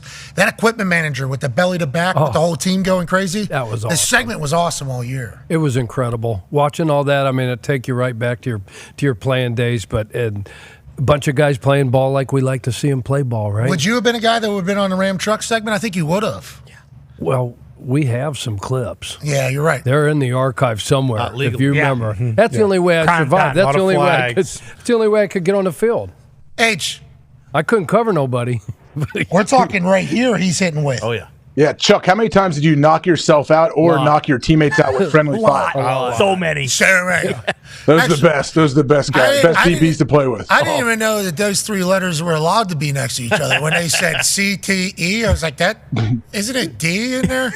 A, B, C, D. So you can't get mad at me for I can't turn the fridge off. I mean, you figure it out. That was certainly a situation. It's all coming together. Turn the fridge off. Well, we made an ice machine so I could keep my. Speaking of, Oh, I saw this. Yeah, I'm not gonna lie. When you went through that, and you went through what each. First off, the 11 a.m. wake up's beautiful, but when you went through each hour, that was a great little seg. Thank It really you. Thank was. you. I appreciate Taylor Gang. looking out for me. We've obviously we missed the morning. We woke up around let's get it. You know, 5 p.m. Which makes sense. Yeah, let's get it. Let's get it. We had a As soon as show last night. Yeah, let's get it. Okay, let's get it. And then once I passed, I knew that I was on a good pace for the day, and we're already past about to level up again. So thank you, Wiz and Will, for looking out for my hydration. And I'll tell you, it has been pretty convenient having this much water sit next to me. Absolutely. Now, with how big it is, Sure. I haven't figured out yet the how you go about doing it without it getting in the way of everything. You got the strap. You got the strap. I love when you put on your wrist. Strap up, dude. It's a real opportunity for me, If we get excited about something, we can say, hey, oh. You got to put that on the desk game day. I'm sorry. Yeah, right here in front of me. Yeah. You should bring that Right there. tomorrow. That would be. And then you look at the time. Hey, Kirk, what time is it? And Kirk tells And you. just load that thing with ice. And every time someone else is talking, pick it up and just try to move some ice around. Chew ice during it, maybe. So Saturday morning shows 9 to 12. Uh-huh. What if I don't start until 11? You can't. You're not allowed. What time is it, Reese? Reese, what time is it? It's 11 a.m. Okay, gotta go. I'm allowed to drink. And then Reese obviously has a phenomenal response to that. I couldn't even imagine how condescendingly he would have addressed that entire thing. It's absurd that people do this every day, but I do appreciate the thought. Yeah. It's not my Trying thing, to stay hydrated. but I appreciate the thought. And shout out to David Allen. He sent me a hoodie today. I mean, things are just coming in the mail here. Can you guys see it or no? Yeah. Still bringing it? Still bringing it, right? Yeah. Yeah. Oh, I can't see it from here. Can you read that? Oh, be kind. Wow, you can read that? Oh, from that's there? nice. It is. It's really nice. And it's a very David Allen only does good stuff. Only. I mean, he's comfortable. Pittsburgh Taylor, obviously. Taylor Gay. I mean, there's, yup. Yup. About to level up again. Yup. Taylor gang. Yeah, yup. Yeah, yup.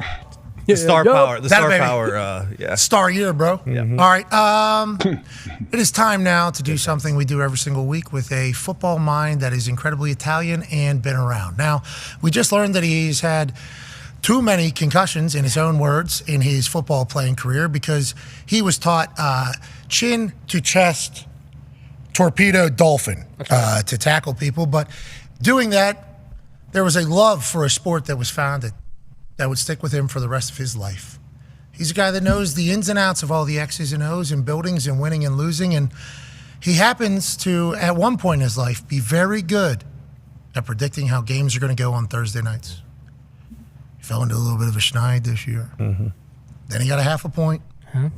Started celebrating. Remember, he's throwing all that. Yep, that's right. All of a sudden, we're back to 500, and it's getting cold again. He's putting the jacket back on. He's trying to warm up. He's lost, I think, 7 of the last 8, maybe. Yeah. I mean, that is actual I believe stats so, there. yeah. And he's cold. He looks miserable, as he should. But nobody could have expected That game that shouldn't count. or the Rams to play the way that they played, especially after what happened with the Buffalo Bills just right before that. This week is the week that you get it right, and then guess what? you don't miss another one for the rest of the year. Clean sweep.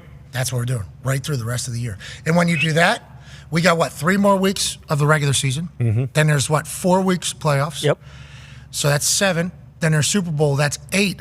All of a sudden, you're 15-7. Is that good? I think so. Yeah. So take it. The path to greatness is still available. Let's take it. And what do we need to talk about whenever we're picking tonight's games, Coach?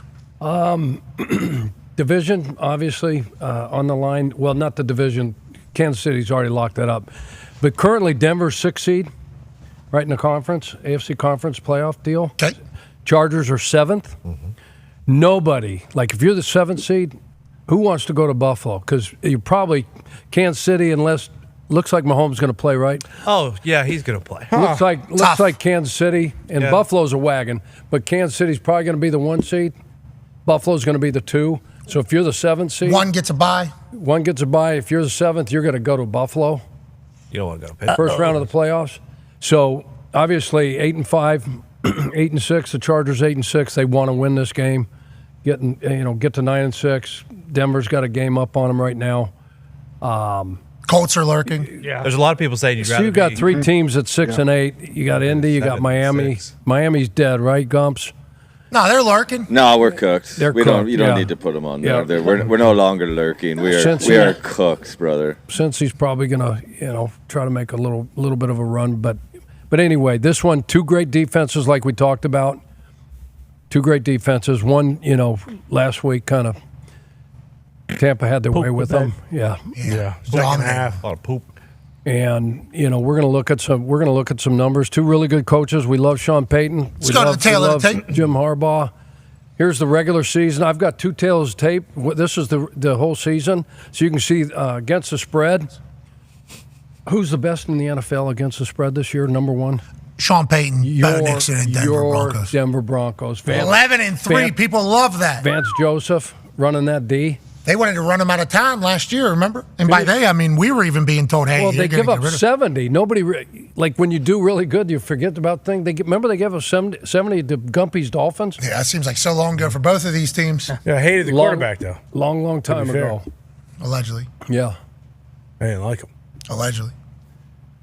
I hated him. Allegedly. They did pay $83 million to not have him on the team. Sounds like what you're saying is potentially adding up, but all these things have not been said publicly on the record by anybody. But it's certainly a different team this year than last year, and that means they don't have anywhere near the amount of money that every other team's allowed to have, but they're still covering for people. Anytime anybody's making money off of you, they love your team. That's right. Yeah. 11-3, the Broncos, that might be why everybody's talking about, hey, look out for this Broncos team. Yeah. Oh, definitely. It's because people, Five straight covers. yes, that's exactly why Okay. people are like, this team's overperforming So 5 straight. every single week. And the Chargers have lost their last 8 at home versus teams with record over 500. Oh, That's can't be- 8? Can't be Their good last ones. 8. So let's keep going. Those Let's are do it. just a little nuggets we're going to throw in there from time to time. All right, points. A little nugget for you. Little nuggy. Yeah. 24 points, all right, 21, 10th and 20th. Points allowed. We talked about how good these defenses are. 17.6 points. That's really good. Tied for first at that is 17.6. outstanding. Week 16. That's That crazy. is outstanding. Let's keep in mind that they gave up 40 Still last week to Tampa. Chargers did. Total offense, virtually the same. Total defense, Denver's 8th. All right, Chargers are 15th. Sacks allowed. Let's pay attention to this. Yep. Okay. 3rd in the National Football League. Bo Nix only been sacked 20 times. Herbert, not so fortunate. Yeah, that's low. 27. 27th in the league. 41 Especially because we're sacks. focusing on offensive line. We're protecting our prize possession, our golden goose. One thing that Herbert doesn't do, he doesn't give the ball away. I mean, Harbaugh ball, right, is run it. Right? Run it. Run it some more. Getting big people. Run it some more. Greg Roman, that whole deal. So He's not.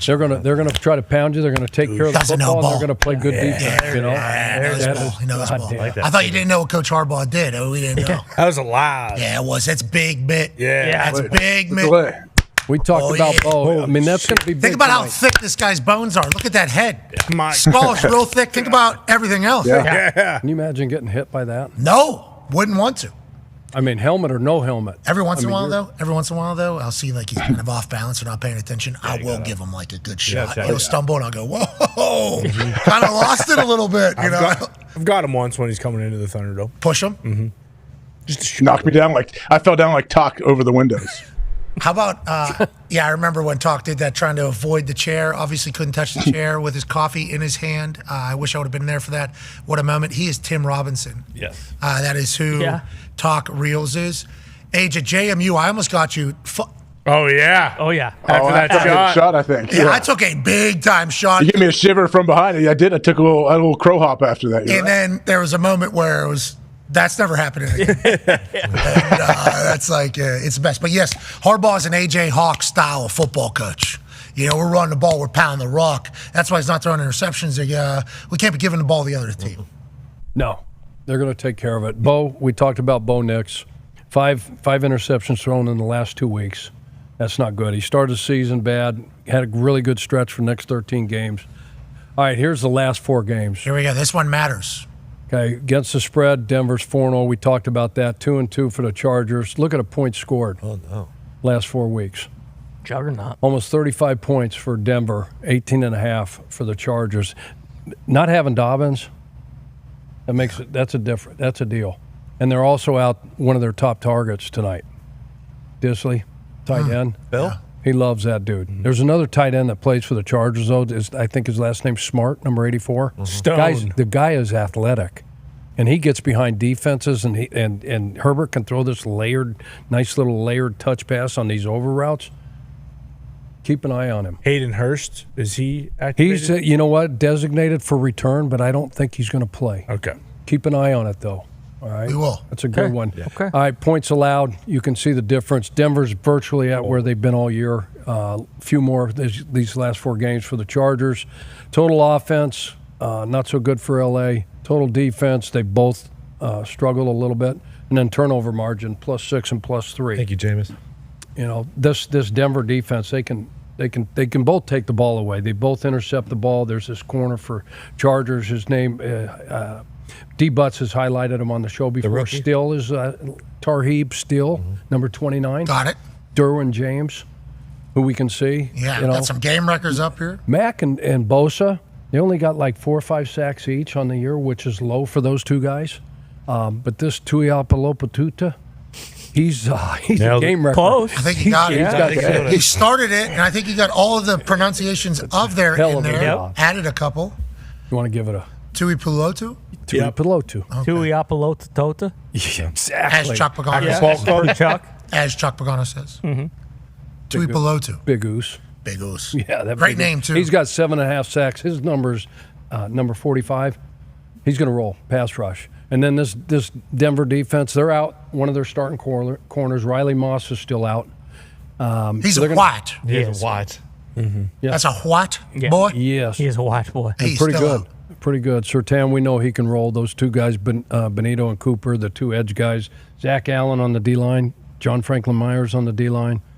Barton, middle linebacker for Denver. They've got a really good. You know, our boy Manuski is there. Remember at Denver? Yeah, coaches I know, Greg. Legend. Yeah, legend. Been around football his whole life. Obviously a dog. Teaches a Ram truck style of play. I think because he was that style of player. Their defense just flipped switch on the Colts offense last week. Yeah. Jay just said, nope. Not going to be doing that anymore. Now, is it because the fumble and then football god said, nah, you guys can't do anything else anymore or whatever it is? 24-0 since that fumble. That's what I'm saying. They flipped the script against the Colts defense. It's almost like Vance either figured it out or the Colts lost all their confidence after the fumble. And this guy, we saw him do this to Jameis Winston, right? Yeah. Jameis throwing late across the, and he took it back. He is so athletic and so fast. He's like Gumby. He can bend that frickin' corner and come around the edge. Like Gumby. Yeah, give him. I don't know. He said, yeah. You know what that cost him? How much? A lot. How much was it? The D's. How much was the D's? The D's? I don't know. Old D's. Have they released it yet? Because it's been Friday afternoon as of late. Yeah, do you know what it is? 20, 30, something. Yeah, crazy. I mean, he would say, especially if he gets that thing framed and yeah, exactly. Maybe puts it next to Marshawn's. Are you probably never catch an interception like that in his career again either. Like that? Or anybody. All right. Like that one. Okay. Well, They there's executed probably in not practice. another wideout on the planet that's actually going to try to throw it. Okay. All right, listen. That's how they drew it up. AD, He was open. he was looking him off. He was looking down the field. He Yeah. didn't get a chance to see Ed Reed, Nick Bonito. Is that what he said? Yeah, he said 15 turning Ed Reed out there. I don't know what you want from me. I executed the play. He's right. Every one of them needs to just figure out how to say things publicly. Okay? In that building. The whole fucking building. Yeah. Just learn how to say stuff. How do you do that as a coach, Chuck? For real, Pat. Like, what would you do if you felt like your team would, when they speak to the media, they're not really portraying the message you want? You sit them down. Chuck. You sit them down. Yeah, I got you. Hey. You okay? He can't hear. Sorry. I can turn hear, up I his can ears. hear everything. Can we turn up this guy's actual ears and we'll No, turn up the stop headset that. that's in there right now? Jeez Louise. No, but I the expect messaging. this from him. No, that's what Connor's, he was in my ear saying. I haven't said shit. You're a good guy. Yep. Guess how much it went up? 100%. Let me see. Oh. And then another 100%. Charlie Baker. I love Absolute dog. favorite guest of all time forever. Anyways, he was talking He to was you good. about the messaging because remember, AR, after he tapped out of a game, he said, I'm not going to lie, I was tired. And I appreciate him being transparent and telling the truth. But, But can't that say moment- that kills you. That literally kills you with a lot of people because you're the quarterback. So, how's that happen? Well, then we know the people in the building, they're probably telling him, hey, I can't say that, but they probably think they got it figured out. Like, AD was like, I'm going to tell the truth. I'm going to tell the truth.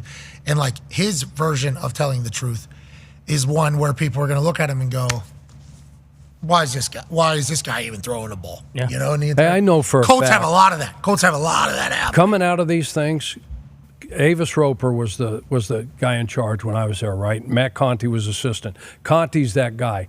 Conti and Avis were in my office right after a game. We'd address the team, right?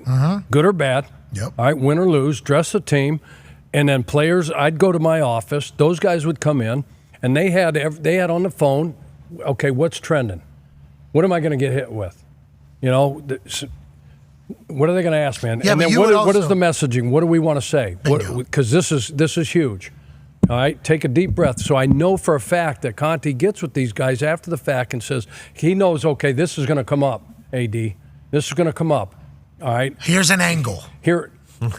Here's an angle if you want to. You know, this thing worked. We practice it over and over and over. These specialty plays, these trick plays, AJ, you know this. Yeah, we every know this. week. We know this a every lot. week, every Friday, every Saturday. We had the throwbacks, the end around, whatever that was. Yeah, we practice them. So look, I should have seen that guy. It wasn't there.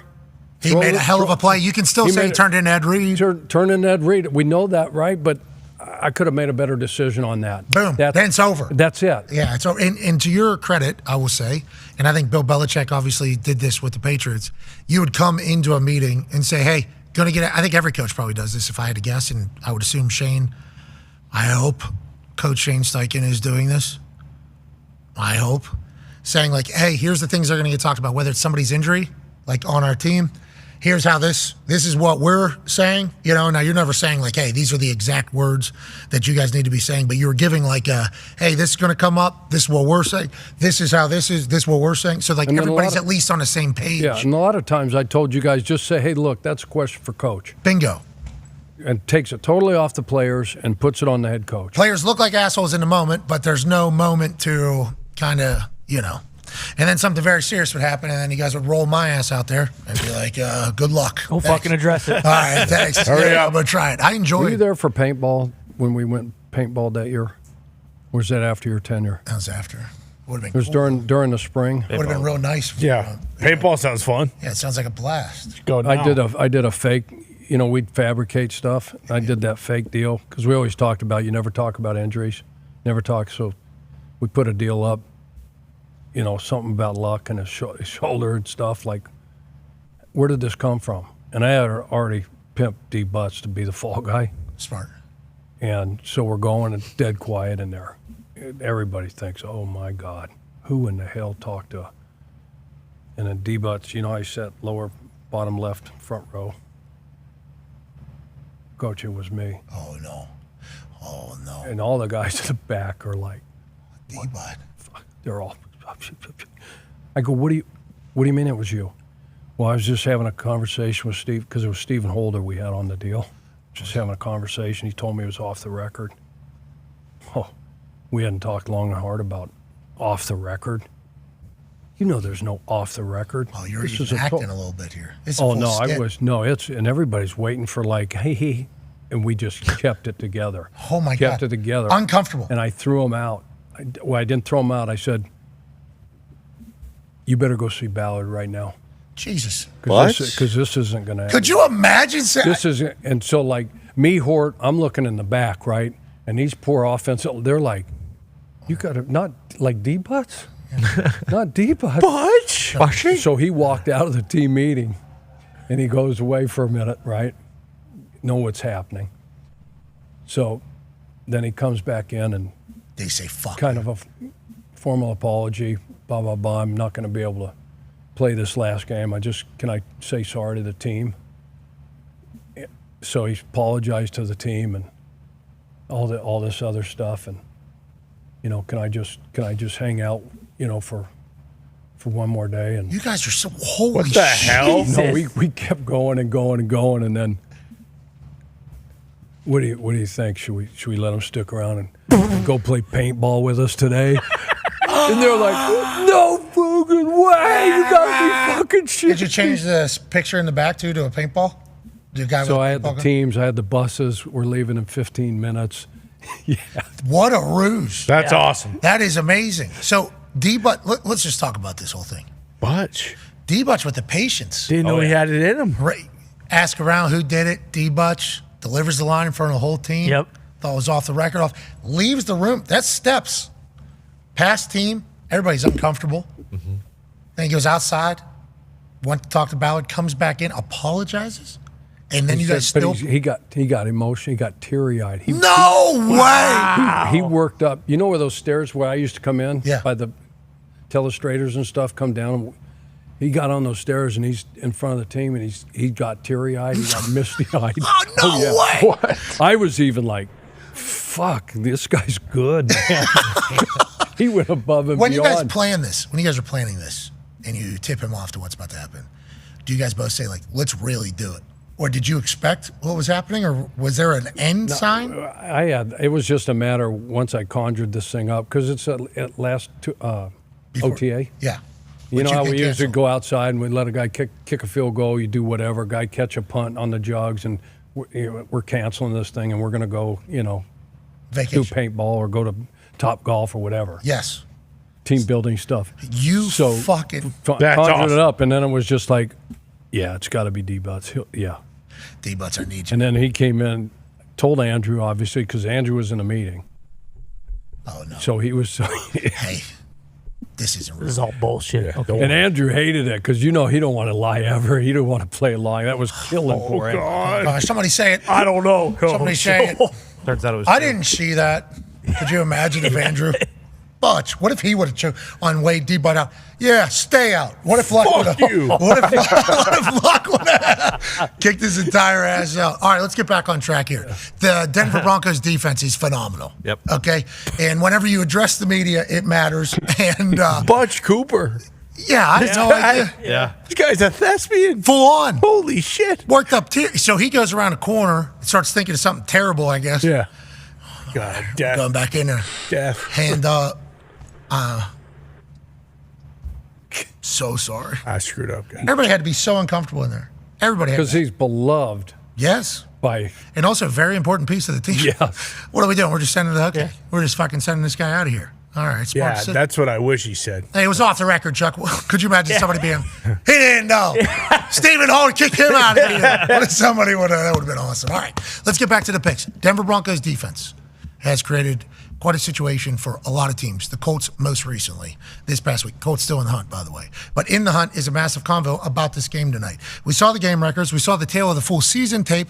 We saw also the tail of the last 4 games. Feels like we know which way you're headed, right? Doesn't it, boys? Yes. Yes. Where was he born and raised? Do you know? Boulder, Colorado. What's the closest team to that, you would think? Well, I assume it's the Broncos. I would assume, too. Is that the closest team? You assumed right. Oh, okay. Yeah, and you're out there in one of those states that the Denver Broncos are their team right now in Idaho, right? Boise State Broncos. Okay, so and everything that you've kind of been leading into here kind of leans one particular way, but we will let you kind of be the one that says it. Chargers favored by 3 at home. Broncos coming to town. Chuck, who do you like? How do you like it? Yeah, I'm going Denver.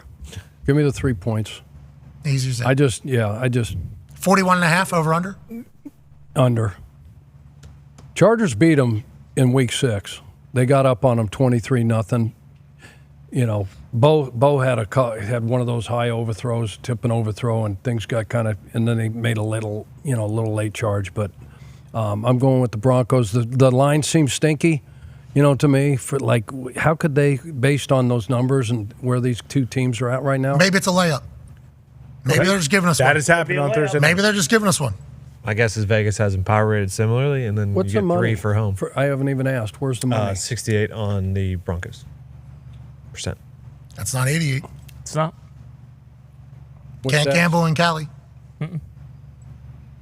Not that it means anything, but it does account for still home local. Won't see McLaughlin, running back. The other guy that goes with Javonte Williams for the Broncos, good little back. Jaleel. He's a good back. He's out. He's not going to play. So you're with the 68%? I'm going Denver. Yep. AJ Hawk, how do you feel? Do you think it's a stinky line? Does this thing smell a little bit like your ass after 99 wipes that we learned yesterday, Age? Yeah, that might have been blown out of proportion a little By bit. you. But, well, I was asked a question. I answered a question. Yeah, honestly. Out of proportion. Yeah. Well, I stepped it down a little bit as we went, but as far as this game goes tonight, Broncos. If this was a neutral site, it would be nothing, right? Pick them. Yep. They're getting 3 because the Chargers are at home, which I don't know how much of a home field advantage they have out there. I don't know if Chargers get a full 3 at home, but yeah, that's a great neutral point. Broncos probably the way one they travel, 1 or 2. The way people Broncos fans. Yeah, the way SoFi like they are Broncos fans like that. That's an easy flight from Denver to LA. Broncos fans are like that. Yeah. They travel very well, especially if the team's good, obviously. So they'll take that place over tonight, you think? It'll be loud. It will be loud. Hey, that's Thursday night, baby. That's right. Age, who you taking? I'm going to ride with Chuck here. I'm taking the Broncos -3, and I would take the under as well.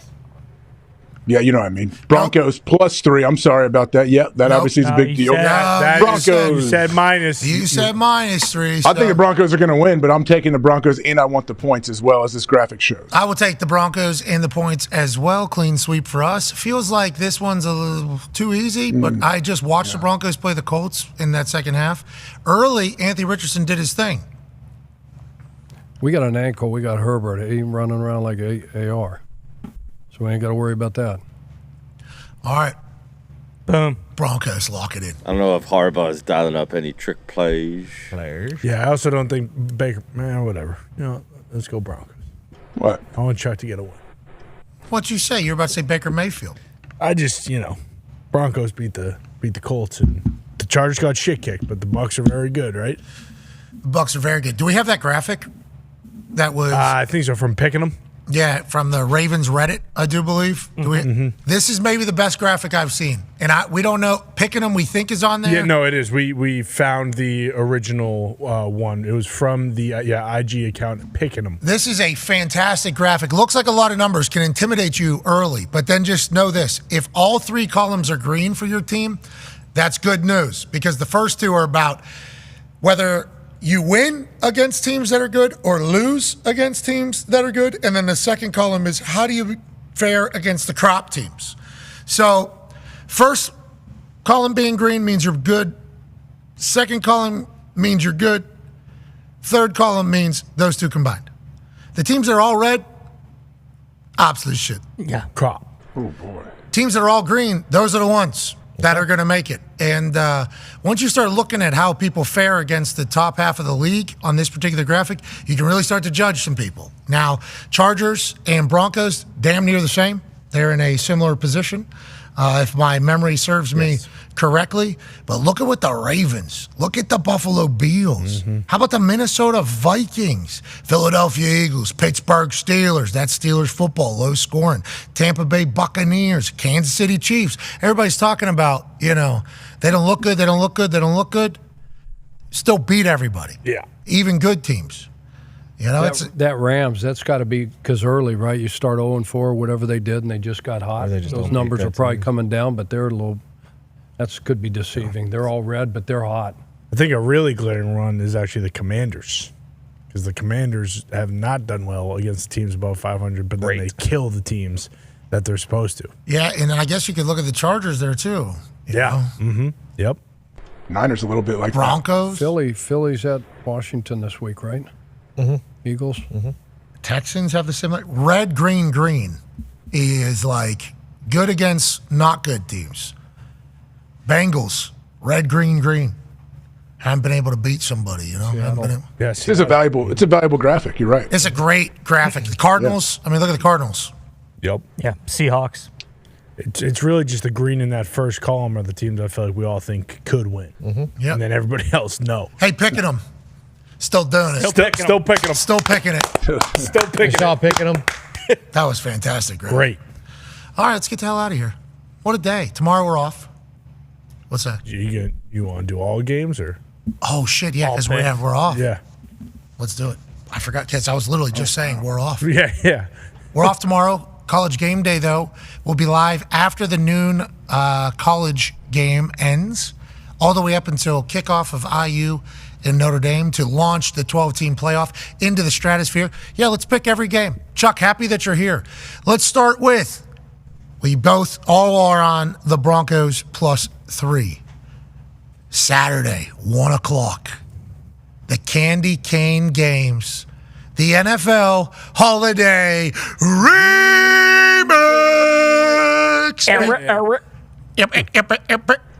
begins. Texans getting 3.5 in the home of the Chiefs. Chuck Pagano, we'll start with you, brother. Oh, that's an easy one. Mahomes playing. Now, I will say this. That pass rush for Houston is real. That's legit. And these offensive tackles, this offensive line for Kansas City stinks right now. But they're going to find a way. Give me the Chiefs -3.5. Okay. AJ? Chuck almost talked me out of the Chiefs, and thinking of AQ showing some of their O-line woes made me think about it. But I'm riding with the Chiefs here. Give me the Texans +3.5. Okay, give me the Texans +3.5. Chiefs might win. I mean, that is 3-point game. Carson Wentz might get thrown in there. Then they'll definitely win, right? No, I don't know. No, that is not a guarantee either. Definitely. D'Amico Ryans is down there right now trying to prepare for Patrick Mahomes, obviously, because he's full participant, I think, in practice today and plans on playing. But also, he's got to prepare for if Carson Wentz does get in there, and it's impossible to prepare for that guy. He is praying to God Carson Wentz doesn't get in there. Yeah, no way. Like a bucking bull being let loose. Exactly. Kind of that entire thing. I mean, that is. You don't want that. Ankle, I mean. 2 springs. Right on inside, running on the inside of his ankles. He'll do anything. There is no game plan. For Carson Wentz. He's also hot right now. Have you seen how many ducks he just fucking killed on his last round? Like 150. So many. So many. Has anybody ever gone duck hunting and not won? No. No. They've had to. We just don't see the picture of nothing. I don't know. I feel like anytime somebody goes duck hunting, we know about it. They get 100 of them. They always. Yeah, but they're always. I'm also not. Wentz is really good. Well, yeah, but I'm not so sure that they don't bring out like Uzis and machine guns and then just like take pictures with like rifles. Shotguns. Yeah, shotguns. Yeah, a little bird shot out there. Yeah. We should go hog hunting. Hog hunting with bay dogs? From a helicopter. With a knife? No, with a copper. Yeah, from a helicopter, yeah. Oh, with That'd be the. sweet. Get in the copter. That sounds pretty wild. Right now, Watch the video. Right now, I'm hoping nothing that's flying in our skies has any guns on them. Hasn't that? You know what I mean? Well, ours. they're We need not ours guns. to have guns. We need ours. Well, certainly, but I'm just hoping, you know. They Is that aren't still guns. going on? I don't know. Every day. I figured it was, I thought it was over. They have disintegrating lasers, my brother. They don't have guns. They hit you once and your whole body Like goes red up. light therapy? Your whole body goes up. in Liquid flames. hot lasers. Yeah. Like lava? They touch Yeah, you magma. and you disintegrate into dust. Who's they? You know. We got a hog guy, too, in Alabama, if you guys Okay. are serious. All right, okay. Sounds like we can't take to this guy. Helicopter? Those hogs are a nuisance. They're rotting up all the farm. They're a problem. They are a problem. Like rats out there in the land. Tim McAfee went into the woods with a rifle in Pennsylvania at about 4 a.m. Deep into these hills. Freezing fucking cold. After sleeping in a trailer the night before. came out.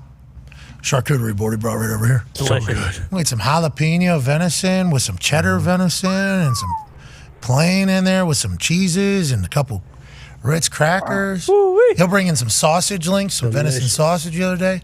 He walks in there with a gun. He walks out with a charcuterie board. That's right. And we're very thankful for that, Tim McAfee. That thing was big time. It was so good, too. I mean, laid out, too, like... Yeah. He was very proud of it, too. Martha Stewart couldn't put it together. See him a come walk in. charcuterie board All like right, that. boys. And then even did like a fucking one of these turns. Got some stuff. It was It awesome. did, beautiful. It did. Anyway, that's why you walk all them hills. Exactly. That's why you sleep in that trailer. Yeah. That's why you put your hunting gear into a garbage bag that has deer piss in it for 2 weeks. That's right. So that they don't know you're coming and they can't smell you. You put the orange on because the dumb deer are colorblind. They ain't going to see shit anyways. Let's make sure we're not getting shot by anybody else. The only thing that's getting shot is some deer. It's turning into a charcuterie board. That's right. That was delightful. So good. Tim used up all of his tags this year in Indiana and in Pennsylvania. Worth it. We got a lot of shark cuts coming. What do you get? Couple? Each state? Doe buck. Tags. Doe buck. Whatever that is. Doe and a buck. Doe buck. Doe buck. Oh, Doe. like do, re, mi, fa, sol, la. Sure. Doe, a deer, a female deer. Yeah. Buck. A buck, a male deer buck. Yeah. A doe and a buck each state. Jeez Louise, Chuck. This guy's losing it. What is he? Does he? Holy shit. Has this guy ever been outside before? I mean, what do we? I mean, it's that. It's, you ask him a question and he just fucking stares into the distance for 15 seconds and then remembers that you're. I did wonder a couple times. If I Yeah, had to do one. exactly. Yeah, Hey! You shouldn't have to. Come on. It was Chuck. Ty's birthday yesterday, Chuck. He's trying to catch up. Let's go to Pittsburgh Steelers, Baltimore Ravens. Ravens favored by 6.5 at home. Tone, what's this all about? I don't know because, everybody loves talking about the Ravens. They're going to the Super Bowl. Lamar Jackson's going to win the MVP, but they're 8-2 in the last 10 against Steelers. Lamar's 1-4 against the Steelers. 8-2? Wait. What? Steelers are 8-2? Steelers are 8-2, yeah. Oh, okay. But, everybody loves talking about the Ravens. Dog in this series between Harbaugh and Tomlin is 25-6-3 against the spread. So, I don't know. You told me. All right. God, those are compelling numbers for sure. Certainly. Need to Is know Pickens them. playing? Huh? Is Pickens playing? I don't think so. Give me the Ravens. -6. Yep. You were employed by him. Has to say that. Deshaun Elliott in? I don't have to. He looked Lamar better. Jackson So good. is going to die before he loses to this team. Rest in peace, brother. Yeah, Get but the he's getting 6.5. caskets ready. Is he going to win? All right. We hope that's not the case. He's having a great year. I mean, so much fun to watch. We all just, myself included, are like what Josh Allen's been doing, and he's never won the MVP. It's like, oh, this is the year Josh Allen's going to get the MVP because it's almost like ceremonial. We think about it, he had 6 touchdowns to himself. Yeah. 3 rushing, 3 throwing. First time any quarterback's ever done that 2 weeks ago. And then he backs it up yet again with another ass-beating performance against the Detroit Lions. It's like, this guy's the guy. Lamar Jackson had a bye week when the MVP conversation really was heating up and everything. Then he comes back and he has more touchdowns than incompletions. Lamar Jackson's like, hold the phone real quick. Now, the records are obviously different, but Lamar Jackson's been special this year. And we've been a part of the problem not promoting him enough, even though Tone Diggs thinks, everybody loves the Ravens. The Ravens are really good. Yeah, they played the Giants. They are really good. They did play the Giants, though. Can you put that win graphic back up for picking them? From the picking them? It's green. The for Giants? both of them. For the Giants? Oh, no. Giants surprisingly pretty good. The Giants. Yeah, not bad at all. -120. That is third Yeah, worst? third worst. Yeah, Fourth worst. Raiders. Oh, my God. The Panthers. Holy fuck. Titans. Fourth worst. 171? Yeah, tough year. Only What? 22 to the under 500s. We're right there. Hey, not too bad. Not a bad team. Lamar Jackson obviously made it look pretty simple over there. How many defensive snaps did the Steelers play last week? 6, 7. No, it was 60? Is it 90? 90. 95? Oh, shit. 90. That's a lot. Yeah, you mean they're warm. They're ready to go. Is TJ playing? They got 3 games in 11 days. No. He's going to test it, he said. He's going to play, and we'll see how it goes. Outside leg. Ew. And he's going to have to play on the right side. If he's going to play and he wants to run the corner and bend it like he does, He's not going to be able to do that off his left. Okay, you tell TJ what he could do. Okay. Edge.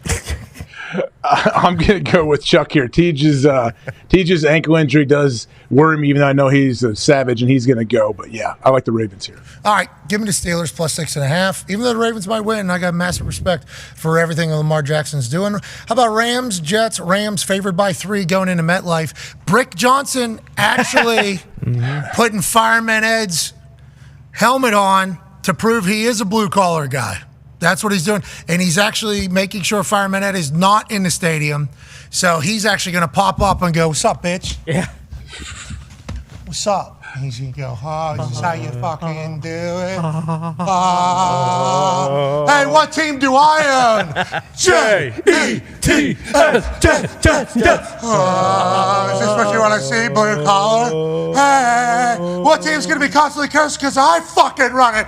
J-E-T-S, Jets. I'm 17. I'm a fucking super genius. What team is my team? J-E-T-S, Jets. That's what's going to happen. There's a good chance. That's why Fireman Ed was off the Jumbotron for those couple weeks. Brick was sick of now it. we know. Yep. Holy shit. Brick was absolutely sick of it. I didn't even. That could be the case. 100%. I'm fucking tired of this guy. Why does he get all his shine? Is there any ISOs on old Brick? Fireman Brick? No. There will be. What if he spells out B-R-I-C-K-O-W-N-S-J-E-T-S. Jets. Brick owns Jets. That's how he acts, just walking around. Yeah. South Park in the middle of the season right now? No. South Park, we need you to pick up on this Brick Johnson guy. We need it. Yeah. That is, right? That's Right where up their alley. society used to kind of be, I don't want to say kept in check. It was the checks and balances. It was. It really And, like, was. if South Park had learned that a Brick Johnson was operating as a 17-year-old, 18-year-old, the way it's going, oh my God. We love you. We love you, South Park. Thank Love you, South Park. Oh, yeah. Let's get back to picking games. We don't know if Brick will fire Fireman Ed, but it is possible. Certainly possible. Chuck, how do you like the Rams? Jets game. Who do you see winning and covering? Rams are hot right now. And they played, has it been 10 days? Yeah. By Thursday, yeah. It's been 10 days since they played, right? Oh, baby bye. Yeah, a little baby bye. Long way to go, though. Give me the Jets. Give me Aaron. Give me the Jets. Give me that defense. Give me our boy, Boyer. Oh, yes, give me Boyer.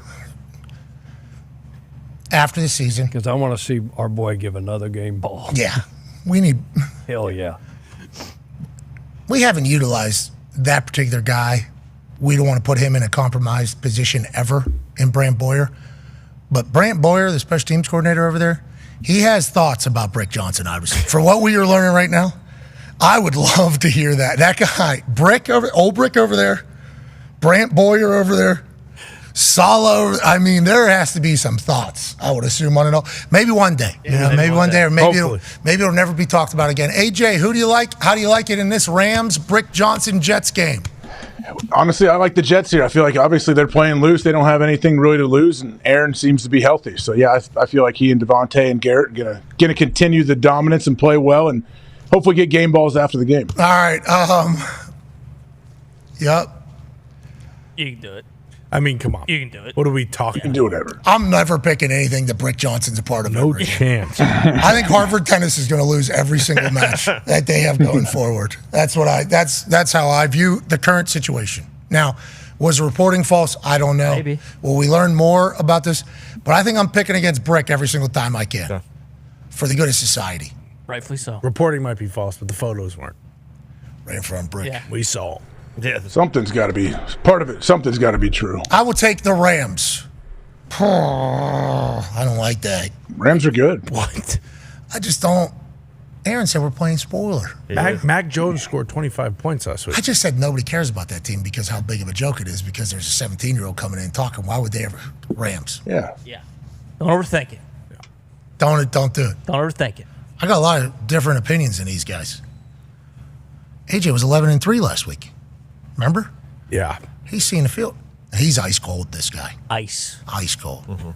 He's as cold as ice. Guessing. Every pick he's willing to sacrifice our love. Eagles, Commanders. Eagles favored by 3.5 in Washington. New stadium, I heard, has been talked about by the political world. Yep. Stuck that one in the back door, allegedly. Yep. Doesn't matter how it gets in. If there's a new stadium, obviously we're pumped for that particular NFL program. That has it landed on its official name for the long term? We are not sure. Eagles, obviously, awesome. Fresh off the Pennsylvania State Championship, the Keystone Bowl. They beat the Pittsburgh Steelers, a very good football team. They're flying high. Had a little bit of a thing on the sideline, all settled and addressed. Jalen Hurts, A.J. Brown, kid and play, keep it moving.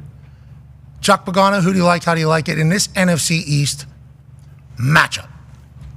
Boy, it'd be hard to bet against the Eagles right now. It would be. Oh, you going to do it? Top to bottom, I mean. Whoa. Run the ball. They obviously can pass the ball again, and the defense is number 1 in the league right now. Whoa. Those 2 young players, Quinyon Mitchell, Cooper DeJean. Slay. I watched the whole game. That guy's even playing really good right now. Yeah, what do you mean even? Yeah, Darius Slay is a dog. All pro. And also, he got blocked 45 yards by a holding Darnell.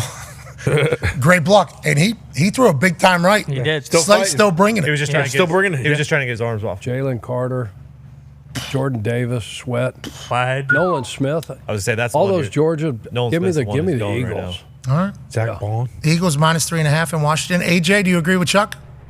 I do agree with Chuck on this one. Jalen Carter, you watch some of the clips floating around the internet of that guy. Like when he goes, he is an absolute monster. Is he the one? Is he with the Rhino? Yeah, Baby Rhino. Baby Rhino, yeah. Rosenhaus told him. Yeah. Hey, you ain't falling out of the top 10. So You don't have to take any more visits. Yeah.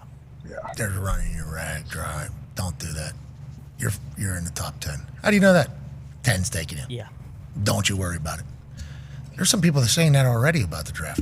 Dion told Pac-Man on the Pac-Man Jones show, like, Shador's going to one of the Giants. And if we look at the thing, maybe the Giants don't earn the number 1 overall pick. There's some real crop teams out there. There's one out in Vegas. If those they, two if right they now. both lose out, I think by Raiders. strength of schedule, Yeah, the Raiders will get the number 1 pick. They need a QB. They do. Cardinals, Panthers. Cardinals favored by 5 in Carolina. We know that house is going to be packed. Yep. Chuck, who do you like? They're 7-7. They got to have this. That NFC West is still in a dogfight out there. And Carolina, I was starting to believe in them. Joey Gilbert doing a hell of a job with that offensive line down there. Bryce Young, and then last week against Dallas. Yeah. I didn't. Yeah, give me Arizona. Okay, minus 5. You know, these points, it's not just who wins the game. There's a spread part of the whole entire thing against the spread. He's talking to you, Chuck. Yeah. They're going to win by a lot. 5's a lot. Yeah, Kyler Murray on the road. You get 3 for home, so neutral site. No, that's not is real. 8. That's not real. It's more like 2.1. Depending upon the home field advantage. For sure. That's the whole thing. Carolina's So probably pounding, negative. you don't get any down there, huh? They might be back because of Tepper, Luke Combs, and everybody taking care of the Then town. they got that fake Panther running around. I never understood that. It's not fake. It's not fake. They showed it on the big board, and it looks really fucking cool. So they made a graphic. I don't think they made an edited video. I don't think I understand what that was. The Europe one was weird. Yeah, but It was cool. all of them are. Why would? Because it's cool. But why did anybody care that they made a video with a panther hopping around a stadium? Like, Because nobody else is doing it. yeah, but Reels can do that. Not like Can he? that. You put that right on Reels' plate, I've never seen him do he'll something put a like fucking panther bouncing around a Thunderdome. Not like No that. way. I'd like to see that. They got technology now. They just fucking you put a thing in there, it makes it look alive. Here it goes. They were promoting that as if they like fucking split the atom. I think it's because everybody loves Sir Purr so much. that. Reels can do that? Reels can't do that Reels shit. can do. You see his weekend review this week? I did. They made it No, seem not like yet, if you were actually. in stadium, you actually saw that happening. And it was shaking. Yeah, it did. No, it didn't. It almost was the caused real a Sir all the Purr. kids. It was a social media video that they put on the Jumbotron. And it was sick. It was at We that. weren't there. We don't know. And then remember, their schedule release videos are the best. Yeah. The throwback. Yeah, all Yeah, of they them. did the fucking this Nostalgia. how we do it. Yeah, And they dropped the bike off at the front Yeah, yard. exactly. Hopped inside. Playing computer games. Oh, the good old days. That's what Carolina's dreaming about. Yeah. Those days might be back. I'm watching it right now. It was awesome. The schedule release? No. It was just I don't. No, it was It's real. It's cool. How about the moon? What do you think about that? The what? The moon? The moon? The one that's up in this. Yeah, what about when it? the moon hits your eyes like a big pizza pie. The It's more. so- That's what I'm talking about, the moon. What do you think about it? Love it. I do too. It's a good thing to see every night, you know? Well said. Whenever it's not cloudy, you get a chance to see. You go, Still "That's- bringing it." It is still bringing it. The moon is one big moon. That's what it do. It do the moon. It shine for you. It do the moon. Not every night though. The cloudy. Actually, it doesn't shine either. It's the sun. That's reflecting off of it. Yeah. Don't explain that to him. It'll break his brain. Who? Chuck knows that. You know that the moon is not actually lit. It's the light from the sun shining off the moon in the sky. So when your eyes see it, it's lit up. Do you know that? Did we go to the moon, Chuck? Yes. Thank you. Nice. Lovell. Jim Lovell. Who's Some that? research. Tom Hanks in Apollo 13. I'm not talking about the movie. I'm talking real life. Lovell. I'm talking about the Cold War. I'm talking about the Cold. 1967, 1968. I was 8 years old. 11. So you remember? Did you watch? They were circling that. Heck yeah. You went down, didn't you? Was it a live stream? To Houston.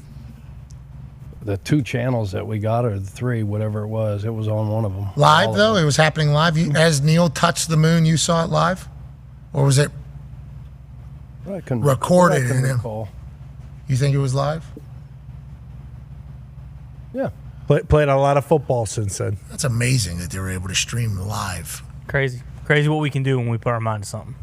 We need to start doing it more. I agree. That's America. Everybody's on the same page. We got to be the first one to get up there, and then we got to stream it perfectly.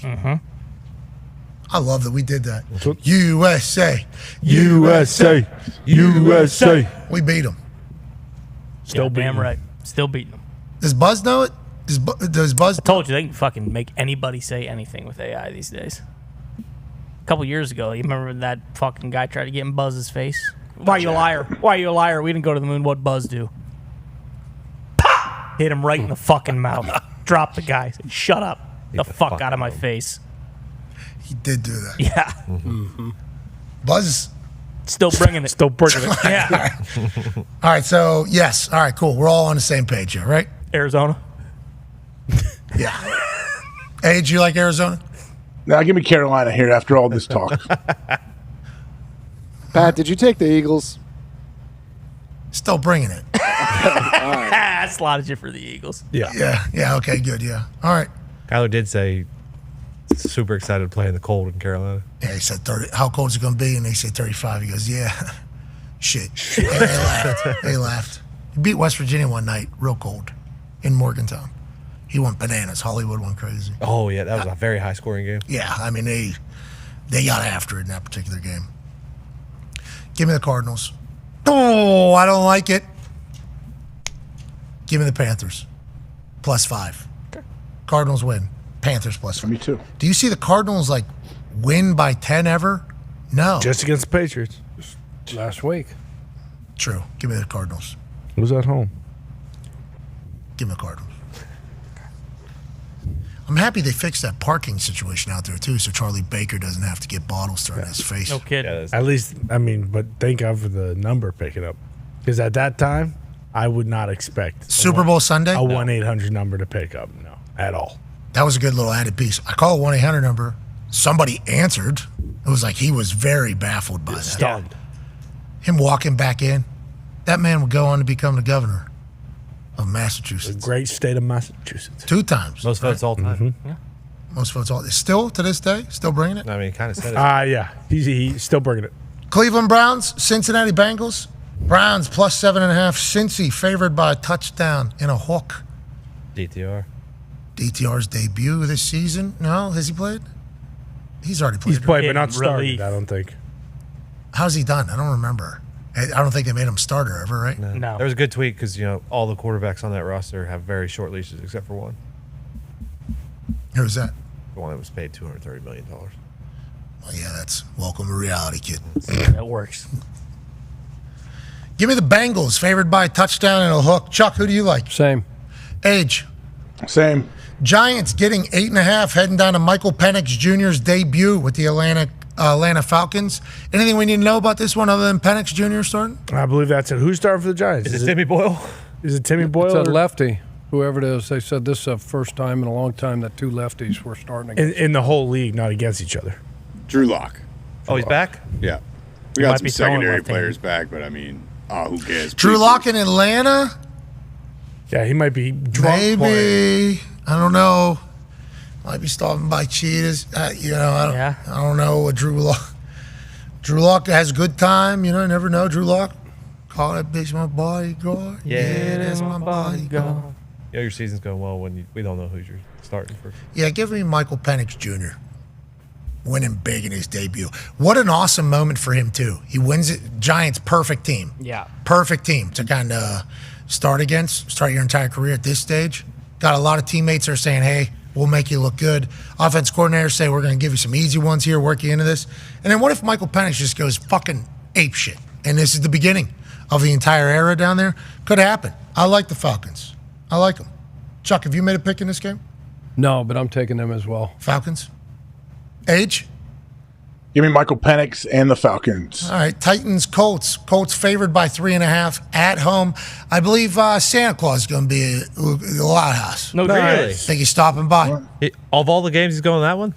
I think he's stopping by. Well, he's currently about to work. He's getting he's shining up the sleigh. Mm-hmm. He's getting all the Asher and Dancer and Prancer and Vixen, Comet and Cupid and Donner and Blitzen. Turns out I know Rudolph because he was in the same hills as Tim McAfee last week. Oh, no. Damn. We just had Rudolph charcuterie. Delicious. Nice. A little jalapeno in him. Actually, it's Mason Rudolph who will be in this one. Oh. Because he's playing. You lose one, you eat it, you gain another. Yeah. Bingo. Colts favored by 3.5 at home. Still lurking. Yeah, still bringing it. Still got I'm taking Colts here. I got the Colts here, Pat. Okay, Age. I like to hear that, Chuck. Yeah. Okay. I really like Callahan, by the way. Every time I hear him talk, I like that guy. Forget he's the head coach of the team, though. It's going to take a few years, I think, especially if they're going to. Maybe. Don't call his team soft. I like that speech. It was great. I like that speech. Whoever's saying that hasn't watched the fucking film. Yeah. They Bunch might of get fucking Kirk. bullshit. Yeah, I like Callahan. Give me the Colts, minus 3.5 at home. Loud House should be good. Ooh, might be Titans fans there. Close drive, but Titans aren't really playing for much. Yeah, they're done with it. There's going to be any fans there. What's that? What? Oh, yeah. Loud Right. They're House. still in the hunt. They're still in the hunt. You're right. Lurking. They're still lurking. Lions, Bears. Lions favored by 6.5 in Chicago. Can they play in the cold? 100%. They can play in the cold. They played in Lambeau and kicked the Packers' ass. It was rainy. It wasn't that cold. With Just a little rain. Did Little they rainy. have their guys? What's that? Did they have most of those injured guys or no? Who, the Lions? Yeah, they did. They were pretty healthy that game. What do you like? Lions are going to win, but not by 6.5. Give me the Bears. Oh, former coach of the Chicago Bears, Chuck Pagano. 23-20 on Thanksgiving. Age, who do you like? Give me the Lions minus 6.5. I think they figured it out. I'll take the Bears plus. What am I doing? Don't do it. You Lions never know. minus 6.5. Jeez, I can live with myself. I can't live with myself if I do that. Exactly. You know what? Yeah. No, give me the Lions. Yeah. You're Don't do exactly right. Because there's a chance the Bears I do. can't see another one of the, Yeah, the whole thing. Sir. The No, whole sir. thing. Yeah. MCDC just gave his greatest did. speech he's ever given on Yeah. Tuesday. They're going to kick their ass. So even if we all lose this one, I think we're okay with Yeah. it. Got to be okay with 100%. it. Vikings, Seahawks in Seattle. Does that matter? Ooh. No. I don't know. This week, he kind of anymore. got called What's out. Geno Smith's status? He was full participant in practice. Good to yesterday. go. What's Sam Darnold's status? You know what it is. Dog. Still bringing it. Damn right. Sam Boom Darnold. Yeah. Age, who do you like? How do you like it? I like the Vikings here. They win and they cover on the road. Wow. Chuck? Wow. I'll give me the Seahawks.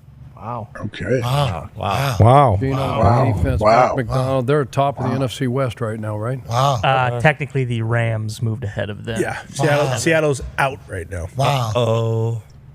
Out, so they got to win. So even more reason to take them. All right, I'll take the Vikings because they're looking for home field advantage through playoffs still at this point. Jaguars, Raiders. You guys shouldn't have to pick this one. This game sucks. Yeah. Under. I like that the NFL did this, though, put these two together. Mm-hmm. Kind of like you guys kind of go to the island of irrelevance. It's the shite bowl. It is a shite bowl, if you will. It is. Truly. Chief football strategist Tony Khan in the Jacksonville Jaguars taking on Mark Davis in the Las Vegas Raiders. Chuck, who do you like? Jags. Age? What are the starting quarterbacks in this game? Who gives a shit? I think Purdue guy's back for. I can't. Aiden O'Connell. Thank you. Aiden O'Connell's back for the Raiders, I Mac believe. Jones And back. McCorkle. Is Jones Give me the playing? Raiders. You like the Raiders? Yeah, I'm taking them. Still taking them. I'll take the Jacksonville Jaguars there. Big Boom AJ might be in the building. I didn't think about that. He's been traveling around game to game. Yeah, he wasn't at the Boca Raton Bowl. What's going on? That's because they didn't ask for the Boca Beach Boys. They should have been there, no matter what. Way beneath them. Should have wrote a check. Bingo, Nick. Thank you. Patriots, Bills, AFC East, old school I rivalry. didn't want to get hit with an arrow. 14. God. Yeah, dude. What? What do you mean? I'll take the Buffalo Bills. If we're asking and dancing around Me it. too. Me too. DoorDash me some Pizza Hut. What? As I watch the Buffalo Bills and Josh Allen, who's up for the Art Rooney Sportsmanship Award, and the Buffalo Bills social media team put out the greatest campaign video I've ever seen. I was in Green Bay. He was always giving me words of encouragement. But he just loves to give people compliments. You're so tough. You're so tough. You're so tough. He just really does a great job of making sure the other team doesn't have a uniform violation. He makes sure the other players don't fall over. Comes over. Oh, yeah. It's Wilkins. Really good job. He just wants what's best for everyone on the field. I'm beat the f out you. Okay. Hopefully he wins the Art Rooney Sportsmanship Award because Wilkins, I didn't even think about him falling there. Yeah. And because of how big he is, Josh really had to, get after it and make sure he stayed up. All those compliments he gives, too. The tough one, that was genuine. It was cool. That was genuine. It was. And then the uniform, do you even have a name? Oh, you do. I didn't even think about it that way.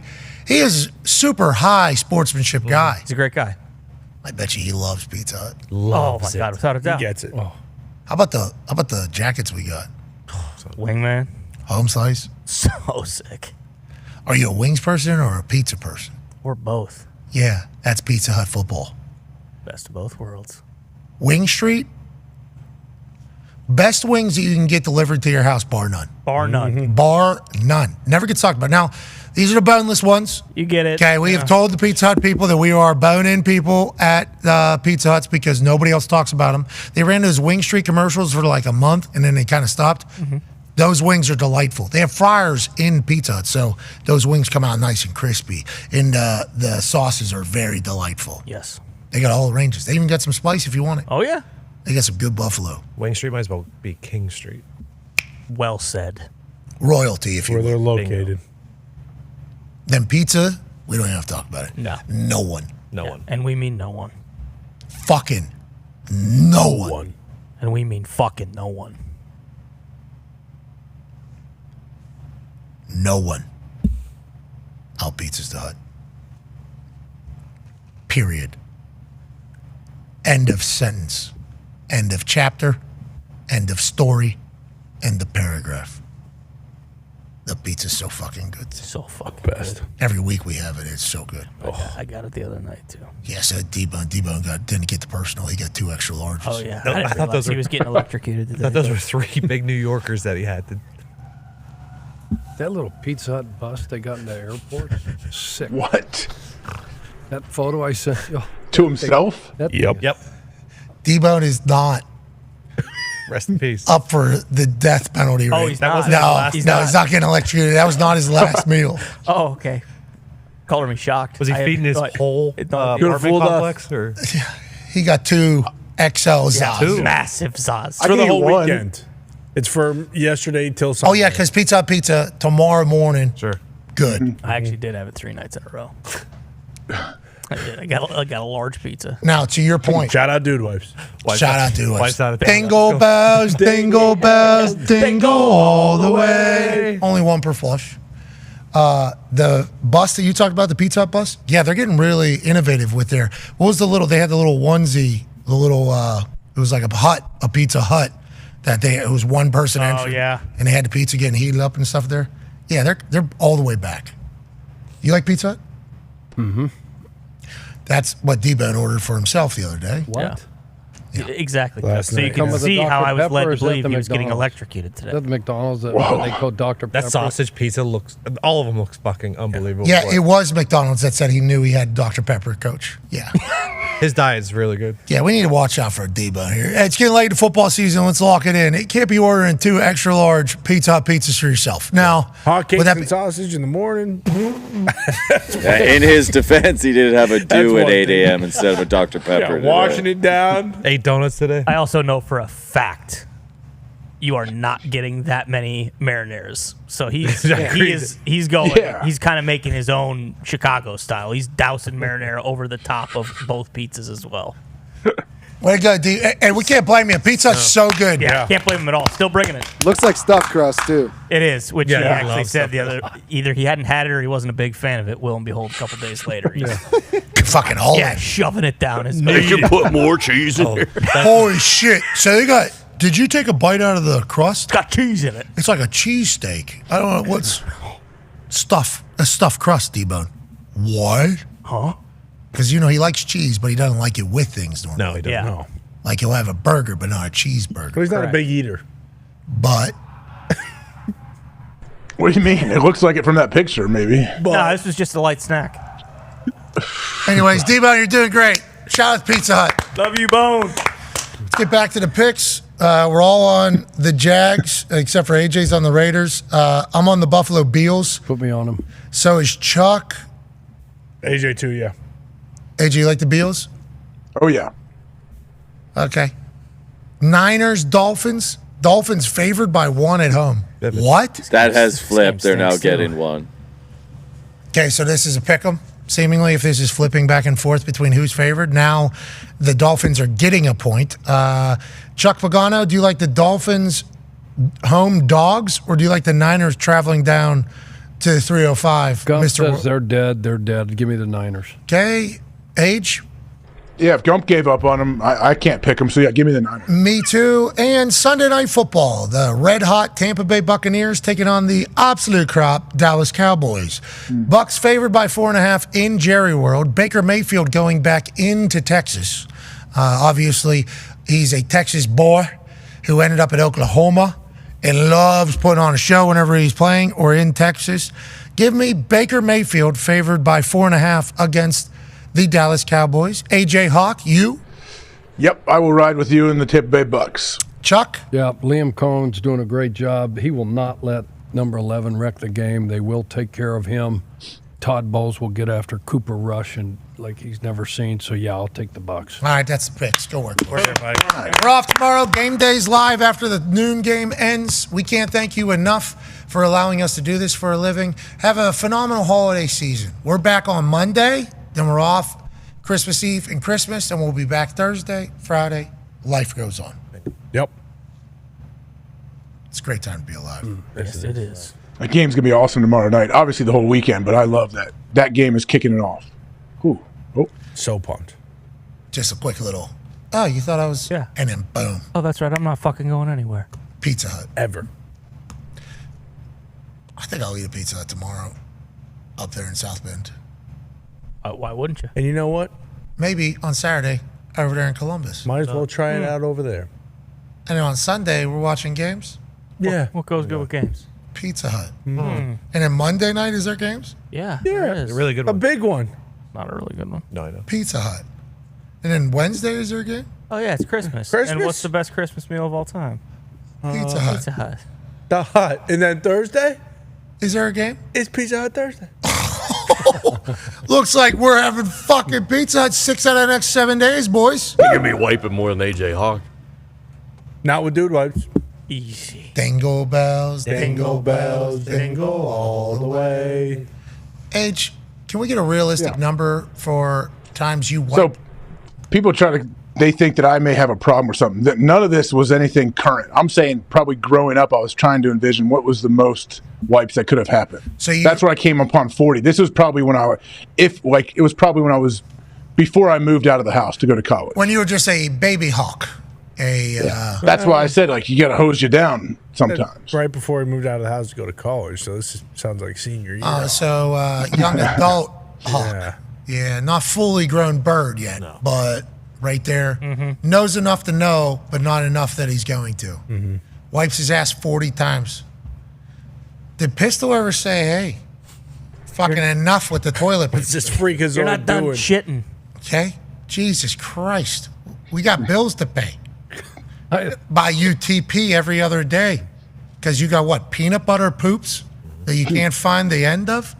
Age, I think what I learned from listening to you guys talk about it yesterday, you and Jage, I think. Yeah, Jage as well. You guys are pooping in your hands.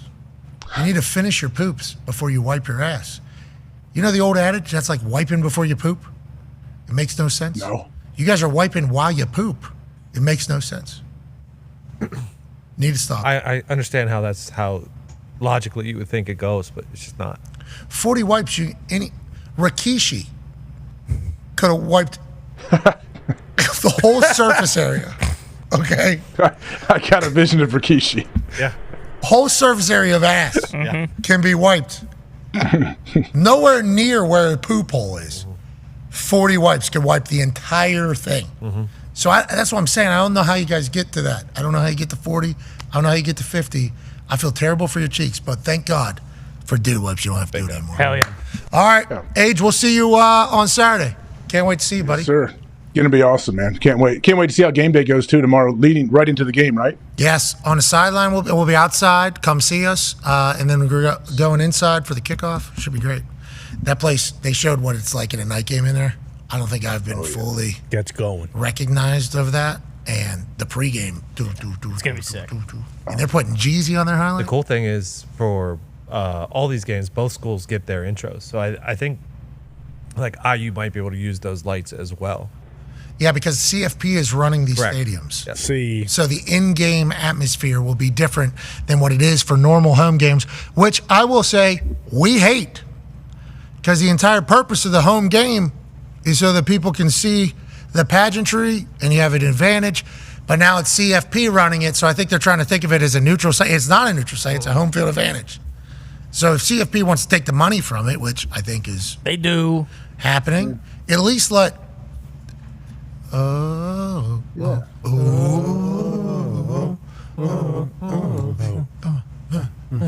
Let it happen. Yeah. Let it all happen. Over there at the Horseshoe, let it all happen. It's a home field. Let them fucking do their shit. Yes, it's a home game. Let the world see what their shit is. That's the purpose of this. You've earned that. Yeah, you have. You've earned it. The whole stadium crew, the production crew, the idea crew. I thought they do still get to do that. I was just talking about the entrance. No, but I think James Franklin said the game is being controlled by the CFP, so the normal in-game is going to be different. Well, what does he do? And that's what I'm saying. Like, cheeseburger. If IU gets their like cool entrance with the lights, like that's not how a normal game. That wouldn't be like a normal home. Yeah, because how many IU are they expecting fans? How many numbers? So that's the thing. I think a lot of Notre Dame fans are, in their soul, IU fans who picked up Notre Dame football. Just like Charlie Baker said, that's a very real thing. A lot of Hoosier basketball fans and Hoosiers as a whole picked up the Notre Dame football team 30 years ago? Like traditions, family. But now IU's good. So it's like, well, it's been fun. But also, you win, we're still Notre Dame fans. I think it's a lot of Notre Dame fans. Yes, I think so. That's why the price is so high, too. Notre Dame people aren't selling alumni from Notre Dame flocking from everywhere to go to this. And they're not selling their selling their tickets, which is why the price is so much what it is. Big money Notre Dame fans all over the world that are coming in. No question. I can't wait. It's awesome. It's going to be electrifying up there. Brady going? I do not know. He's going to the Ohio State game. I know that for sure. Interesting. He's going as a fan. What about Lou Holtz? Lou Holtz going to be up there? Oh, I hope. Bet your fucking ass he's going to be up there. He's leading the boys out. Really? Yeah. Play like a champion today. Yep. They're all going to smack Lou in the face instead of the play like a champion sign. He's going to stand right there in the locker room and they're just all going to smack him one side of the face, next side of the face. One side of the face, next side of the face. What do you think Lou Holtz thinks of the IU football team and Kurt Signetti?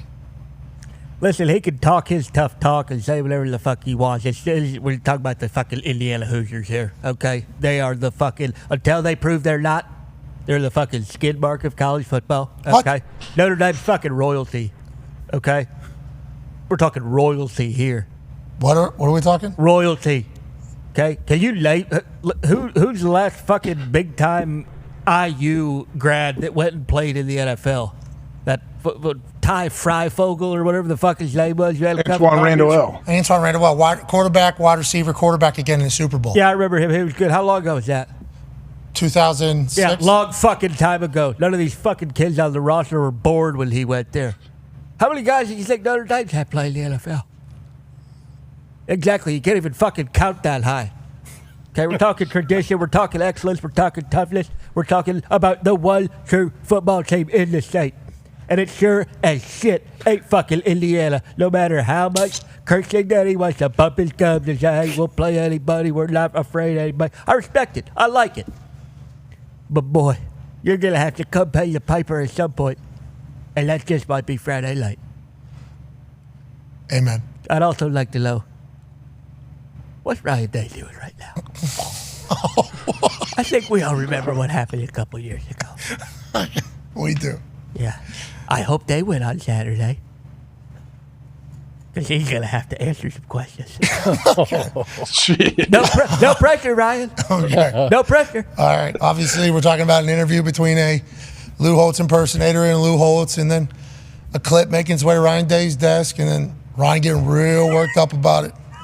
Up about it all, and that's the type of passion you need. And that's why we're thankful Coach Lou Holtz is going to be around for Notre Dame, because he certainly loves that. I would assume he will be there, correct? I would assume. I mean, it's going to be cold, but... It's like his university. Yes. I think they have him like in a drone, actually, hovering above the 50-yard line. I don't know if he's on the drone yet, but I think he is currently putting another layer of paint on Touchdown Jesus. I wouldn't be surprised by doing it right now.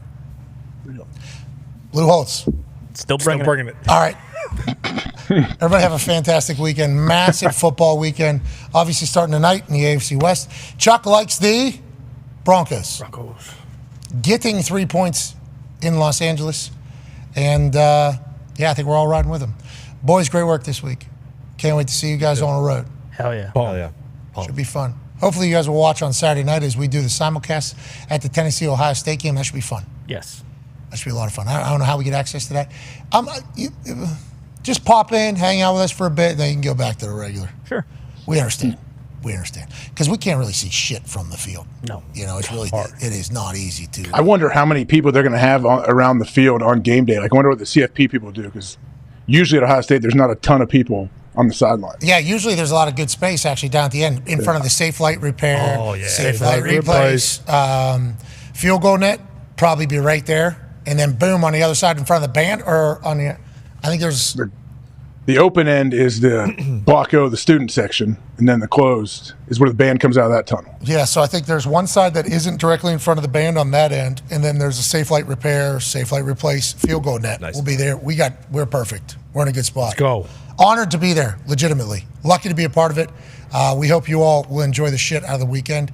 And then obviously Overreaction Monday, we'll go bananas. Mm-hmm. All right, be a friend, tell a friend. Great work today, Chuck. Hey, baby, Coach. Chuck. Chuck. Be a friend, tell a friend something nice. It might change. Merry Christmas, Chuck, because we won't see you. Merry Christmas. Merry Christmas, Merry Chuck. Christmas, Chuck. Christmas. No, we will see you, right? Merry Christmas. See him Thursday, but after Christmas. It'll be after Christmas. Tell Miss Chino we should. I will be here. Merry Christmas. Tell Miss Chino we should. Merry Happy Christmas. holidays. Happy New Year's. Happy Nika. Mm-hmm. Be a friend, tell a friend something nice. It might change our life or understand together. Team on me. Team on three. 1, 2, 3. Team. Goodbye.